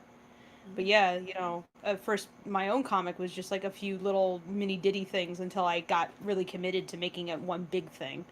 So yeah. But yeah, that very much was inspired by you. Oh wow, I didn't realize that. That's Oh, absolutely. I sit there and you go, I want to do something with my head worlds and stuff, but how do I even get started? And seeing what other people do, like, kind of gives you some idea of where you can go forward. And also what's even possible. It's like, do you want to do it like that? Do you want to do it like what somebody else does? Yeah. So I'm really touched. Yeah, I really get touched that. to hear that. I mean, that as an artist, like I guess the highest form of praise you could ever hope for is like someone saying, "Oh, you inspired me to do something of my own." And so yeah, pass that torch along. That's No, I've told you that, like, one of my characters definitely he was a little bit influenced by Zib, at least. you did mention that, yeah. yeah. I was like, I just like that angular, like, barely held together look. Yeah, It feels really real. I don't It's like, know. tired, but hot. Yeah, I don't know why that's appealing, but it is. Like characters with bags under their eyes perpetually are just like not really. I've noticed in chat that people have been drawing like my persona like with sort of bedroom eyes. And Yeah. it's like totally not my intention. It's like I'm just tired. Really, Why do my, guys. like- I'm really not that. My face. My tired. Well, I guess you would have to ask Clint what my face do, because I'm not going to sit there and like try to imagine what I look like under those conditions. Yeah, like my Gotta droopy make yourself raccoon happy. eyes with bloodshot like scleras are like super sexy. Yeah, I wish it was Oh, like that in real yeah, life. yeah. I would be very sexy in real life if that was the case. But yeah, this Yo, only Gremlin seems potato to Tracy is so hot. Yeah. this look only seems to really work for animated characters, like for cartoon characters. But yeah. Okay, so everyone in the room, I was thinking about your homework through this entire thing. Last time was Mordecaren. This time, take that shot from Spider-Verse with the hey, but do that with Gremlin. No.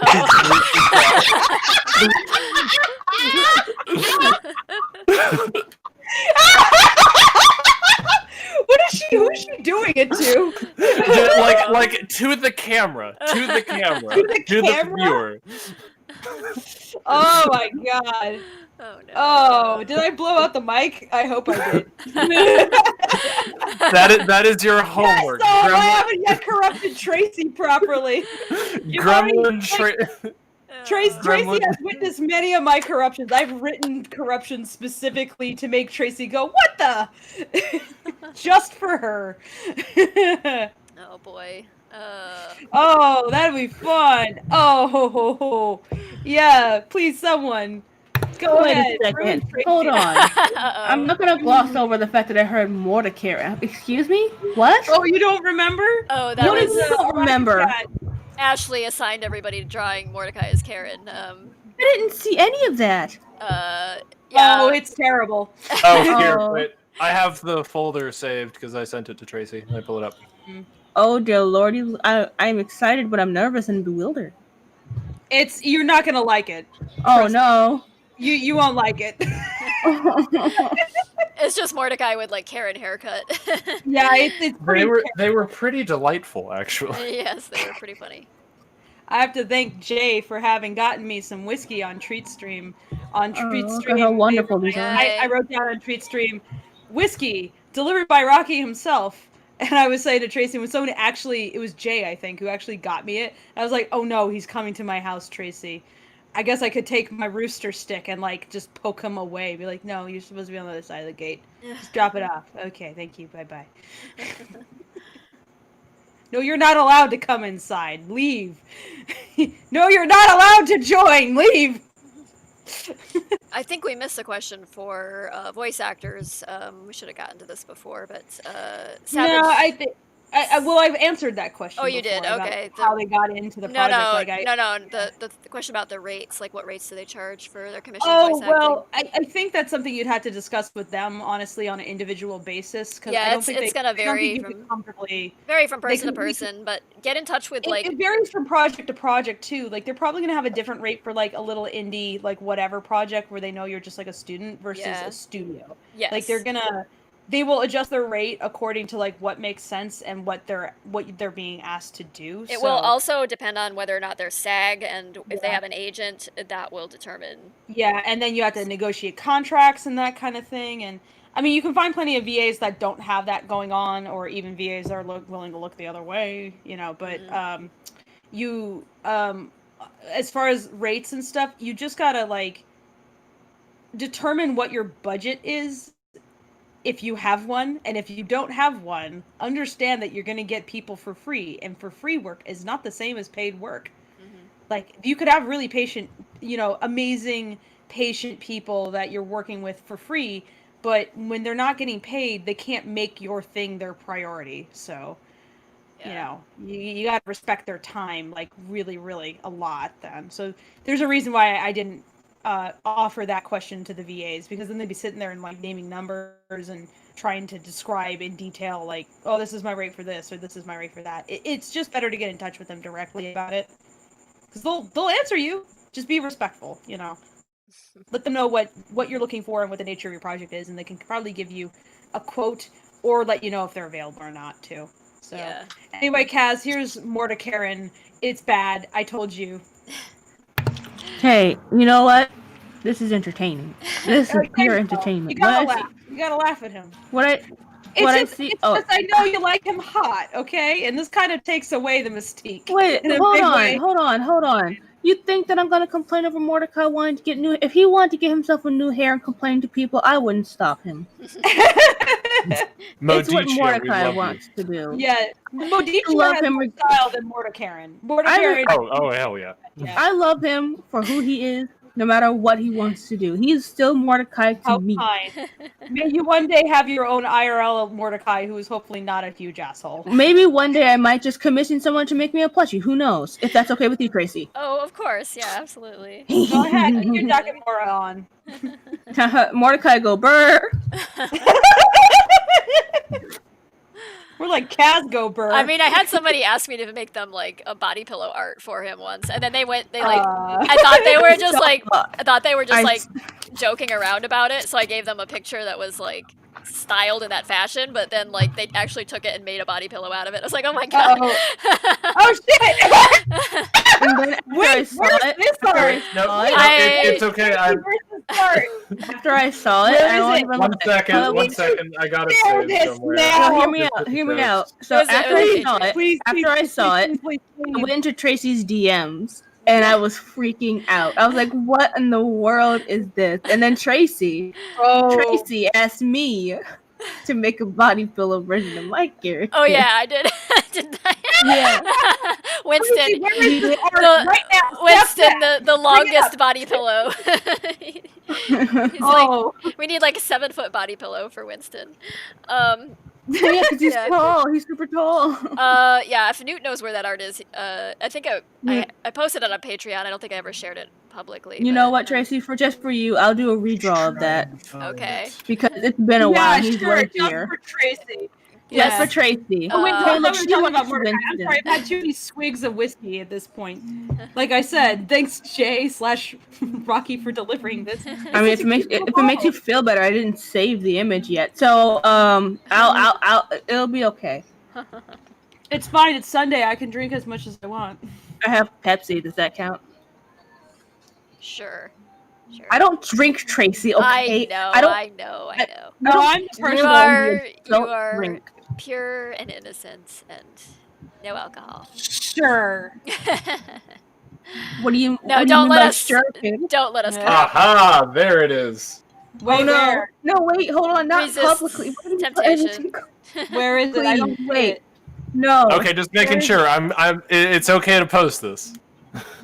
Is Tracy gonna show it on the stream too? We gotta show the YouTube. Oh my Oh, god. yeah, I'm go gonna ahead. cry. Oh.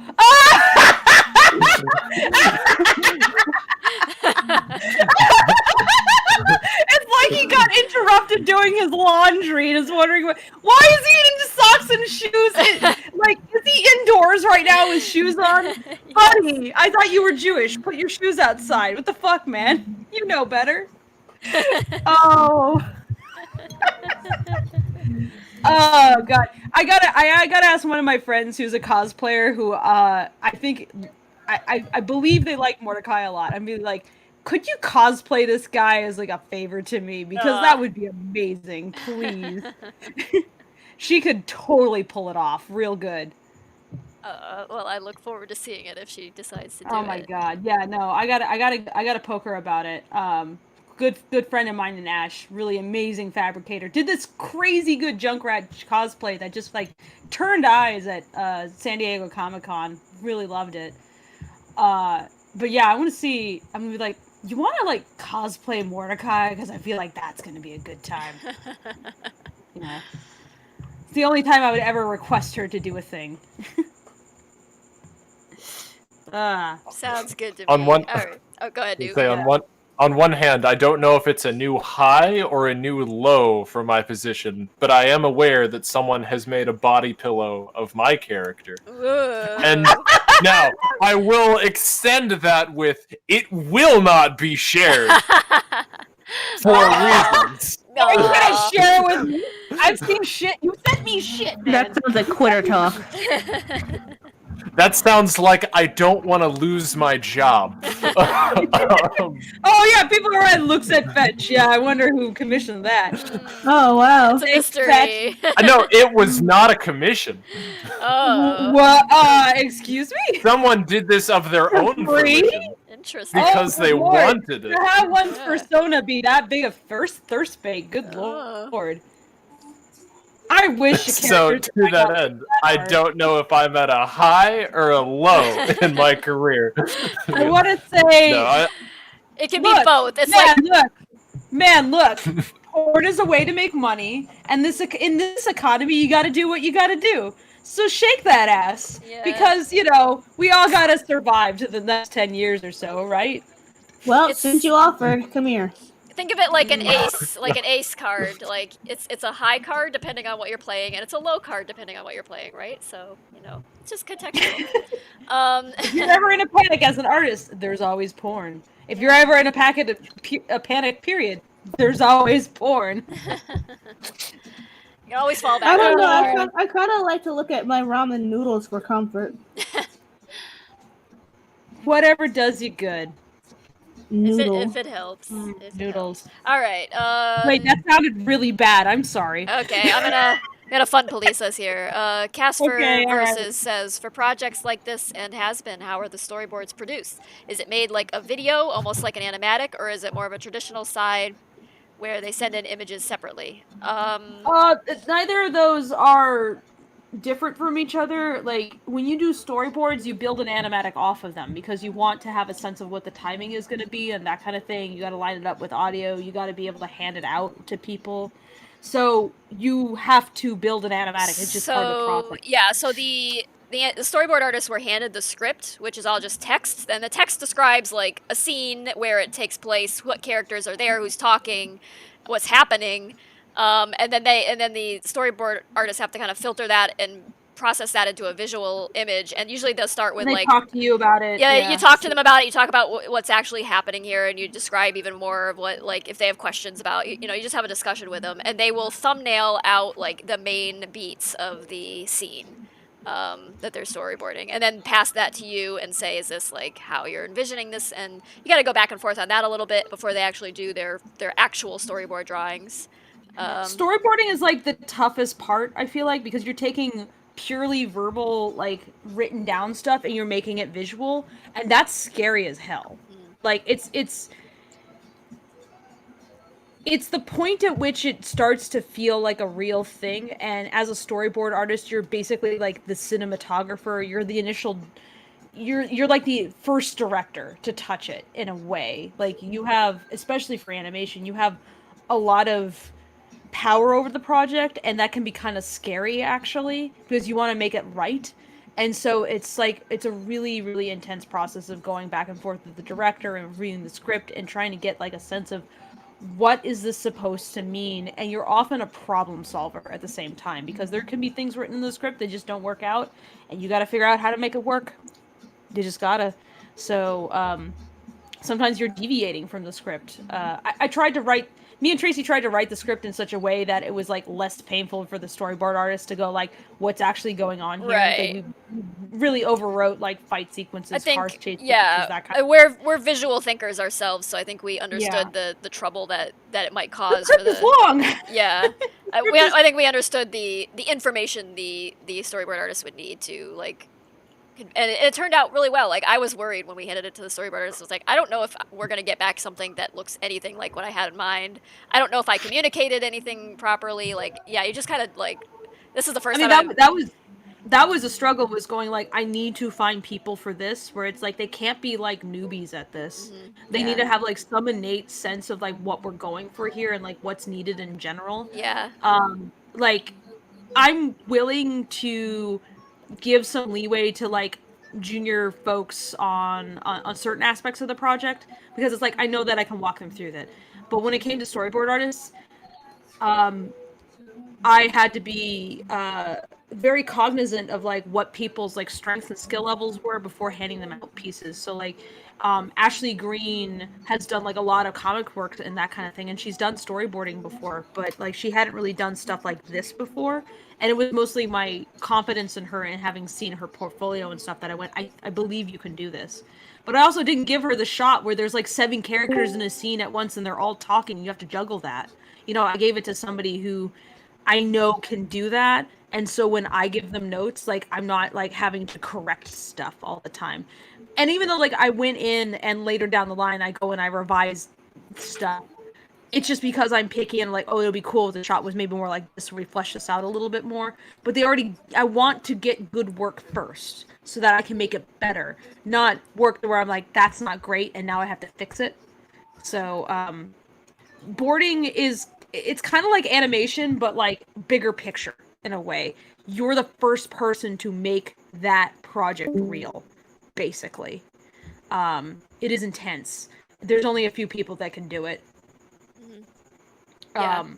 That was my primary career actually in animation, was as a storyboard artist, because I've always been deeply fascinated in cinematography and direction and that kind of thing. Even though like I think probably people know me better as animation, but in the business I'm a board artist, and it's just it is intense. Ooh. Yeah. Making cartoons is something else, man. There's a lot And to it. Oh man, yeah. It's been so much work, but so much fun too. So yeah, it's been like rewardingly exhausting, like bone tired, but fun. Well, it's kind of like why I say it's like we had a child. Yeah, it is like like being a new parent, and you just like have to constantly be getting up and like checking that it didn't die in the night. Yeah, like- didn't die overnight, and occasionally it was a good thing you got up in the middle of the night and checked that it didn't die. Like this one time that the budget might have imploded accidentally because of Yeah. a contract signing that actually was like, no, that's not what we meant, and like having to walk that back and how awkward that was. Yeah.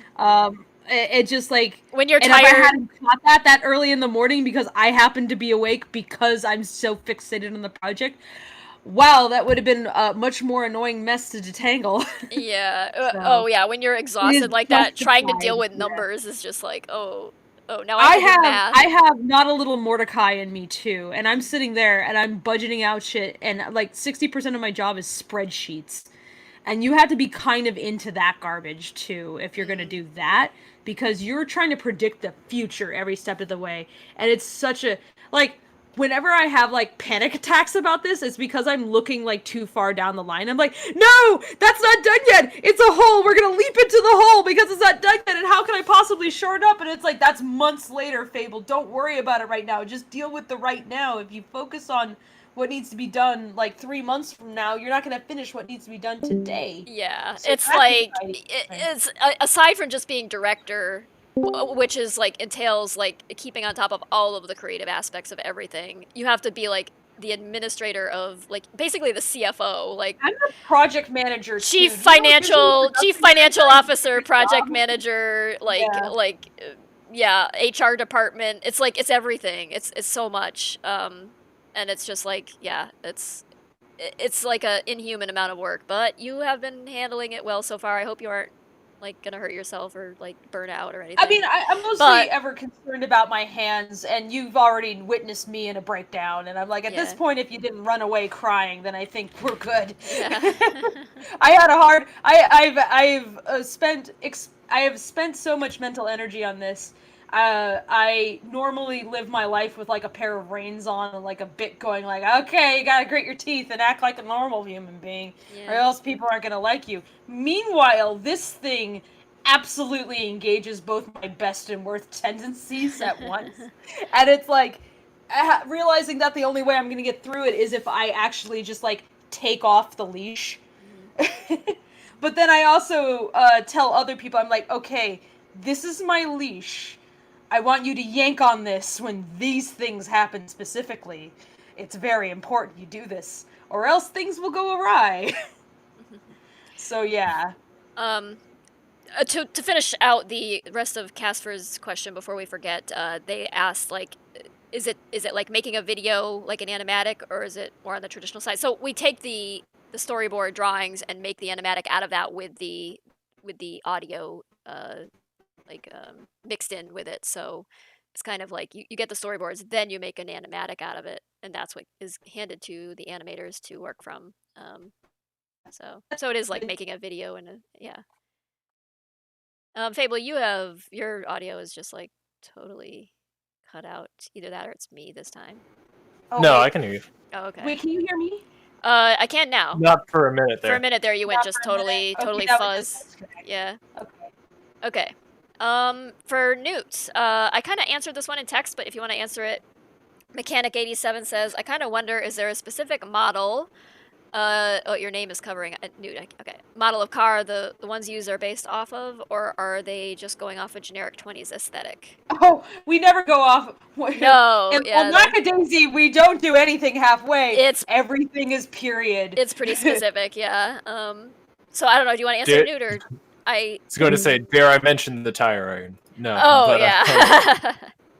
I got it wrong. But no, we've got a 1928 Ford Model A, which, yes, we know is slightly anachronistic, only slightly. And then we have a... Okay, this universe, they have it 1 year early. It's fine. Atlas had a lot of money. He probably bought it, like, from a nice custom Actually, shop or something. if it was like anything like now, they released it the year before, so they, like...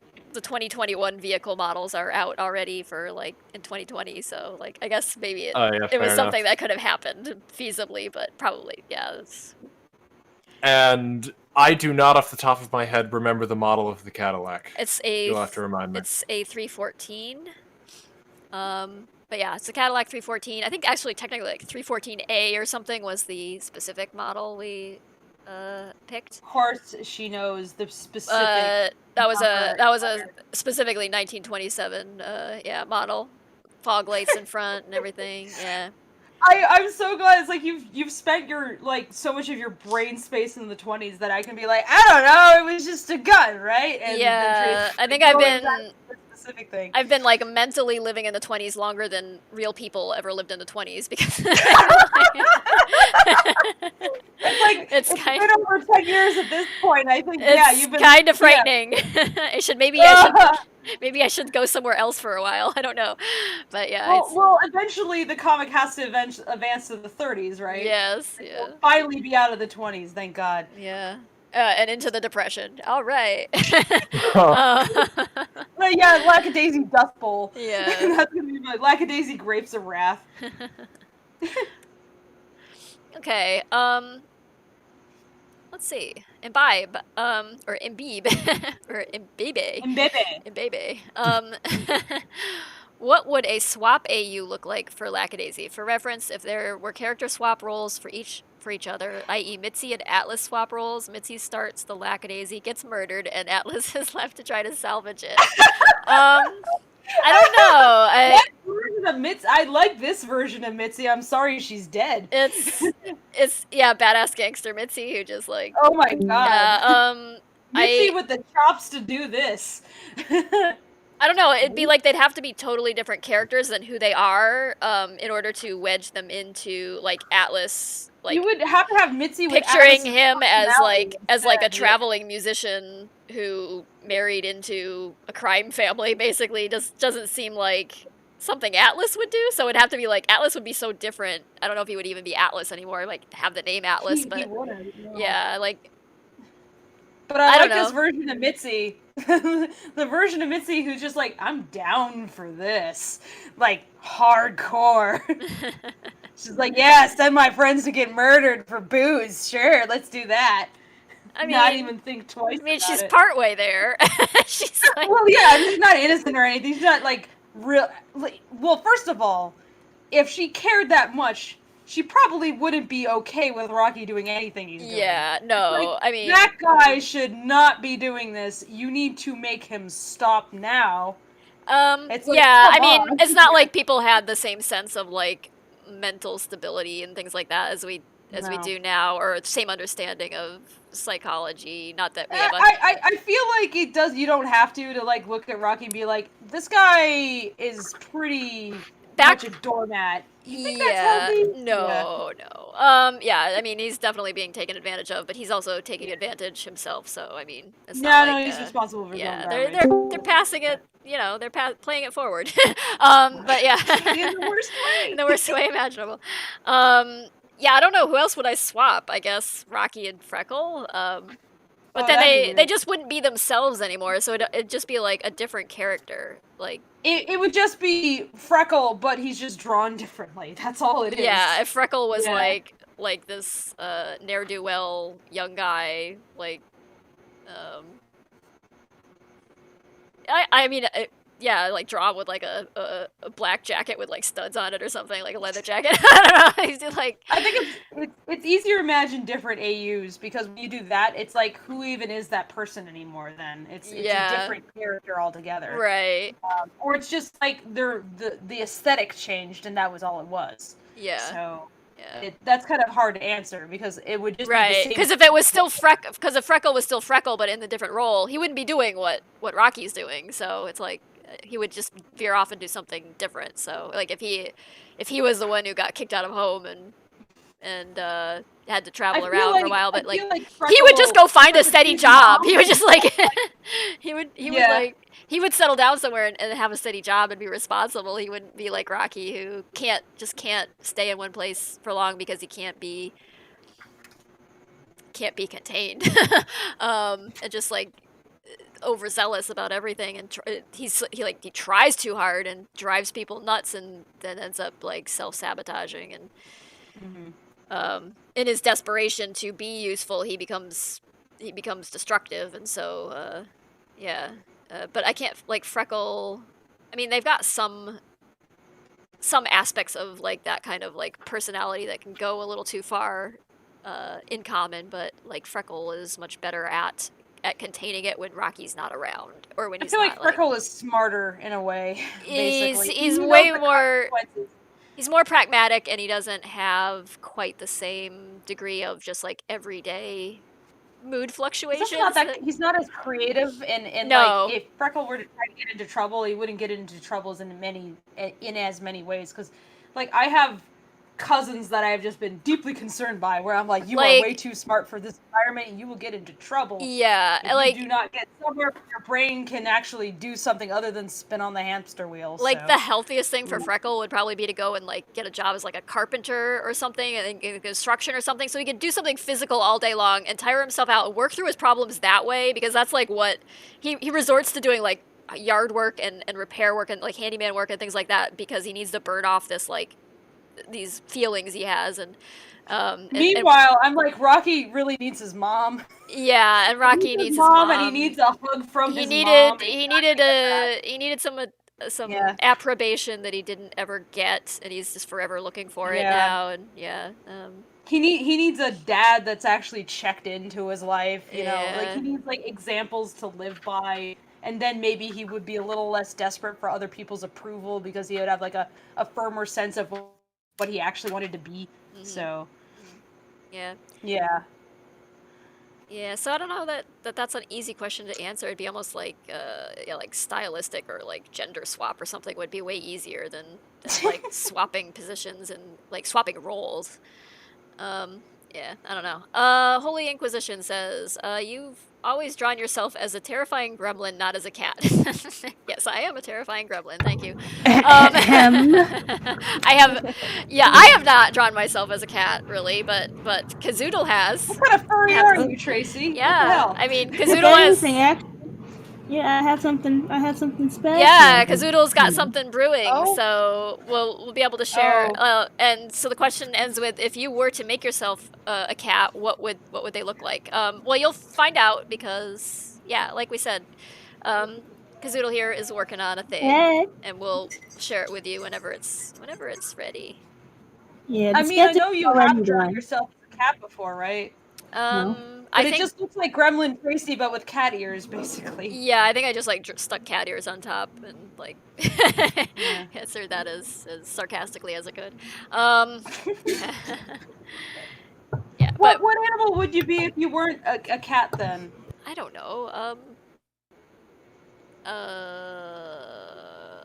An owl? It's just a sky cat. You're awake at night a lot. Yeah, night owl. I don't know. My eyes aren't that big. I don't know. Not something I put much thought into.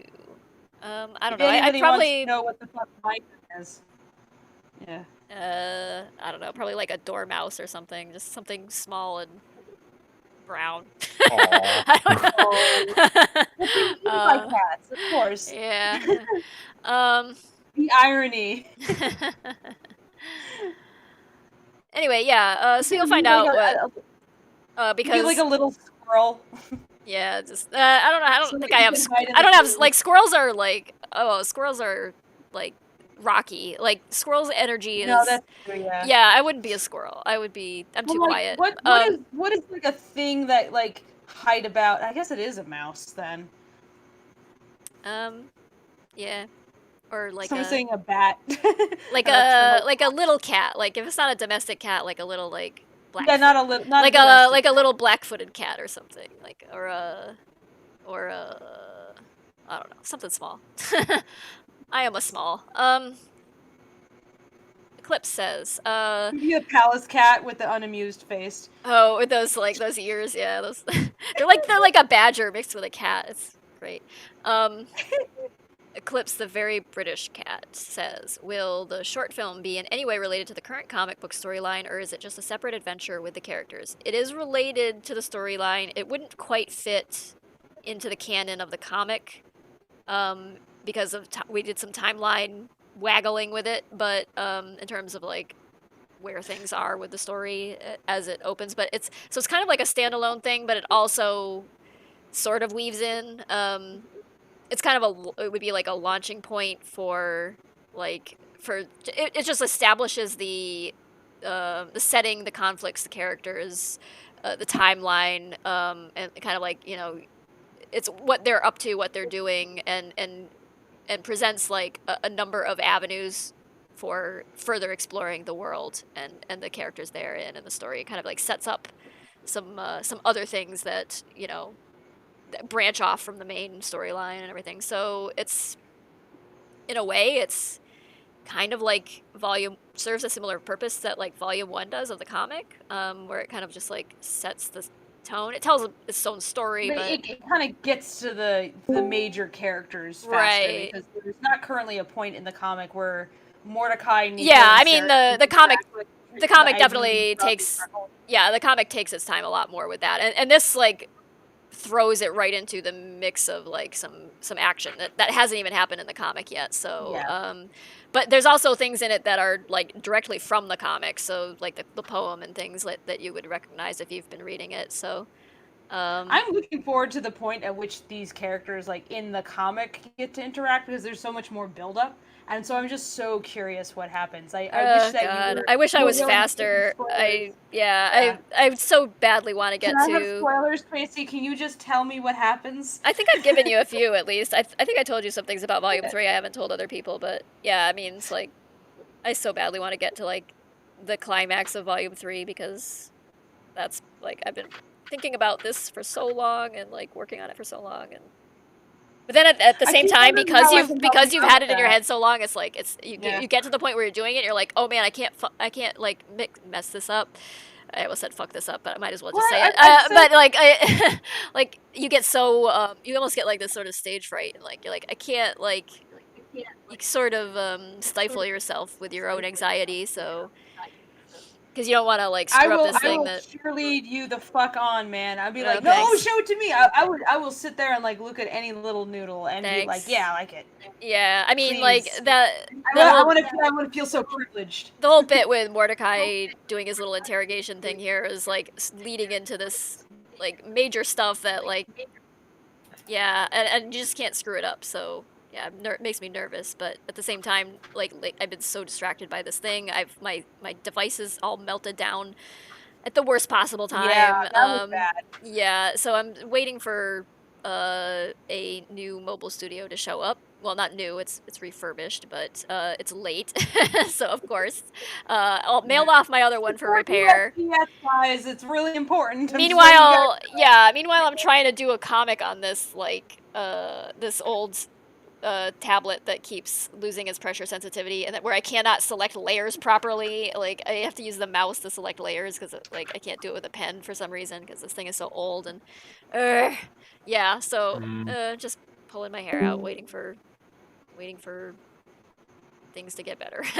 But sometimes there's nothing you can do but twiddle your thumbs and do what you can. Yeah. You're like, I don't know, it's an enforced break, I guess. Yeah. Well, I mean, there's no break because I have a million different Kickstarter related things to do, as well as patron art, and Yeah, it's but just- I think your fans are pretty understanding. It's like they have you let been them know they have this been is what's going saintly on. with I'm me. Yes, sorry. they have been extremely Yeah. patient with me, and thank you everybody. I'm so sorry. I wish there were like 4 of me to do all this stuff so much faster than I do, but yeah. I will find 4 of you. You want 4 of you? I'll go find 4 of you. Okay. Seriously, like I am willing to bet someone on crew would be happy to help you out and would understand your insane process. You maybe. Like I have been on projects with Frog on comics, you know. Yeah, You yeah, know, I and just hell, you know. Maybe Yeah. it would help if just like one thing, just one thing. Yeah, I suppose I could like hand off backgrounds to somebody or something, but they'd have to be like willing to render the shit out of them. So You mean yeah. Frog? Because I'm thinking Frog, and I'm sure Frog would be down. If you I had a don't conversation. know Anyway, if that's a combo we can not have the later, combo but- here. Yeah, we'll talk Yeah, about no, that it's later maybe, but we'll see. Yeah. All right. Carmen of Chaos says, I have 2 questions about the film itself. Is it going to follow the plot of the comic? Oh wait, this is kind of the same question. This is the same question. Or be set before or after? And do I need to finish reading the comic to understand the whole thing? My small brain is making it hard to keep reading it no matter how much I love it. Oh, I'm sorry. You just go back over it multiple times. It's I fine. mean, I don't think maybe you're overthinking it. It's not Yeah. all that like they use big words Don't worry sometimes, about but it. it's really not like you probably understand it better than you think you do. I mean, there's plenty of things that haven't been explained yet. So if something doesn't seem like it's adding up yet, it's probably because I haven't like extrapolated or expounded on it yet, rather. So it doesn't follow before or after the comic explicitly. It's kind of like it's a standalone that just kind of happens in its own little like parallel. It's a pilot. It's not universe. episode 1. Yeah. It's a pilot. Yeah. It is an intro to what's happening here, and Yeah. and it tells a complete story too, but it's yeah. And so it doesn't quite slot in anywhere where the comic goes. I wanted it to be like I didn't want to be retreading a bunch of stuff that the comic already handles. I had to have some new things in it, but I also didn't want it to step on, and I also didn't want it to step on the toes of places where the comic is going to go explicitly. There's a little bit of overlap, but it's like different enough that it won't be the same. But at the same time, it had to like encompass the spirit of Lackadaisy. It had to feel and look and behave like Lackadaisy and tell a story within that world. So it's you don't need to read the comic to understand what's That script was fun to write though. Yeah. I was sitting there. I was like, okay, here's my idea for how we can like boil things down. It's like we want this tone and this tone and this tone, right? We want them to move through this environment. We got to get to the Lackadaisy, of course, but then what are parts of the comic that we can like throw in there where they're just really interesting and how can we stitch them together? And I know we need these characters because these are the fan favorites and they're important. So, and just like going, here's the structure we need. How do we build a story around that? And just going back and forth over that. That was really fun. It was challenging but fun. It was challenging but fun. Yeah, it was neat experience writing with somebody else, which is not something I've done before. So, I mean, I've like you haven't done RP much. I've RP'd before, but it's not like. But it's a bit different in that like you're just kind of you're doing your own thing. Of course, you're like you're kind of like having you're having OOC conversations with like with someone about like where this is going and things like what your character motivations are or whatever. Like talking about your character, but you're not like writing lines, rewriting lines, editing things, and like it's just more improv than like strictly writing like short story. It's more like short story writing with a script. It's not like improvisational writing. So yeah. But yeah, you don't need anybody who has not read the comic. You don't have to enjoy the animated film. You won't need it to understand the film. So, but you can if you want to. Yeah, it's very different. It'll add something to the experience. To be like, oh, I get that joke. Like that's actually a joke there, and it's more than just this is a pratfall. It's like no, this is a reference to page 56 in volume 12. I mean, there's no volume. I wish 12. there was a volume 12 by now, but no, there are actually not 12 there volumes. Volume 12. There aren't going to be 12 volumes, but yeah, I mean, I wish it was that far along, but yeah. All right, Chernobyl Blues. I have a question for Tracy. Is there or has there ever been a shortage of iconography of the time period from which you draw inspiration? If so, how is it overcome? A shortage of iconography? I guess it depends on what you mean by iconography. specifically. Do you ever hit a wall where you're like, I seriously can't find a reference for what a bucket looked like in 1926? Oh well, it's hard to find references like for certain like specific time periods sometimes, like finding like even for the short film, like finding the right lights we needed for the quarry and everything I had to start telling Oh you my it was god, that easy was fun. Yeah, that was like impossible. But I've run into things like that with the comic too, where it's just like this random thing. Like I need to know what it looked like or how it worked at the time, and you just can't find that information for it's just like so oblique or something. It's like who would even write about what a this? lot of rabbit holes. It's so mundane. Like who would even? You have to almost like look at things that might be related. Like we ended up looking at like sporting events and stuff to try to figure out what kind of lighting they had. Yeah, fun fact to chat. Trying to find non-stadium industrial-size floodlight units from the 20s from the era was like a week-long nightmare. Yeah, I mean we know they had like you could find like what they used in Hollywood at the time. Like they had arc lights. They had those lights they would shine for like movie premieres and things. Yeah, but that doesn't mean they used those. But they didn't. Yeah, but they but so. but it's like would they use those lights to light a quarry? Like what the heck were they using at that time? Like whoa, we're not supposed to talk about like in an industrial setting. Yeah, I don't think I'm giving much away, but yeah, hopefully I'm not. But yeah, so there's always like a shortage of information, especially the things that are easy to research are like the cars of the period and like the fashion and things. But then you get into anything that's mundane, and it's like no one chronicles that unless they're like a real big nerd about like really. Remember there was like the phone booth. Like oddly enough, there's phone booth collectors. So there was like amazing references for. There's tons of great phone booth references. Like phones, people liked phones from that period, so there's still a lot of information about phones. But it's actually harder to find like explicitly how making phone calls worked exactly. Like you can read about like exchanges and things, and like how it was. Of course, it was manually done.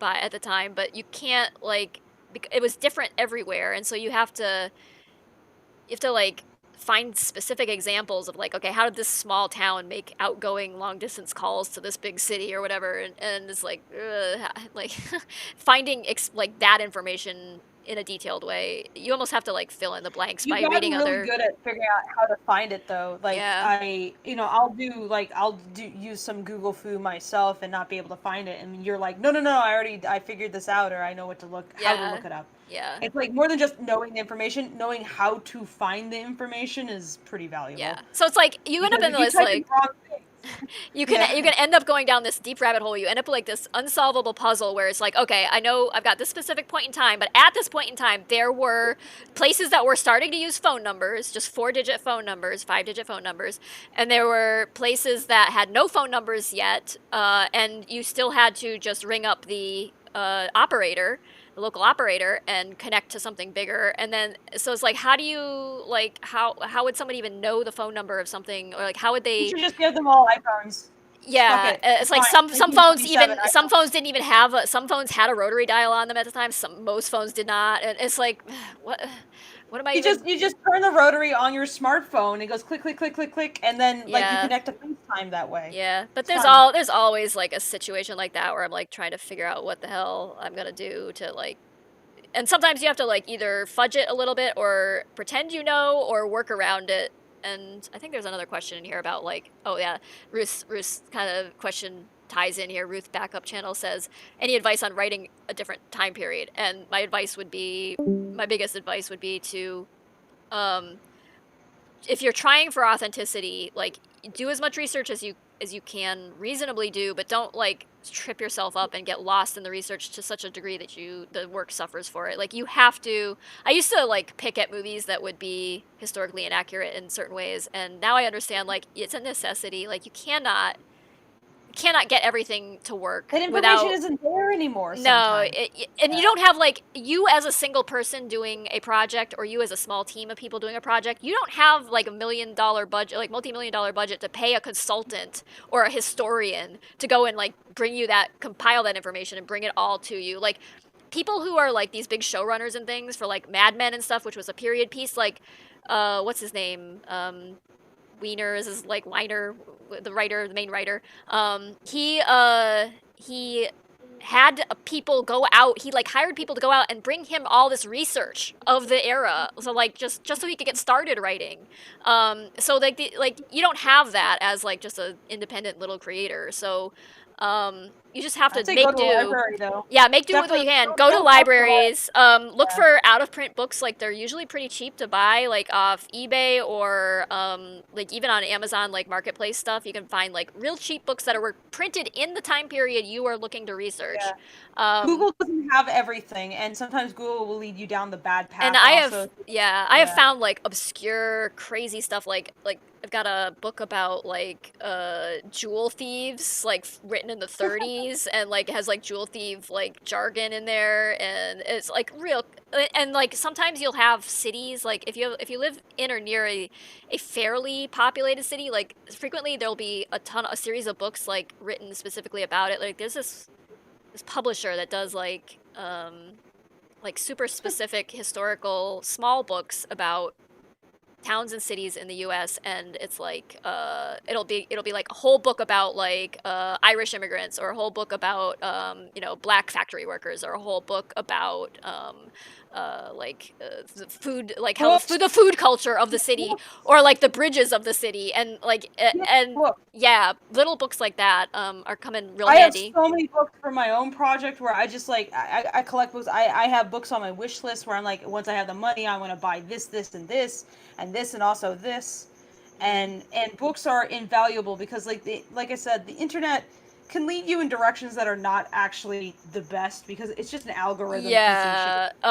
there's a lot of. You want to look for information from the people who have already done the legwork, and rely on those experts. And collect a lot of usually that, those types of books will have lots of footnotes and citations about like where they got the information from, and frequently it'll be from like historical societies, from people who lived during that time period and chronicled things with their own photo collections and stuff, or who just like kept a diary or something and wrote about their day-to-day life, and that's usually like your most honest like sources. Like the other stuff you'll get like on the internet, the most common stuff, like for instance, if you search right now on Google Images for like 1920s clothing, you're gonna get a bunch of costume garbage that either tries to like pass itself off as authentic or it's so terrible. It looks awful. Sometimes you can't tell though. Sometimes you can't even tell. Like some of it's like really trashy. Like it's obviously like Halloween costume garbage, but like sometimes you can't quite tell. Like someone will be wearing something that looks really nice and looks like it might be real, but you can't quite make out. It's like, is this a costume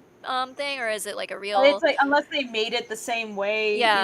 This is another thing. Like the way that things were manufactured back then will impact how things were designed. So things that are designed nowadays, if they're just like, oh, it's reminiscent of the 1920s, but it's not going to be the same thing. So you have different tech and materials now. You have to sort of outsmart like the Google algorithms, and like it's gonna immediately throw Pinterest garbage at you. So so make sure you're looking at photos from the period, or you're looking at actual vintage clothing that's being sold by like by stores that sell vintage clothing, or you're looking at catalogs from that time period, and you can find things like compiled Sears clothing catalogs from like 1919 to 1926 or something. Like you can find that stuff. Those books are actually usually pretty cheap. Like they'll take like those historic, because people painted, like they didn't usually photograph like clothing at the time. They would actually do illustrations and full color paintings of like, here's the coat and the dresses that are in style this season, and it's actually art, and it's really lovely. And you can like just find like books of that compiled together, for reference. So just be smart about where you're looking. Make sure you're not just relying on, if you're going for anything that's like has any like historical accuracy at all, and I don't recommend trying for like 100% accuracy, because you can't do it. But and yet this is Lackadaisy, where like attention to detail matters. There's only so far you can take it realistically without just like bringing your whole project to a halt. But like you got to stop at some point. It's like when you're working on sci-fi or anything of that nature. At some point, the fantasy aspect of what you're working on is going to come to the fore. You can't be a super expert in everything. You're only human. So just work within that abstract realm. Yeah, you know? I mean, at some point you have to go. I May guess. I add something? Sure. Have fun. Yes, Like, yeah. honestly, at the end of the day, if you're too busy trying to stress on making it accurate, you're going to put more stress in yourself, and then you're going to Absolutely. burn your own head out, and then you're going to think that it's not worth it because you can't get it right. Like, I'm working on my own comic, which, like, everyone was talking about how they were inspired by Tracy. I, too, am inspired by Tracy. And I'm like, my story is based off the 50s, and I know for a fact that there's a lot into it, especially with how they speak, how they work, and how things are. And the only thing I'm just going to do is make sure I get the basics down. Because here's the thing. The more you work on what you're working on, the better you're going to understand it. So don't try to cram pack it in for one day. As you continue on with your comic, you'll start to realize some things that you understand. Then you'll cut some things out because you may not need it, and then you'll add some new things in. It's progression. So as you move on, you'll learn new things. So take your time. Take your time with it and just have fun while you go. Because as you continue on, not only will you start seeing the progress, but other people will start seeing the progress with your work, with how they speak, with how the things are going. Right. So don't try too hard to just try to 100% get it all done for the first page. Yeah, if you make it not fun for yourself, like to an extent, I think research is fun, and sometimes it's very fun to go down a rabbit hole, but at other times it's very frustrating and it can be daunting. And so if you just negatively reinforce the work, you're gonna stop doing the project altogether. So having fun is probably like the number one thing to do, because that's gonna keep you interested. And like if you're enjoying yourself and you're not forgetting to be playful and not forgetting like what inspired you to begin with to do this, then you'll keep working on it. So and that's the most important thing, is that you like something that exists is better than something that doesn't exist at all, because you convinced yourself it was too much effort, too much work, or just not fun to do. So or you lost interest. So yeah. Have fun. Remember to have fun. We'll end that question there. I have many times in the past tried to link to like lots of different resources and stuff, but I'll have to dig up one of my old Tumblr posts that links to some things. But You're you are functionally the project historian on the short too. It's like if ever people are like, Fable, what would this look like at this time? And I'm like, I don't know, ask Tracy. Yeah, there have been some things that lived in the 20s long enough. There have been some things that tripped us up at first that like people just there's a lot of stuff you don't even think about, and like frequently I don't even think about it until I have to go back and be like, oh wait, they didn't probably have this turn of phrase back then, so I need to like find something that's like period specific that actually says the same thing or whatever. Yes. I just love like sometimes when the turn of phrase is different than like as it evolves. Like the jewel thief like says to Mordecai in the most recent page, it's like, or the one before, I forget. Oh yeah. It's like, oh, you're not much of a cake eater, are you? And I'm like, cake eater as a term. It means something very different now. Yeah. And so, but I like the fact that he says that, but it's like you can infer so much out of that because of the history of the phrase. So like there's kind of a joke in there if you know where it's at. Yeah. If you know what it means now, yeah. I love bilingual jokes in particular. Yeah. Yeah, but like words like bimbo and things like that was. Oh yeah.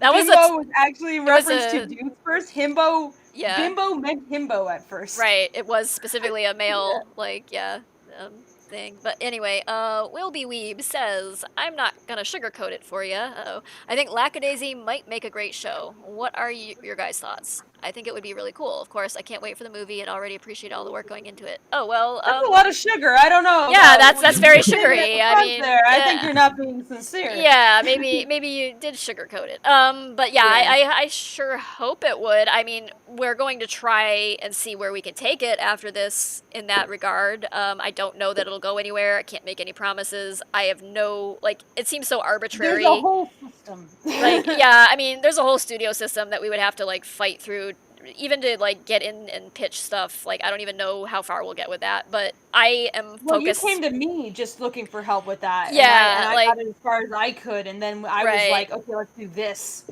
If you don't know the right people, or if you haven't been a showrunner, or you don't know showrunners, and you haven't been working in a studio system yourself, I haven't, Fable has, but you don't have any inroads really. You're just and I'm not like a New York Times best-selling author or anything like that, where I have like clout that I can go and be like, yeah, pay attention to me, guys.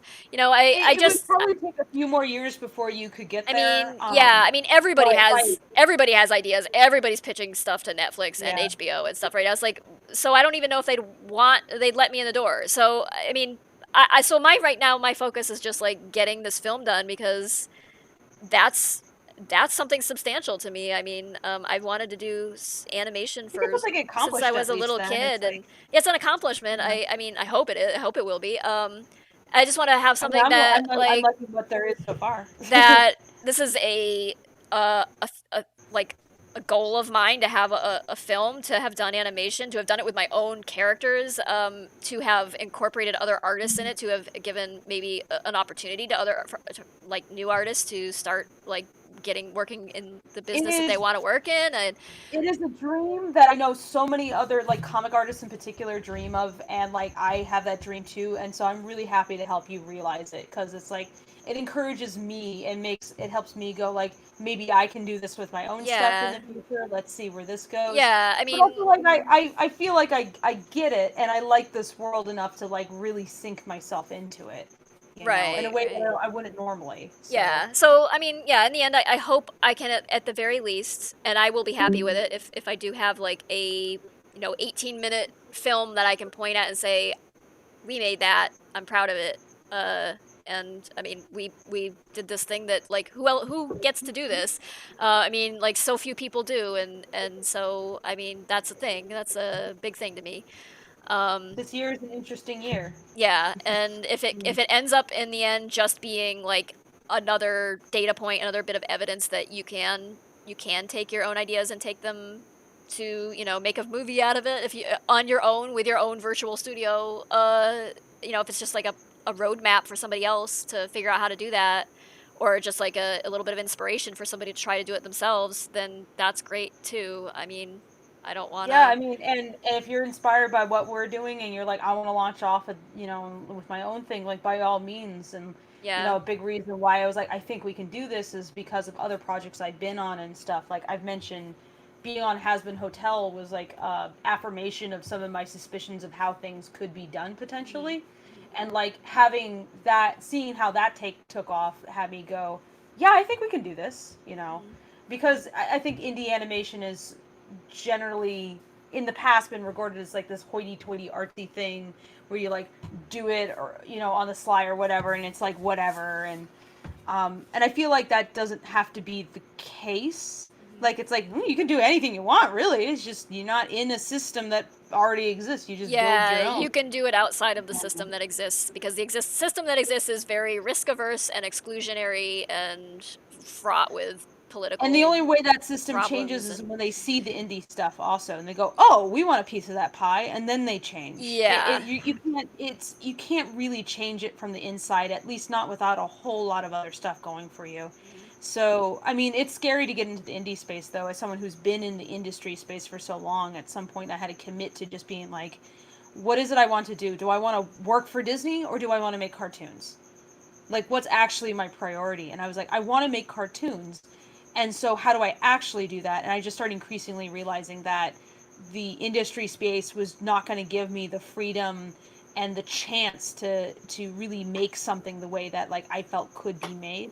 And so just slowly like dipping my toes increasingly into that independent space. And in a way, I've always been there, just as also another comic artist and someone who's done like a lot of little animations for folks and stuff. But I started becoming more committed to it a couple years ago. And then you showed up. Yeah. Yeah. And you're like, hi, would you like to play dolls with me? And I'm like, wanna I do a fucking thing? would. Yeah. Yeah.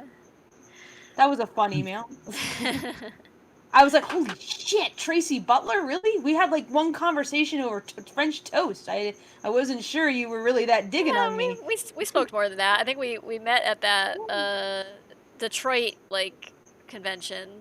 It was like a furry convention in Detroit where I got. Yeah, you gave me like books, and I gave you my books, and I was like, Yeah, this is but then nice. we met at And I told like. you someone stole my book later, and so you gave me a new book, and I was like, oh, you didn't have to do that. Then we met at like. I had a book signed by you, and then I lent it away during a comic swap, expecting I'd get it back, and they never gave it back, and I was upset. But then you came over to my my booth at Comic-Con, and then we hung out at Comic-Con for a little while, and you were like showing That's me your. when we got some French toast together. Well, we went and got I tapas. think We had to walk for like a mile and a half to find a place where you could eat because the only Well, I place. didn't want to eat bad food with you. Well, no, it wasn't because of bad food. It was just because all the restaurants were totally full. Like, so you're in San Diego, so like you just have to walk and walk and walk to get to a restaurant where you don't have to wait for 2.5 hours to eat.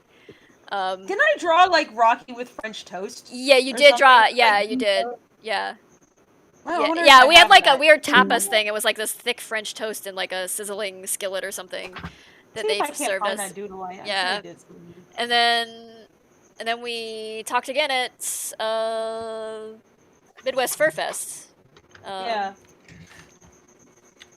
So yeah, we had met a number of times before. Yeah, but it's always been like convention spaces and stuff. Yeah. Like we hadn't really like. Yeah, we hung had out like hung long enough. out like outside of, but I mean, you're in California and I'm in like way out in St. Louis, so. Yeah. Where is this breakfast item that I drew? I'm trying to look through all my shit. Oh, you know where it is? It's on my other computer. I probably didn't. I probably have it saved on my hard drive somewhere. I'll You have to probably dig do. for it. You should post that at some point. I think that I'll was a try to fun find it. Yeah. Yeah. Be like, this is the first meeting we ever really had together. Yeah. It's like where we hung out and just talked. And it Talked wasn't, about like, art and yeah, like yeah. It wasn't yeah. And I asked awkward questions like, so why cats? Yeah. Did everybody ask? Yeah. The awkward question everyone asks. Like, these are dumb questions. I'm so sorry, but I had to know. I was just so curious. Wilby Weeb says, for the team, will we get to see any merch for the movie? Also, I have a few merch ideas. Well, feel free to share your ideas if you have them, but I don't know. I mean, we have shot glasses coming out because that was, and we'll have like poster prints and things because that was part of the Kickstarter, but other than that, I don't know. It's gonna depend. Like, you have to have a justification for like if you're gonna go and make plushes or you're gonna make you know, T-shirts or something. You have to have some justification for it, like enough interest that it becomes worthwhile to spend the time and money to come up with shirt designs and to find a manufacturer and to have them printed and to go through the process of like proofing them and then having them, you know, like thousands of them printed and then shipped somewhere, and then you have to do all the like the shipping them out. Like you have to have a storefront of some kind. You have to. Yeah, we have like. We got somebody for that because it's like it makes your head swim, and even Spike was like, this isn't what I do books, and so I was like, I gotta go.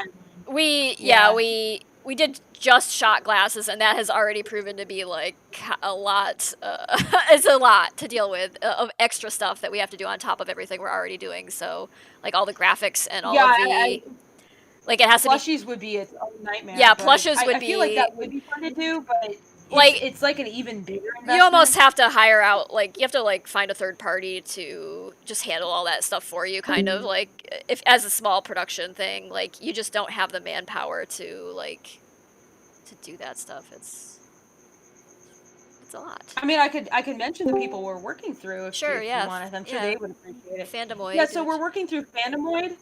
So if anybody knows Permaids, that set of, like, mermaid cat toys that Kiki Doodles does, Fandomoid kind of branched off of that, basically. It's run by Kiki's partner, Nick, and his CFO, Christina, and they basically try to make a company that would function as, like, a better third party for artists than what typically exists. And they really are very interested in, like, helping you with merch design and finding, like, a good manufacturer and that kind of thing. So far they've been like they've been very interesting people to work with, and I'm just kind of curious, like, where things go. I certainly want some shot glasses myself because we came to them with, like, the idea of what we wanted, and then they came back to us with, like, here's where we could take this, and we were like, oh, that's really cool, we got to do that. So that was nice. So yeah, there's a little plug. Check out Fandomoid. Yeah. Fandomoid. So yeah. Yeah, so they're kind of handling the logistics of getting the Yeah, thing, it's a like lot. compiling. Yeah, because we need to design a box, like a crate for the Gotta shot have art glasses for to the rest box, in, like and the how big packaging that that's needs to inside, and be. the glasses that need to be printed on, and the glasses need to be Make in order. sure it won't be poison Yeah. people. I mean, that would be yeah, I feel like that would be in character for the story. Yeah, but or that it the might be a glasses that bit of would stop a people and poison them, but that's not liability exactly for what we do. yeah, and of course we don't want to injure anybody with our product, so Yeah. yeah. But it's a lot to We're make. not like Mitzi here. Like- We actually do give. We're a little concerned if people are going to be Yeah. blind at the end I of the mean, day. anybody can do that, like print on demand merchandise stuff, but that's usually pretty low Yeah. quality stuff, and you don't want to like if you're taking your thing seriously and you're if you're just starting out, I think it's pretty reasonable to do that. But I think like something like this, I can't in good conscience like send people to Zazzle or something and be like, yeah, buy our T-shirts from there, Yeah. or buy our like the phone cases from there or something. We It's could do just not better. gonna be. It's like for a project like this where it's like attention to detail really matters. I feel like we could do better. So I'm glad that we went the route that we did. Yeah. So. Plus, I mean, shot glass is like stealth furry gear. Yeah, Stealth yeah. furry. You It can put doesn't. them in stealth, you can ask It's about something you can pull out at a party, and you don't have to sit there and explain why cats or anything to somebody. Because it's just gonna it's be not like that T-shirt Art you got at a Deco. convention that says "Gif me, Daddy," and that's really funny at the con, but not anywhere else. Yeah. Yeah. We wanted to go classy with that, so. Yeah. All right, Dark Speeds. Hey, Tracy and team. Hope you all are doing great. It's been a crazy month. Elson is making plans to move to the United States post COVID-19. If all goes well, it may become reality in a few years. Hey, cool. Good for you. After much research, I've a few potential places to reside in mind, but I was wondering if you were to convince me to live in Missouri State, give me 3 very good reasons why. I love someone. Okay. Someone in chat. Where is it? They said, "Hi, Missouri resident here. St. Louis, actually. Don't." Yeah. I mean, probably the biggest bonus I could think of is gas is cheap and taxes are much lower than you would pay like on either coast, and Yeah, but for a cost of reason. living in general is pretty low. But otherwise, yeah, I mean. Let me give you an example. So Ash, our Mitzi VA, left Missouri to come to California and moved in with me. Yes, for very good reasons. It's not like uniform across the state. Like there's No. different cultures in different areas, let's just say. Yeah. And the more rural areas are fairly economically depressed and not a lot to do. I mean, you'll get like a Walmart and like your general like plazas there, and then like just not much else. And then like there used to be all these like flourishing railroad towns and mining towns and things, and they're all just like they've been destroyed by failing economy there. St. Louis is a mix of a similar like. It's kind of one of those like I don't think Missouri is technically Rust Belt, but it's kind of in that same like northern industrial city that has been devastated by its own obsolescence. Like this used to be a flourishing city when there was a railroad and the river was like used more for commerce and recreation, and when even when TWA had a hub here, it got more. It wasn't, but now it's kind of a flyover city, honestly.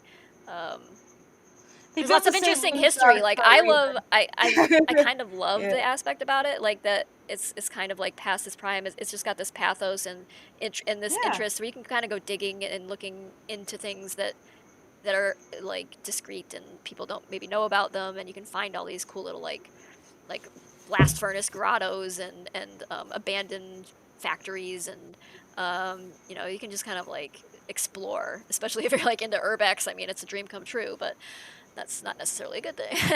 But I mean, and then there's like parts of the city that are still fun and bright and lively. There's a lot of sports. It's a big sports town, and it's got a cool aquarium. It's got a very nice zoo. It's got a gorgeous botanical gardens. The arch is kind of cool. It's got a museum underneath it that I think they're redoing now, but previously it was full of like scary animatronic like like Native Americans and things. It just was not. It was not great. Where's the good food? Where's the good food, Tracy? That's the most... Yeah, the food is not. I mean, you can find a pretty decent sushi place here and there, and you can find there's actually a lot of like Eastern European restaurants around, but other than that, yeah, you're pretty much stuck with barbecue and and like American fare out here. It's not a particularly culturally diverse place, so. However, it also has a lot of natural beauty. Like, people probably don't think of Missouri as being a particularly pretty state, but like the Ozarks are gorgeous. It's got some really cool features and things like that. So if you like hiking and like going out and camping and being on the water, things like that, Missouri, you could do a lot worse than Missouri. But like the comic I'm making right now actually is about like how complicated it can be to enjoy the outdoors in this state. So maybe reserve judgment until you see that. But yeah, if you have a problem with like chiggers and ticks and things, then don't come to Missouri. But mosquitoes. Yeah, I mean, I don't.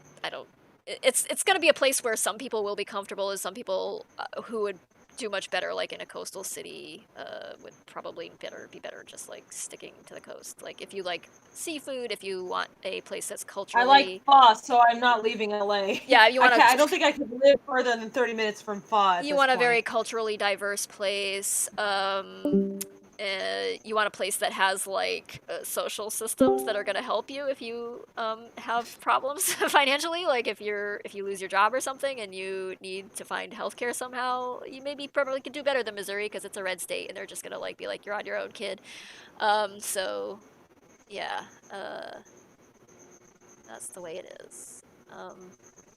Depends what you want out of where you want to move. If you ask any American, they'll give you some opinions. Yeah, and I mean, I think a lot of them will be pretty blunt about it, honestly. Yeah, I didn't appreciate this place when I first moved here, and then when I bought the house and I started getting into the history of it, it was a lot more interesting to me because you start like pulling at all these little threads and things and finding how things connect and how relevant this place used to be.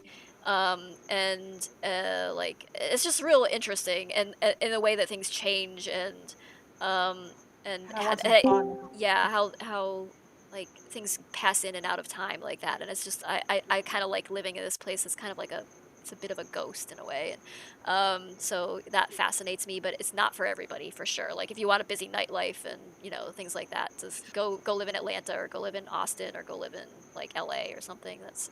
And meanwhile, like I live in LA and I like it here a lot for a lot of reasons, but also I feel kind of locked to this place.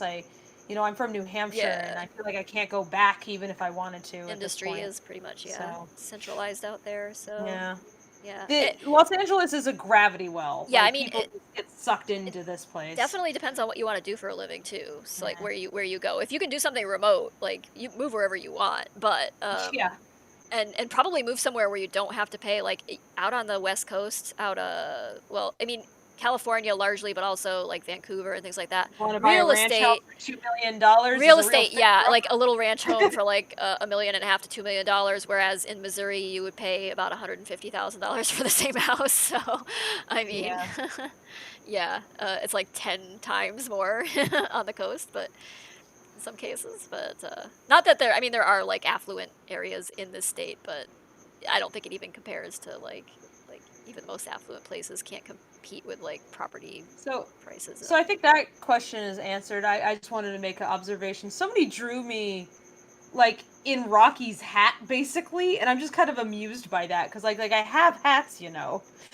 I don't need to wear Rocky's hats, but I actually have a worse hat. I have I need to get a new version of this, but I have like a fedora / Tribly, but it's zebra print, so it looks like a milady hat done up in like a pimp pattern, and I fucking love that hat, and I wear that as much as I can. I see that hat. So yeah, but if you want to, like, I think they said that they were trying to make a 1920s version of me, but I actually have drawn a Lackachat version of me. Like it's the if you saw my little director cat. Post some images. I don't know. Yeah. Dig it up. If you saw my director cat, that's kind of me, and I also have a thing that I call Piano Cat, which is the same design. But instead of the director, it's just what I imagine is like, okay, so 1927 me, what would I be doing? It'd be like, that queer trans Jewish kid who can play piano. Okay, yeah, that's probably what I would be doing. What else would I be doing? I think I got it up on the. Yeah, I'm waiting for it to update. I know it appeared in the slideshow, the image of Director Cat, but I don't think it was Piano Cat in that picture. Yeah. Oh, Patrick Yeah, there's Stouter Piano said, Cat. "What about the Budweiser plant?" Yeah, Anheuser-Busch is central to St. Louis, but they've been bought out since by, I don't even know. Like, they're not even an American-owned company anymore, technically. They've still got their plant out here, but and they've got like some smaller like offshoot breweries and things. But it's a cool place to tour. But yeah, I mean, yeah, this used to be a big beer town before Prohibition. That's largely like the Germans came here and started using the caves for lagering and things Really? like that. Yeah, that's why like places like St. Louis and Milwaukee and stuff became big brewery towns. And then of course Prohibition came and like devastated that business. But some of the businesses survived.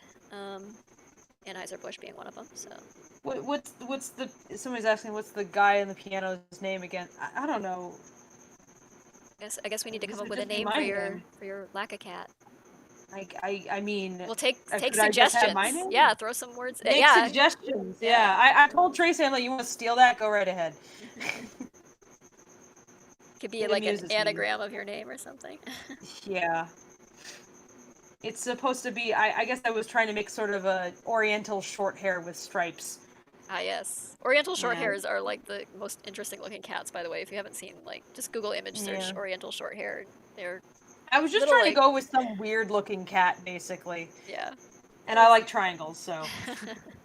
If I got a cat, I might get an Oriental short hair. Clint is allergic, so if I get a cat, I actually have to, like, be really mindful of that kind of thing. And I've been just so envious of Jason, who plays Victor. He keeps posting pictures of his new kitten Hecate in our Critter Talk section, and I'm just like, oh, don't give me kitten envy, no, no, little perfect baby, little black shadow baby, no. Yeah, she's cute. Someone saying Zib's cousin, no, I refuse. Is not, no. Zib looks more like a caracal. I'm more of a weird little goblin cat. It's short. It like hangs out in the back alley and has like a sharp tongue and like a knife that pulls out occasionally.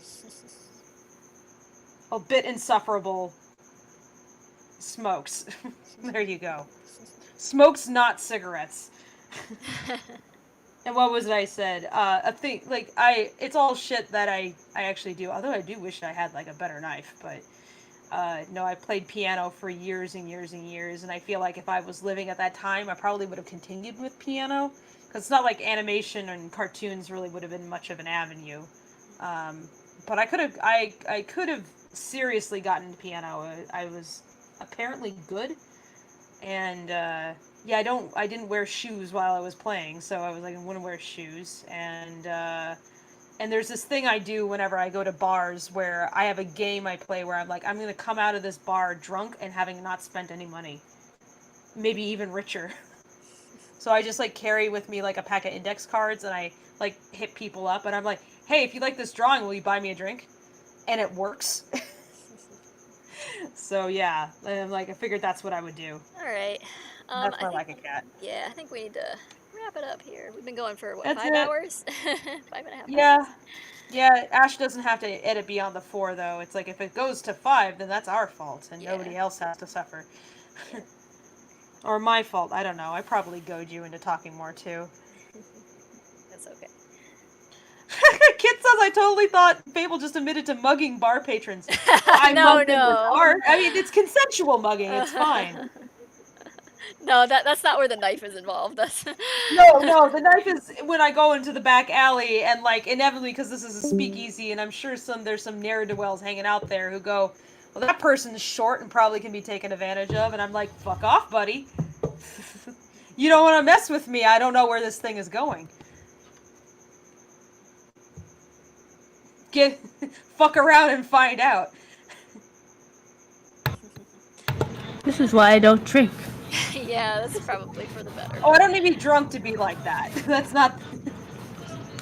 I This process is, my liquor But pretty it damn helps, fast yeah. anyway. I get sober way too quickly to get that involved in it.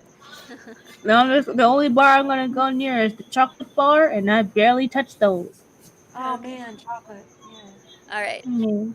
I've got some feral cats to take care of, and so I'm gonna. And I have a different kind of feral cats to take care Yeah. of. Stares at messages piling up in the server. Yeah. I have a drawing that I We have have to complete. to return to reality where work must be done, and Oh. and I'm animals working must be on tended the to. thing, Oh, good. Tracy. Oh, awesome. I can't wait to see. Oh, are we gonna do shop talk next weekend? Maybe. I think the 8th was when we talked about doing The that. 8th. Yeah, we have. Okay, I was muted for my outburst. Oh my god, what Schmoopy has made. Uh-oh. What? Where? Schmoopy, please, are you still in the room? Put it in the Where? Lackachat channel. What got posted? Oh no. Oh I'm my scared. god. I'm glad I was muted. I had a solid outburst. I'm scared. Oh no. What happened? They said they were gonna do something, and I'm scared. Does it have to do with me? Does it have to do? Please tell me it doesn't. No one's answering my question. It's the hay thing. Oh, thank God. Oh, my no, God. yes! Yes, bring it! Oh my god, I love it. Please. Where is it? I want to see it. I've been spared. It's Tracy's It's in turn. Lackachat. It's in Lackachat. It's in Lackachat. So do we have to scroll up, or are they going to post it again? No, it's there. They It's just right posted it. there. Look. It's literally Oh my you. god, and- there it is.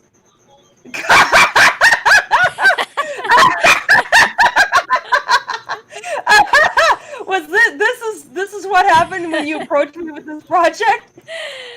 You just slapped your hand on my shoulder? Or, hey. It's like, it's me. Hey, it's me. It's the person who doesn't sleep because they're up all night drawing cats. Yeah, those aren't bedroom eyes. It's something else. No.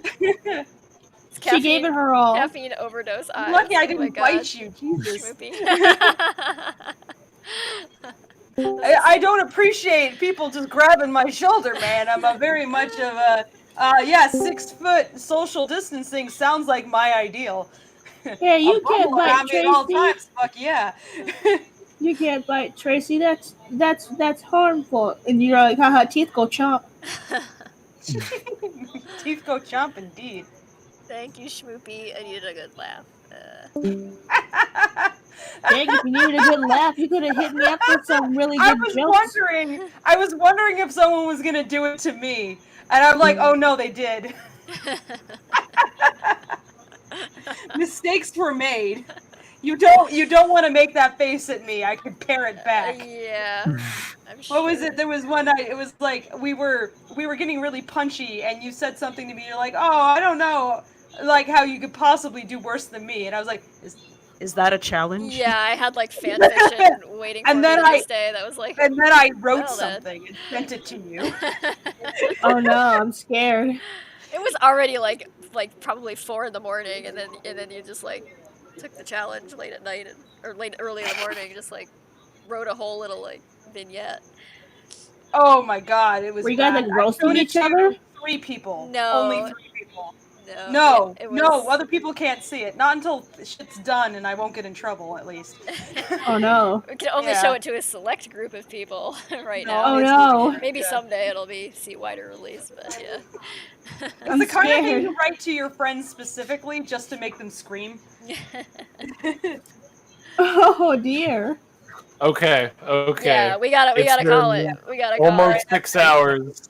Yep. It's done. Thank I you need to everyone eat for food. joining us. Thank you for your wonderful questions. Sorry we talked your ears off. Hope you enjoyed it anyway. Hope I answered everything that hope we answered everything that you asked, and we'll do it again sometime with some additional guests. So thanks again.